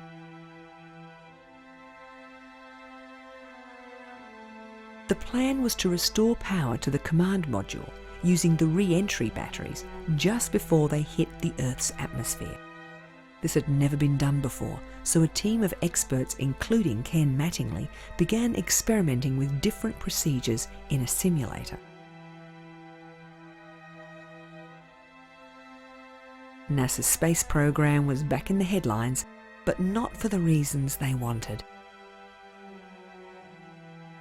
Simulations of the power-up sequence were complicated because condensation, caused by the low temperatures in the command module, threatened to short out the electrical system. But finally a procedure was radioed to the crew.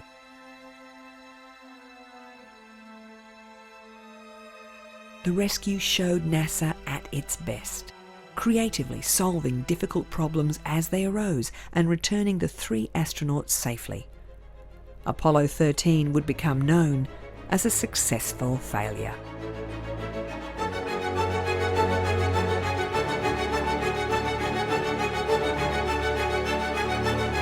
The Apollo program begins adding new technology.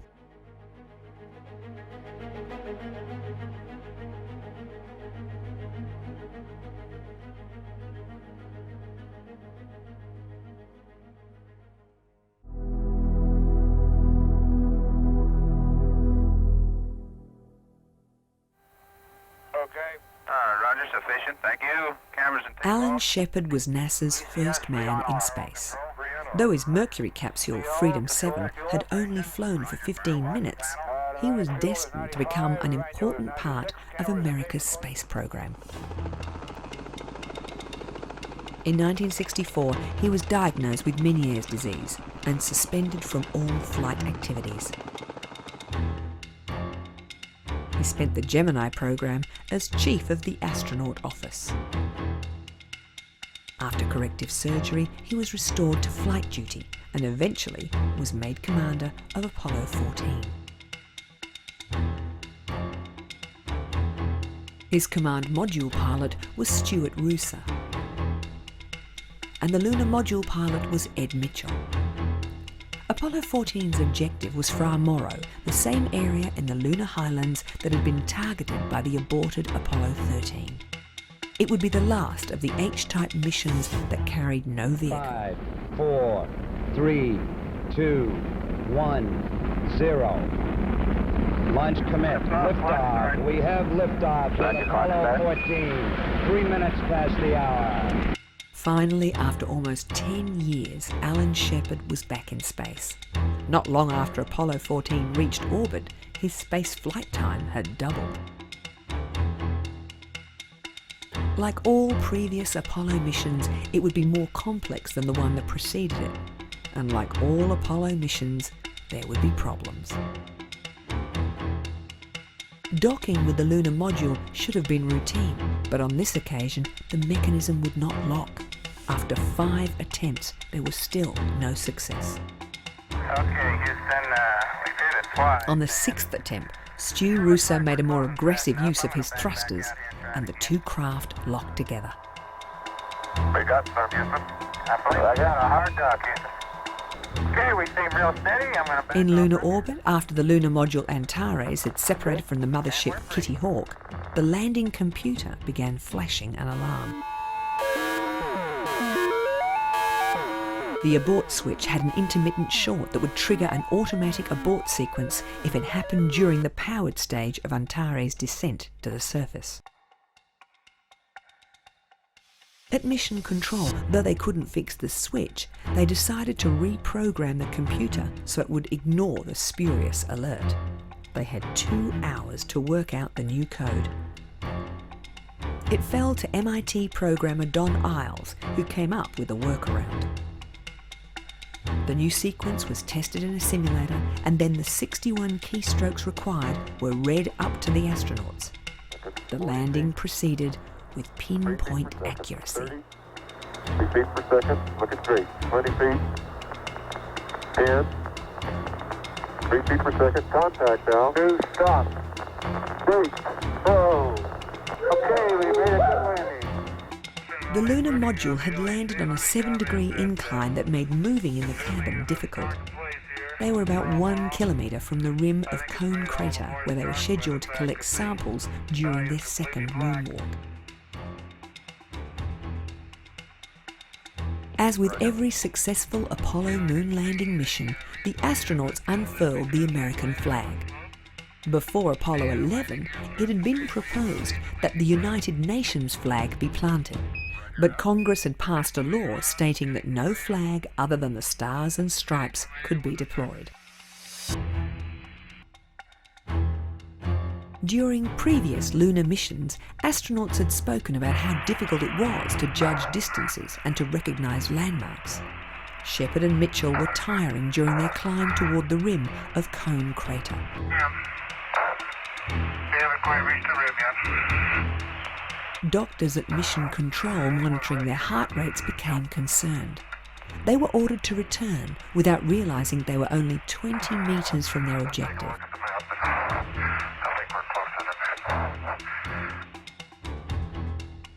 But NASA was about to eliminate this problem. Apollo astronauts were training with a new piece of hardware. All remaining missions would be able to travel 10 times further from the lunar module using the new lunar rover. Geology was the main feature of the remaining Apollo missions. Preliminary analysis was showing that the moon had once been molten with rocks containing no trace of water. Dave Scott would command Apollo 15. Jim Irwin was the lunar module pilot. This would be his first spaceflight. Al Worden was the command module pilot. Apollo 15 was also his first spaceflight. Refinements in the design of the Saturn V launch vehicle and improvements in the targeting and trajectory parameters meant that a heavier version of the lunar module could now reach the moon, carrying heavier loads. Liftoff. We have liftoff at 9:34 a.m. Eastern Daylight Time.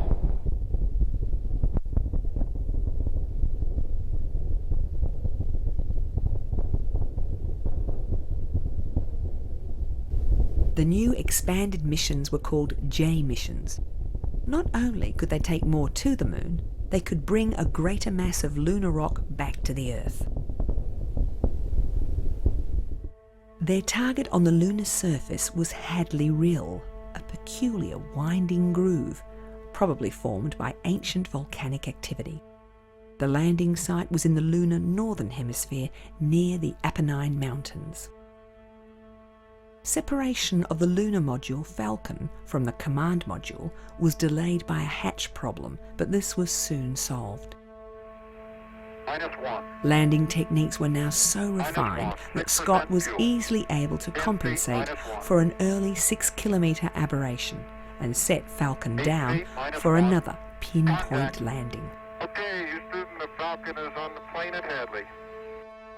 The quality of television pictures from the moon had continued to improve as audiences across the United States dwindled. The big difference was the rover. Not only would it allow the astronauts to travel further and to carry more samples, but without exerting themselves, Scott and Irwin used less oxygen and could stay longer on the surface. Dave Scott had taken his geology training very seriously, and on the crew's second traverse in the lunar rover, this training paid off. Okay, that's as good a way as any. They discovered a white rock at the bottom of the Hadley Rill, which was thought to be part of the lunar bedrock. It became known as the Genesis Rock, and it was more than 4 billion years old. After almost 3 days on the moon, Scott and Irwin prepared the Falcon for return to lunar orbit.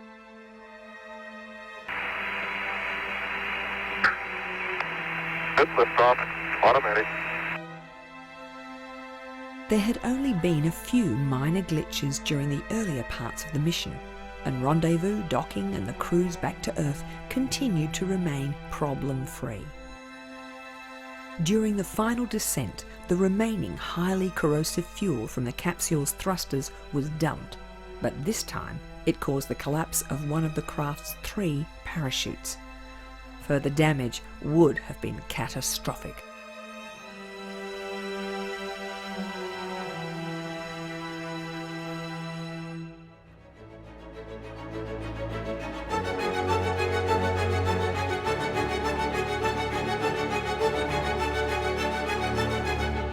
The end of an era as the Apollo missions come to a close.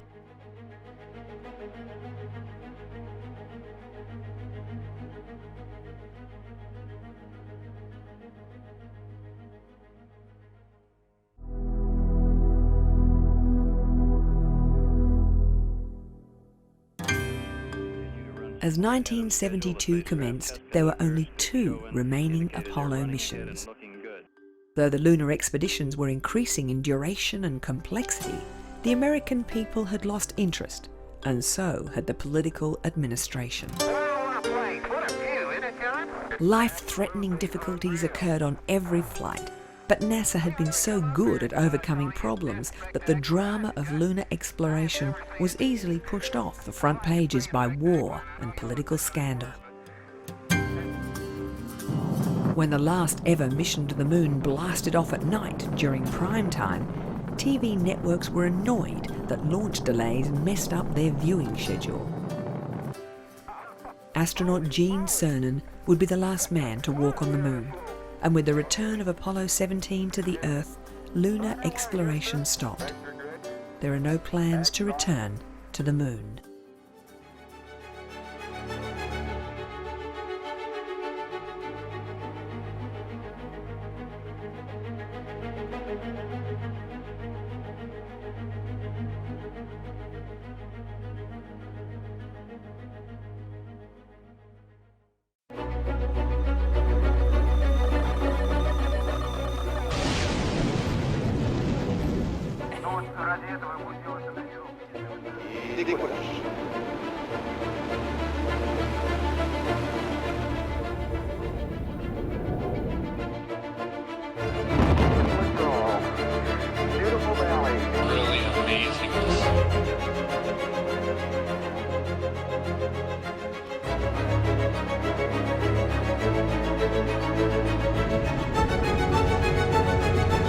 The Space Shuttle was designed as a cost-effective way of making travel to low Earth orbit routine.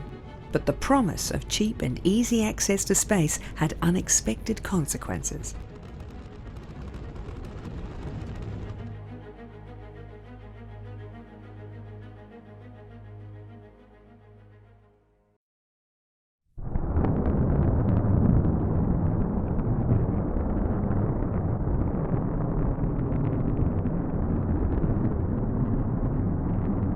During the 1960s, while NASA was striving to reach the moon, a feasibility study was carried out into a space plane that could be reused. Politicians were wincing at the costs involved in giant boosters that could only be used once. A craft that could take off like a rocket and return to the ground landing like a plane was touted as an economical alternative to disposable rockets. Concepts for a spaceplane had been around since the 1950s, but most of these had been little more than drawings backed up by a modest set of calculations.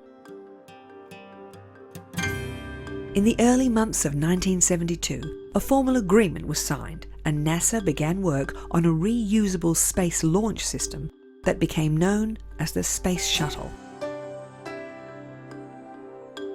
A fleet of 4 shuttles was planned, and they would all be named after famous ships. However, an extra shuttle to be used as a test craft was completed first. It was to be named the Constitution, after the famous US naval frigate. But fans of the TV show Star Trek petitioned the government to call it the Enterprise after the fictitious spaceship. As it rolled out from the plant in Palmdale, California, Star Trek fans were there in force. Fortunately, there had been several real ships named the Enterprise, so the administration relented and the new name stuck. Compared to the space capsules in which astronauts had previously returned to Earth, the new machine was huge and testing presented huge problems.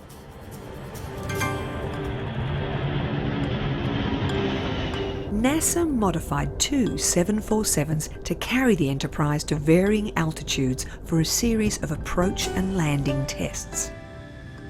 With no engines, it had to glide to a landing, but gliders are light with long wings, and the shuttle was heavy with only stubby wings.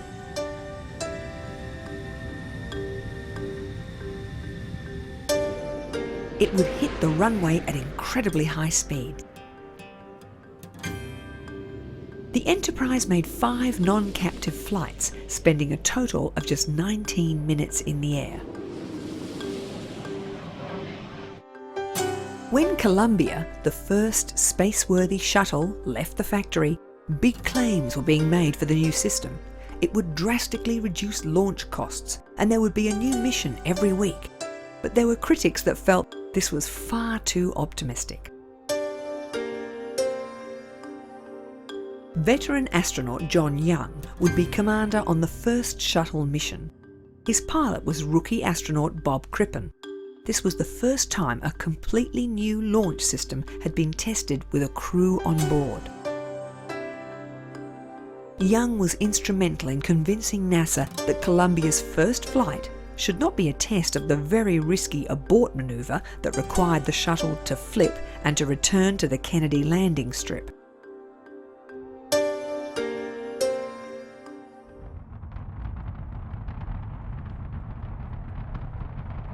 Columbia blasted off on its maiden voyage in April 1981.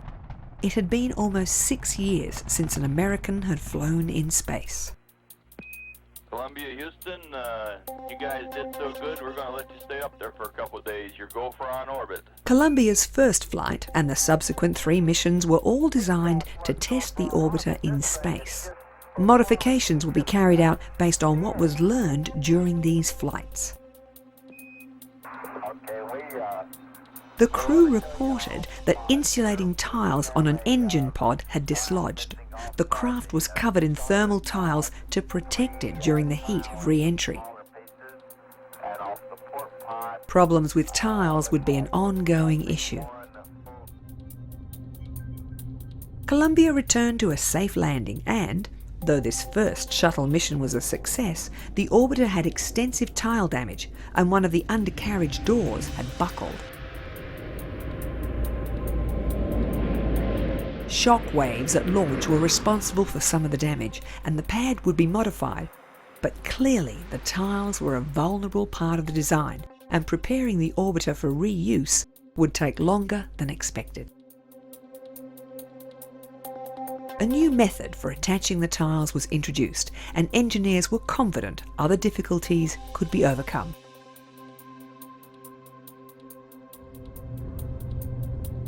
It took 103 days for NASA to prepare the spacecraft for its second flight.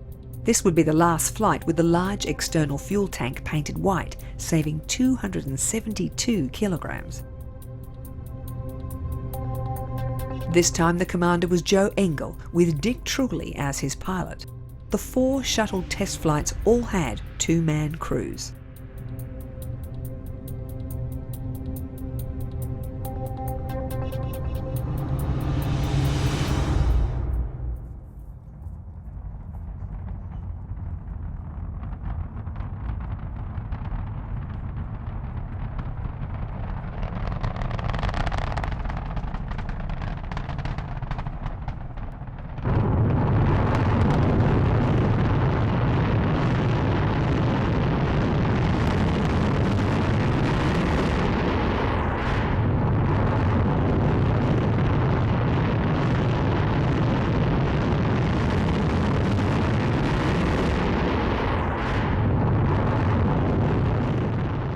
Vital components in the new space transportation system were the 2 solid rocket boosters.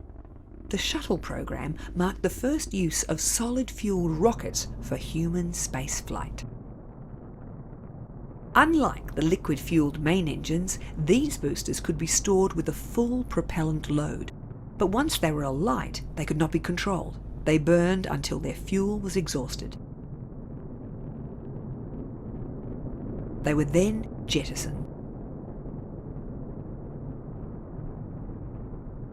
And, just like the shuttle, these boosters were designed for reuse. Waiting off the coast of Florida, recovery ships tracked their path back to the ocean.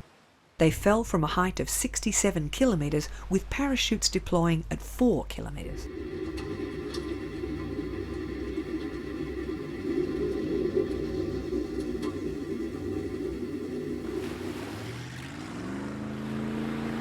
The recovery team collected the parachutes, pumped out the water, and towed them back to NASA for refurbishment. After Columbia's second flight, NASA discovered an O-ring designed to seal the booster's individual sections was partially burned through.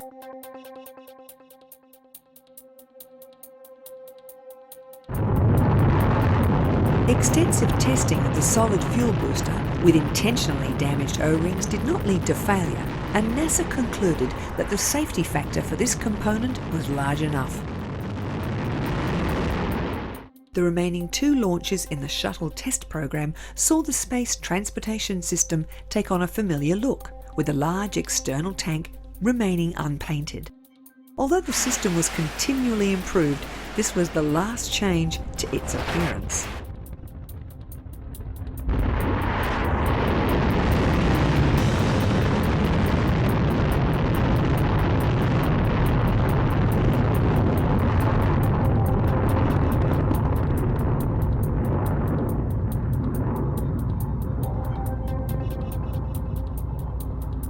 These test flights verified the shuttle's ability to cope with on-orbit thermal stress and allowed the crew to gain experience with the robot arm. But there was also a secret military aspect to one of these missions that sat awkwardly with the civilian space agency. Modifications to NASA's original design had been made to accommodate military payloads. After Columbia's successful return from its 4th mission on July 4th, 1982, the spacecraft was declared operational.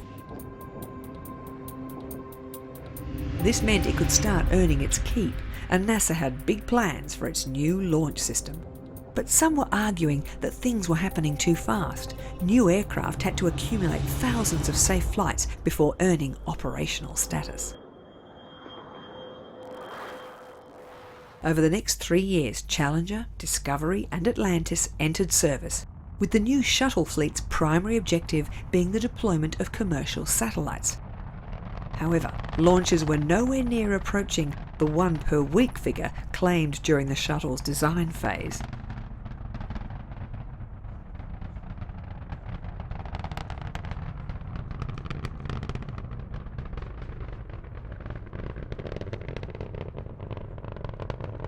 An orbiter could carry 3 standard-sized communications satellites.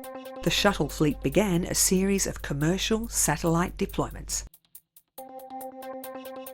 And when faulty boosters left some expensive satellites in low Earth orbit, new satellite rescue missions were scheduled, and a completely new capability became available.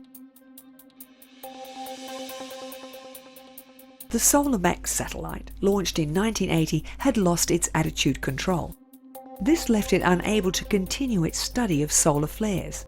But astronauts had been training for a unique repair mission. Nothing like it had been attempted, but NASA was keen to develop the new techniques that the shuttle system was making possible. A completely new device that allowed astronauts to fly freely had been built. NASA had plans for a space station that would require complex construction techniques, and the Manned Maneuvering Unit was seen as an important new tool for astronauts to master. The repair of SolarMax was its first proper task.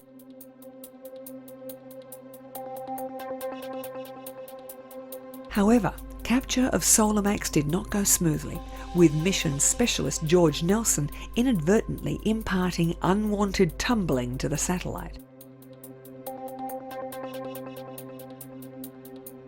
The spin was stabilised by ground controllers, and the next day, using the robot arm, SolarMax was grabbed and brought into the payload bay.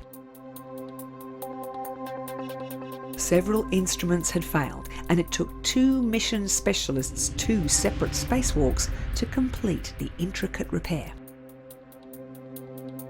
The team was discovering that an astronaut mounted on the end of the robotic arm could move with great precision. Though the astronauts who flew it said the MMU responded well to manual control, more practice was needed before it could equal the accuracy of the robotic arm. The repair mission had been so successful that new Earth-orbiting satellites would now be redesigned for ease of maintenance. Though the new space transportation system was taking a long time to refurbish between flights, NASA was scheduling future missions at a greater frequency. The space agency was pioneering new procedures, and the shuttle's future looked bright.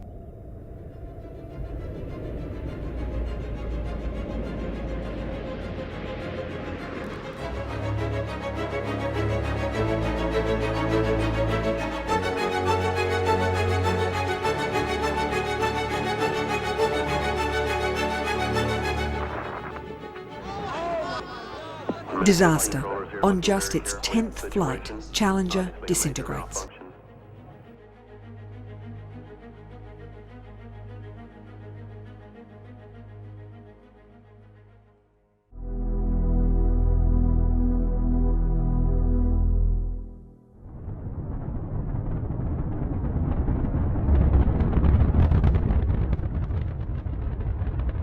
In 1984, there were 5 shuttle missions.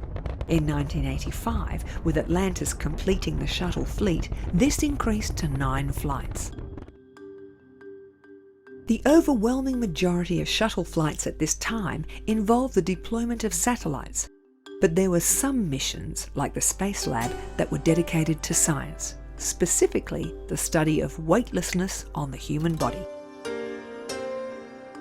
This saw NASA entering into a partnership with the European Space Agency. Space Lab was carried within the shuttle's payload bay, but NASA was aware that the Soviet space program was planning the launch of an orbiting space station. The construction of a space station had been a prime design consideration with the Shuttle, and NASA had begun planning its own space station, but money for this project was not materialising. In January 1986, a crew of 7 was preparing for the launch of Challenger. Although Cape Canaveral in Florida has a generally warm climate, conditions leading up to the launch had been frigid. Launch facilities had frozen during the night, but NASA was keen to proceed, and though some voices were urging caution, they were overruled. The crew was to deploy a data and relay tracking satellite.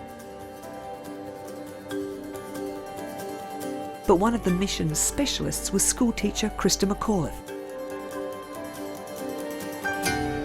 We have main engine start, 4, 3, 2, 1, and liftoff. Liftoff of the 25th Space Shuttle mission, and it has cleared the tower. NASA saw this as an opportunity to rekindle enthusiasm for the space program and to illustrate how safe and routine space flight had become. Program confirmed. Challenger now heading downrange. Krista McAuliffe's parents were at the Kennedy Space Center to watch the launch. As Challenger climbed toward orbit, a rubber O-ring designed to provide a seal between the lower segments of the solid fuel booster began leaking flame. Engines throttling up, 3 engines now at 104%. Challenger, go at throttle up. Challenger, go at throttle up.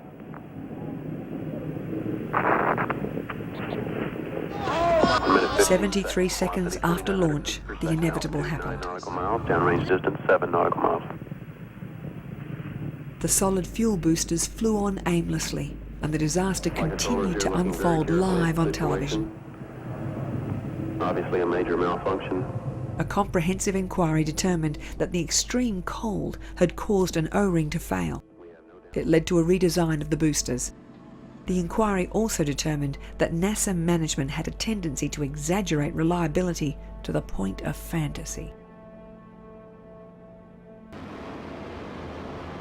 Before the next shuttle could fly, every aspect of the space transportation system was scrutinized. New safety procedures were instituted as well.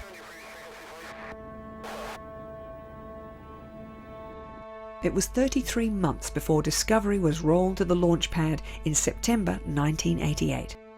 From this point, the shuttle's range of duties had changed. The crew had a new safety regimen, and their flight suits had been modified. And significantly, there would be no more commercial satellite deployments.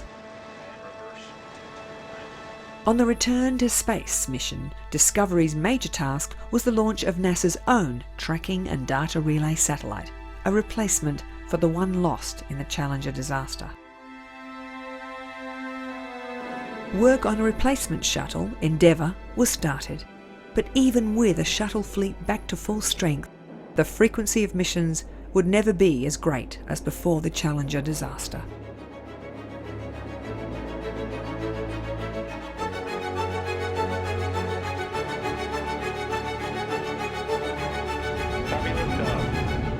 A redesigned shuttle with a redefined role.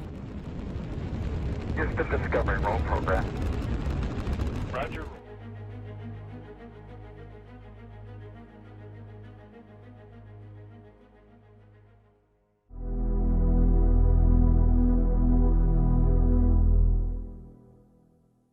Copy, liftoff.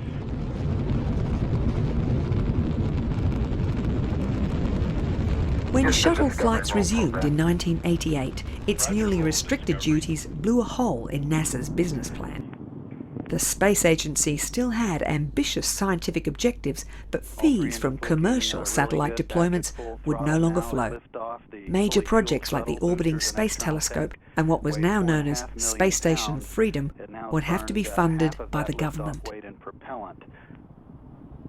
1 minute, 30 seconds into the flight, all 3 auxiliary power units that provide hydraulic power to the orbiter. While the shuttle was grounded, the Soviet Union had started assembling Mir, a space station that would serve as an orbiting laboratory.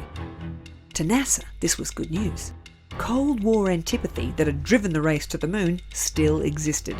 and Congress, not wanting communists to be ahead in anything, began allocating funds for design concepts for space station freedom. Computer-generated vision of space station freedom was produced, but not much else. The unthinkable happened.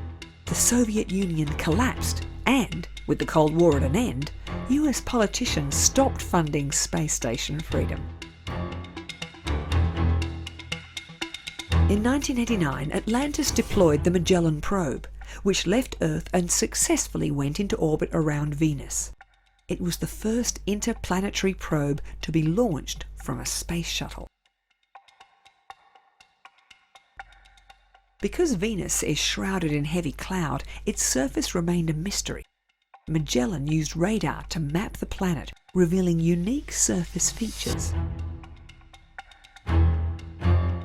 Magellan had marked NASA's return to big science, and the shuttle had been an important part in the process. But a new project that would be impossible without the space shuttle was in train, and astronomers were very excited. Work on an optical telescope that would orbit above the distorting effect of the Earth's atmosphere had started in 1979, but delays in its construction had led to delays in its launch date.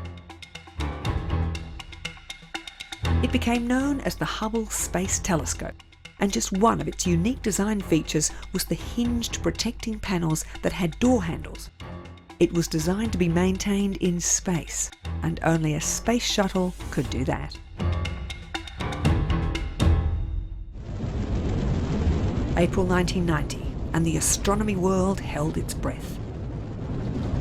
Liftoff confirmed. Finally, the most ambitious, most expensive telescope ever built was on its way to space, and the scientific breakthroughs from such a clear view of the cosmos were expected to be huge. Discovery had a crew of 5, including pilot Charles Bolden, who went on to become the administrator of NASA. Discovery climbed to its highest orbit to date, 612 kilometres. The higher orbit would ensure Hubble's longevity. Apart from a small problem with its solar panels, the deployment of the telescope went smoothly.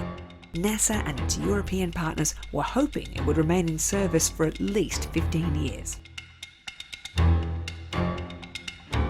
The first pictures from Hubble were blurred, and ground staff started adjustments to fine-tune the instrument. But in weeks it was apparent that there was a flaw in the primary mirror.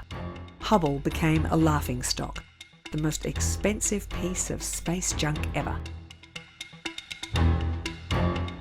Soon, plans for an elaborate mission to fix Hubble were underway, and the space shuttle was an essential part of a mission designed to turn a disaster into a triumph.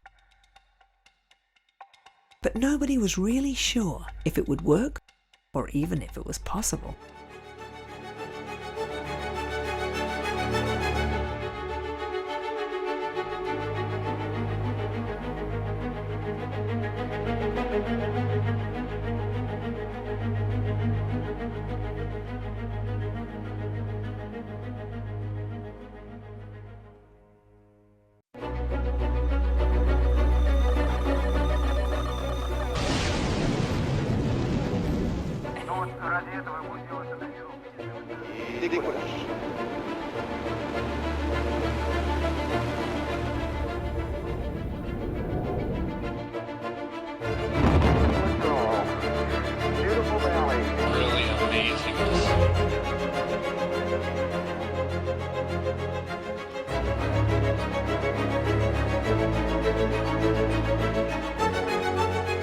By the early 1990s, the Space Shuttle was changing the nature of missions to low Earth orbit, but an important part of its new role seemed to be fixing mistakes in sloppy satellite construction.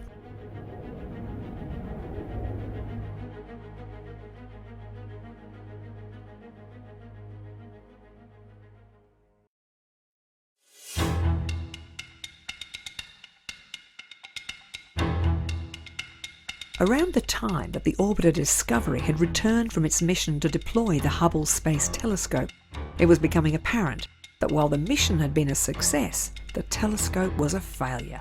A manufacturing error had been made and its images were blurred.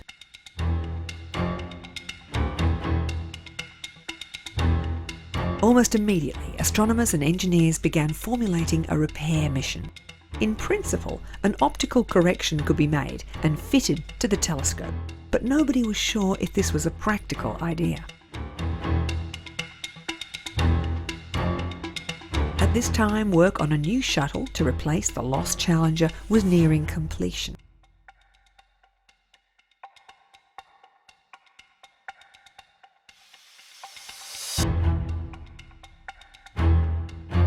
Its first mission would also be a repair operation.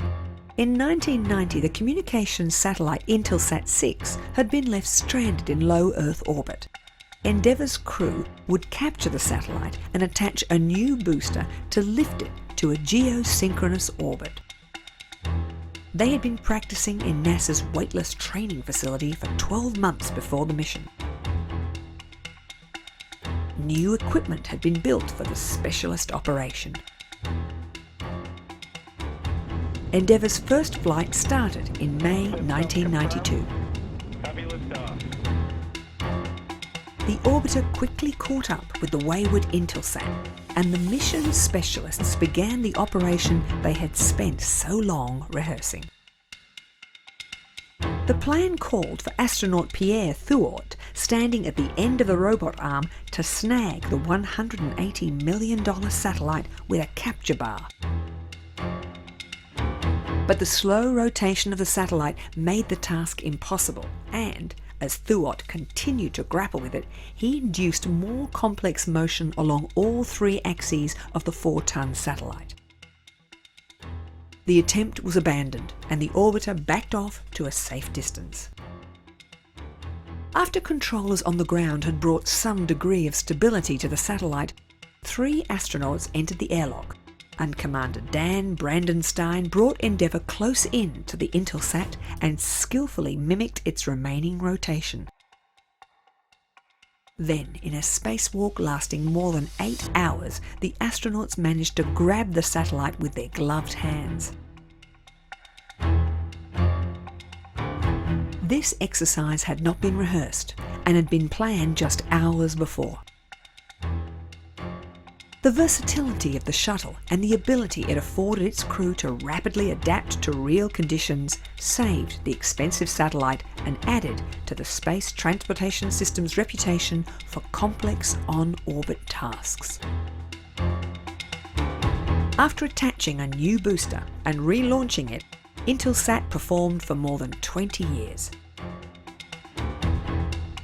But this first mission for Endeavour was still not over. A construction exercise designed to learn about building techniques in weightlessness was scheduled. NASA was keen to advance its space station concept. The main lesson from this exercise was that astronauts working with their feet securely anchored could carry out tasks in roughly the same time as they could in the ground-based simulator.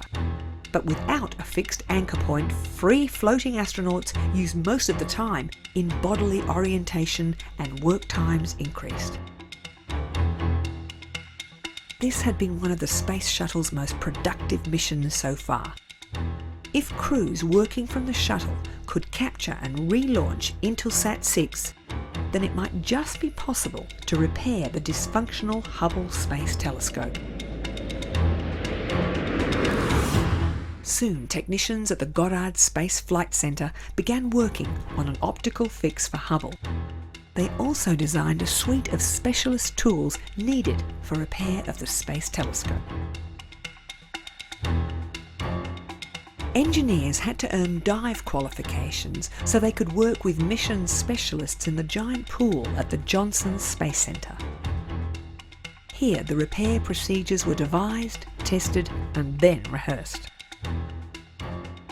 The 4 astronauts selected for the repair mission spent 11 months training in the underwater facility in Houston.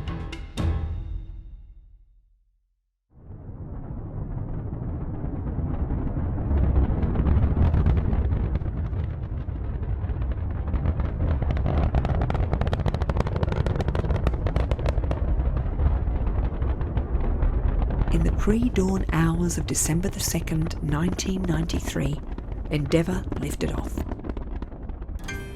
It took the orbiter several days to catch up to Hubble, and the first thing the crew noticed was the buckle in one of the solar panels. Both panels were due for replacement, as they had induced unwanted vibration. Over the South Pacific, pilot Dick Covey manoeuvred Endeavour to within 9 metres of the telescope. Swiss astronaut Claude Nicollier from the European Space Agency captured the telescope with the robot arm and eased it into the payload bay. There were 5 spacewalks scheduled to undertake the array of tasks needed to bring Hubble up to operational specifications. Story Musgrave and Jeff Hoffman began by replacing the 2 gyroscopic remote sensing units that enabled the telescope to point accurately. There were problems closing the compartment doors, but by working together, the astronauts managed to get them back in place. The next day, Catherine Thornton and Tom Akers prepared to replace the solar arrays. One would be brought back to Earth for examination, but the damaged panel was discarded above Eastern Africa. The shuttle gently moved away to prevent any collisions. When the new units were connected, the corrective optics package was installed. During the next 3 days, a range of different tasks were carried out, not only to bring the telescope up to its intended specifications, but to give it new capabilities. After each modification, the Space Telescope Operations Centre was able to verify the changes. NASA had completed one of the most challenging and complex missions ever attempted. The Hubble Space Telescope began delivering some of the most detailed visible light images ever seen. Its observations revolutionised our understanding of the universe.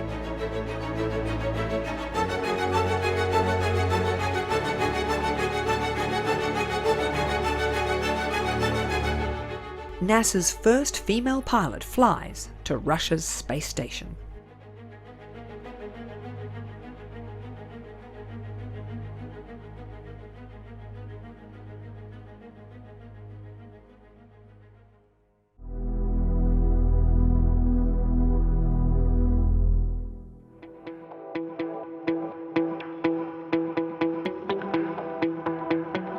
In the late 1980s, NASA had a problem. Confidence in the shuttle system had been shaken by the Challenger disaster. The space transportation system had been built as a stepping stone to something bigger, but NASA's plans for a space station had been starved of funds, and the shuttle's reason for existence remained unrealised. But in 1993, post-Soviet Russia and the United States signed an agreement on space cooperation. There had been a link-up between Apollo and Soyuz capsules in 1975, with the 2 craft coming together for 44 hours. But this had been largely symbolic. Now, post-Cold War Russia and the United States realised that they each had something that the other needed. Russia had Mir, a space station commenced in the Soviet era, but the country was strapped for funds. The US knew the Russians had expertise in orbiting outposts, and they wanted to learn from their experience. America had money, but not enough for their own space station. The Shuttle Mir program would serve as a bridge to something larger.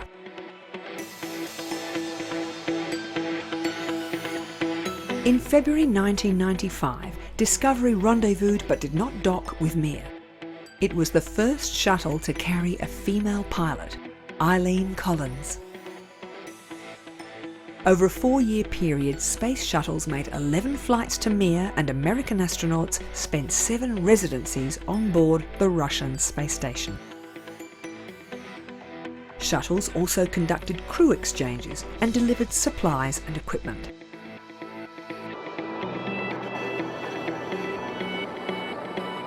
American astronauts began riding to orbit on Soyuz spacecraft. something that continues to this day.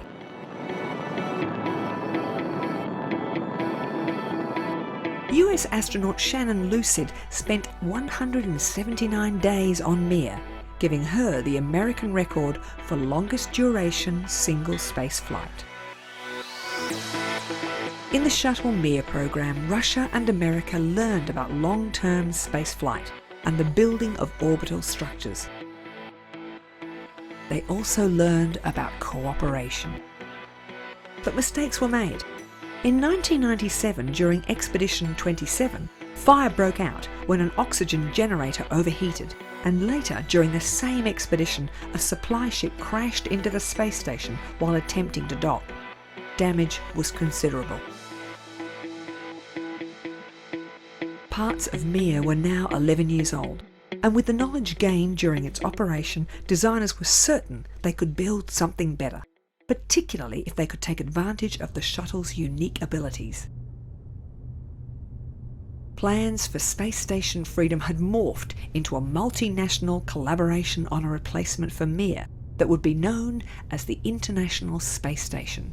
A memorandum of understanding between NASA and Rosavia-Cosmos saw the International Space Station as a laboratory, observatory and factory in low Earth orbit. In November 1998, a Proton rocket carrying the first piece of the International Space Station blasted off from the Baikonur Cosmodrome. Known as Zarya, it was soon visited by the Shuttle Endeavour that attached a second piece called the Unity node. It was the first assembly mission. During the subsequent construction phase, most of the Russian components would dock automatically, while the American and European pieces were put in place by the shuttle's robotic arm. Shuttle crew specialists became on-orbit construction engineers, and these crews were now drawn from an international pool, with Russian cosmonauts riding to space alongside their European and American colleagues. Over a 2-year period, the International Space Station began taking shape. In November 2000, a crew of 2 Russians and 1 American rode to orbit aboard a Russian Soyuz.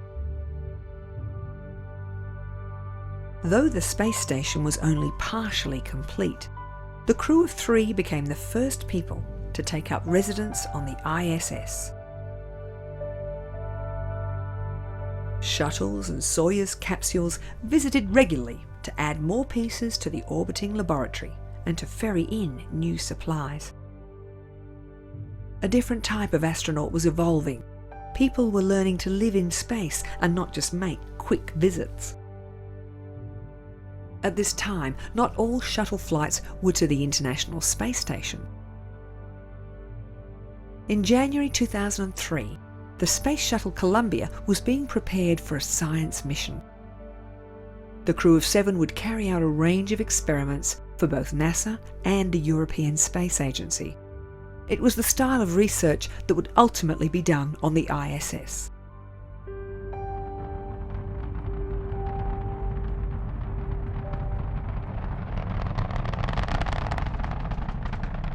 Columbia lifted off for a 16-day mission, but there were no spacewalks or other dangerous aspects scheduled, just hardcore science.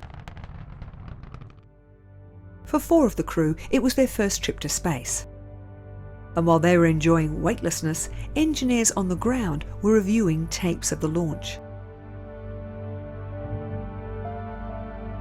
A chunk of insulating foam had dislodged from the external tank and had hit the orbiter's left wing. There was nothing anyone could do, so the mission proceeded normally, while ground engineers hoped for the best.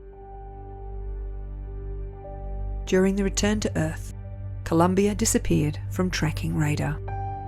At the same time in the skies above Texas, an explosion was heard, and debris began raining down. Damage to the wing had been catastrophic, and Columbia had broken up.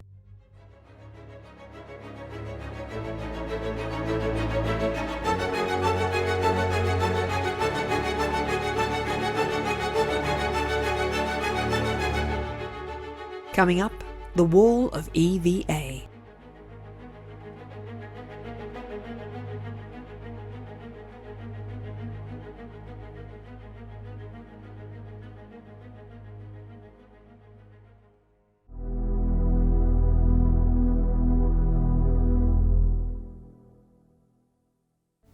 Our nation shares in your sorrow and in your pride. And today we remember not only one moment of tragedy, but 7 lives of great purpose and achievement. Before the morning had finished, the search for debris from Columbia had started. Though engineers had a reasonable idea of the cause of the disaster, they had to piece together every fragment of wreckage to fully understand the loss of Columbia. The shuttle would resume flying, but NASA experts made a recommendation about its future. It was announced by the president at NASA headquarters. Our first goal is to complete the International Space Station by 2010. We will finish what we have started. We will meet our obligations to our 15 international partners on this project. In 2010, the Space Shuttle, after nearly 30 years of duty, will be retired from service. In July 2005, after a hiatus of 2.5 years, Discovery was being prepared for its return to space. During the break, redesign work had focused on the foam insulation covering the external tank. New safety procedures had been established. Flights would only go to the International Space Station where astronauts could wait if it was suspected that a shuttle had sustained damage. And every stage of a shuttle's flight would be closely monitored. In 1988, Discovery had also flown the Return to Space mission after the loss of Challenger. Astronaut Eileen Collins would command the crew of 8. The mission would test on-orbit repair techniques as well as resupplying the International Space Station. Tension in the firing room was palpable. Though each shuttle had been designed for 100 missions, the Columbia inquiry called the shuttle an aging spacecraft, with the odds of losing another orbiter and crew increasing with each flight.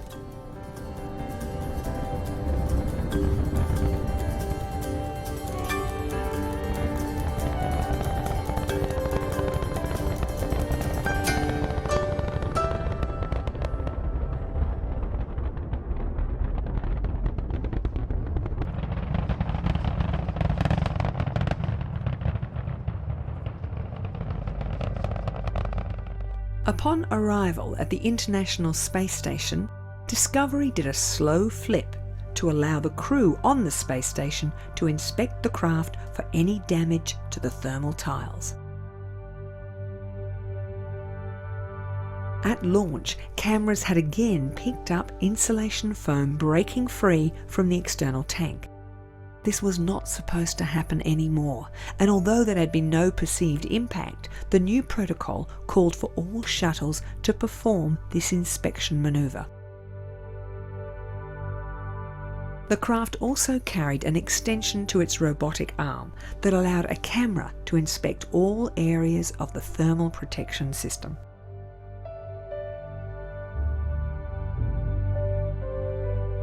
Work on completion of the space station was stepped up. Previously planned scientific missions and a final servicing mission to the Hubble Space Telescope were all cancelled as being too high risk. With every mission now featuring long-duration spacewalks, not just from the shuttle, but also by astronauts living on the International Space Station, training in NASA's Neutral Buoyancy Laboratory became intense, and NASA began referring to the period as the Wall of EVA. mission specialists would spend years training for the specific tasks that they would have only one opportunity to execute. After Discovery's return to space mission, shuttle flights kept adding to the space station. But almost immediately, dissatisfaction began surfacing within America's scientific community. The Hubble Space Telescope was badly in need of fine guidance sensors, new gyroscopes and batteries, and astronomers were putting pressure on their politicians to allow one last servicing mission to Hubble. In October 2006, NASA's new administrator, Michael Griffin, fudged the safety issue and announced a final repair mission to the Space Telescope. 3 months later, the Advanced Survey Camera, Hubble's most heavily used instrument, went dead.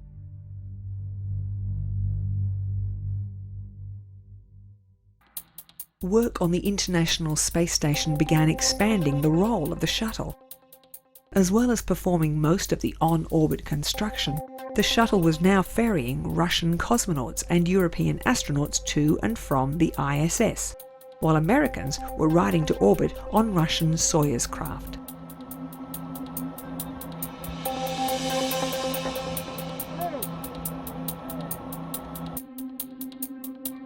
The ISS began taking shape, with techniques pioneered on one mission becoming standard on the next.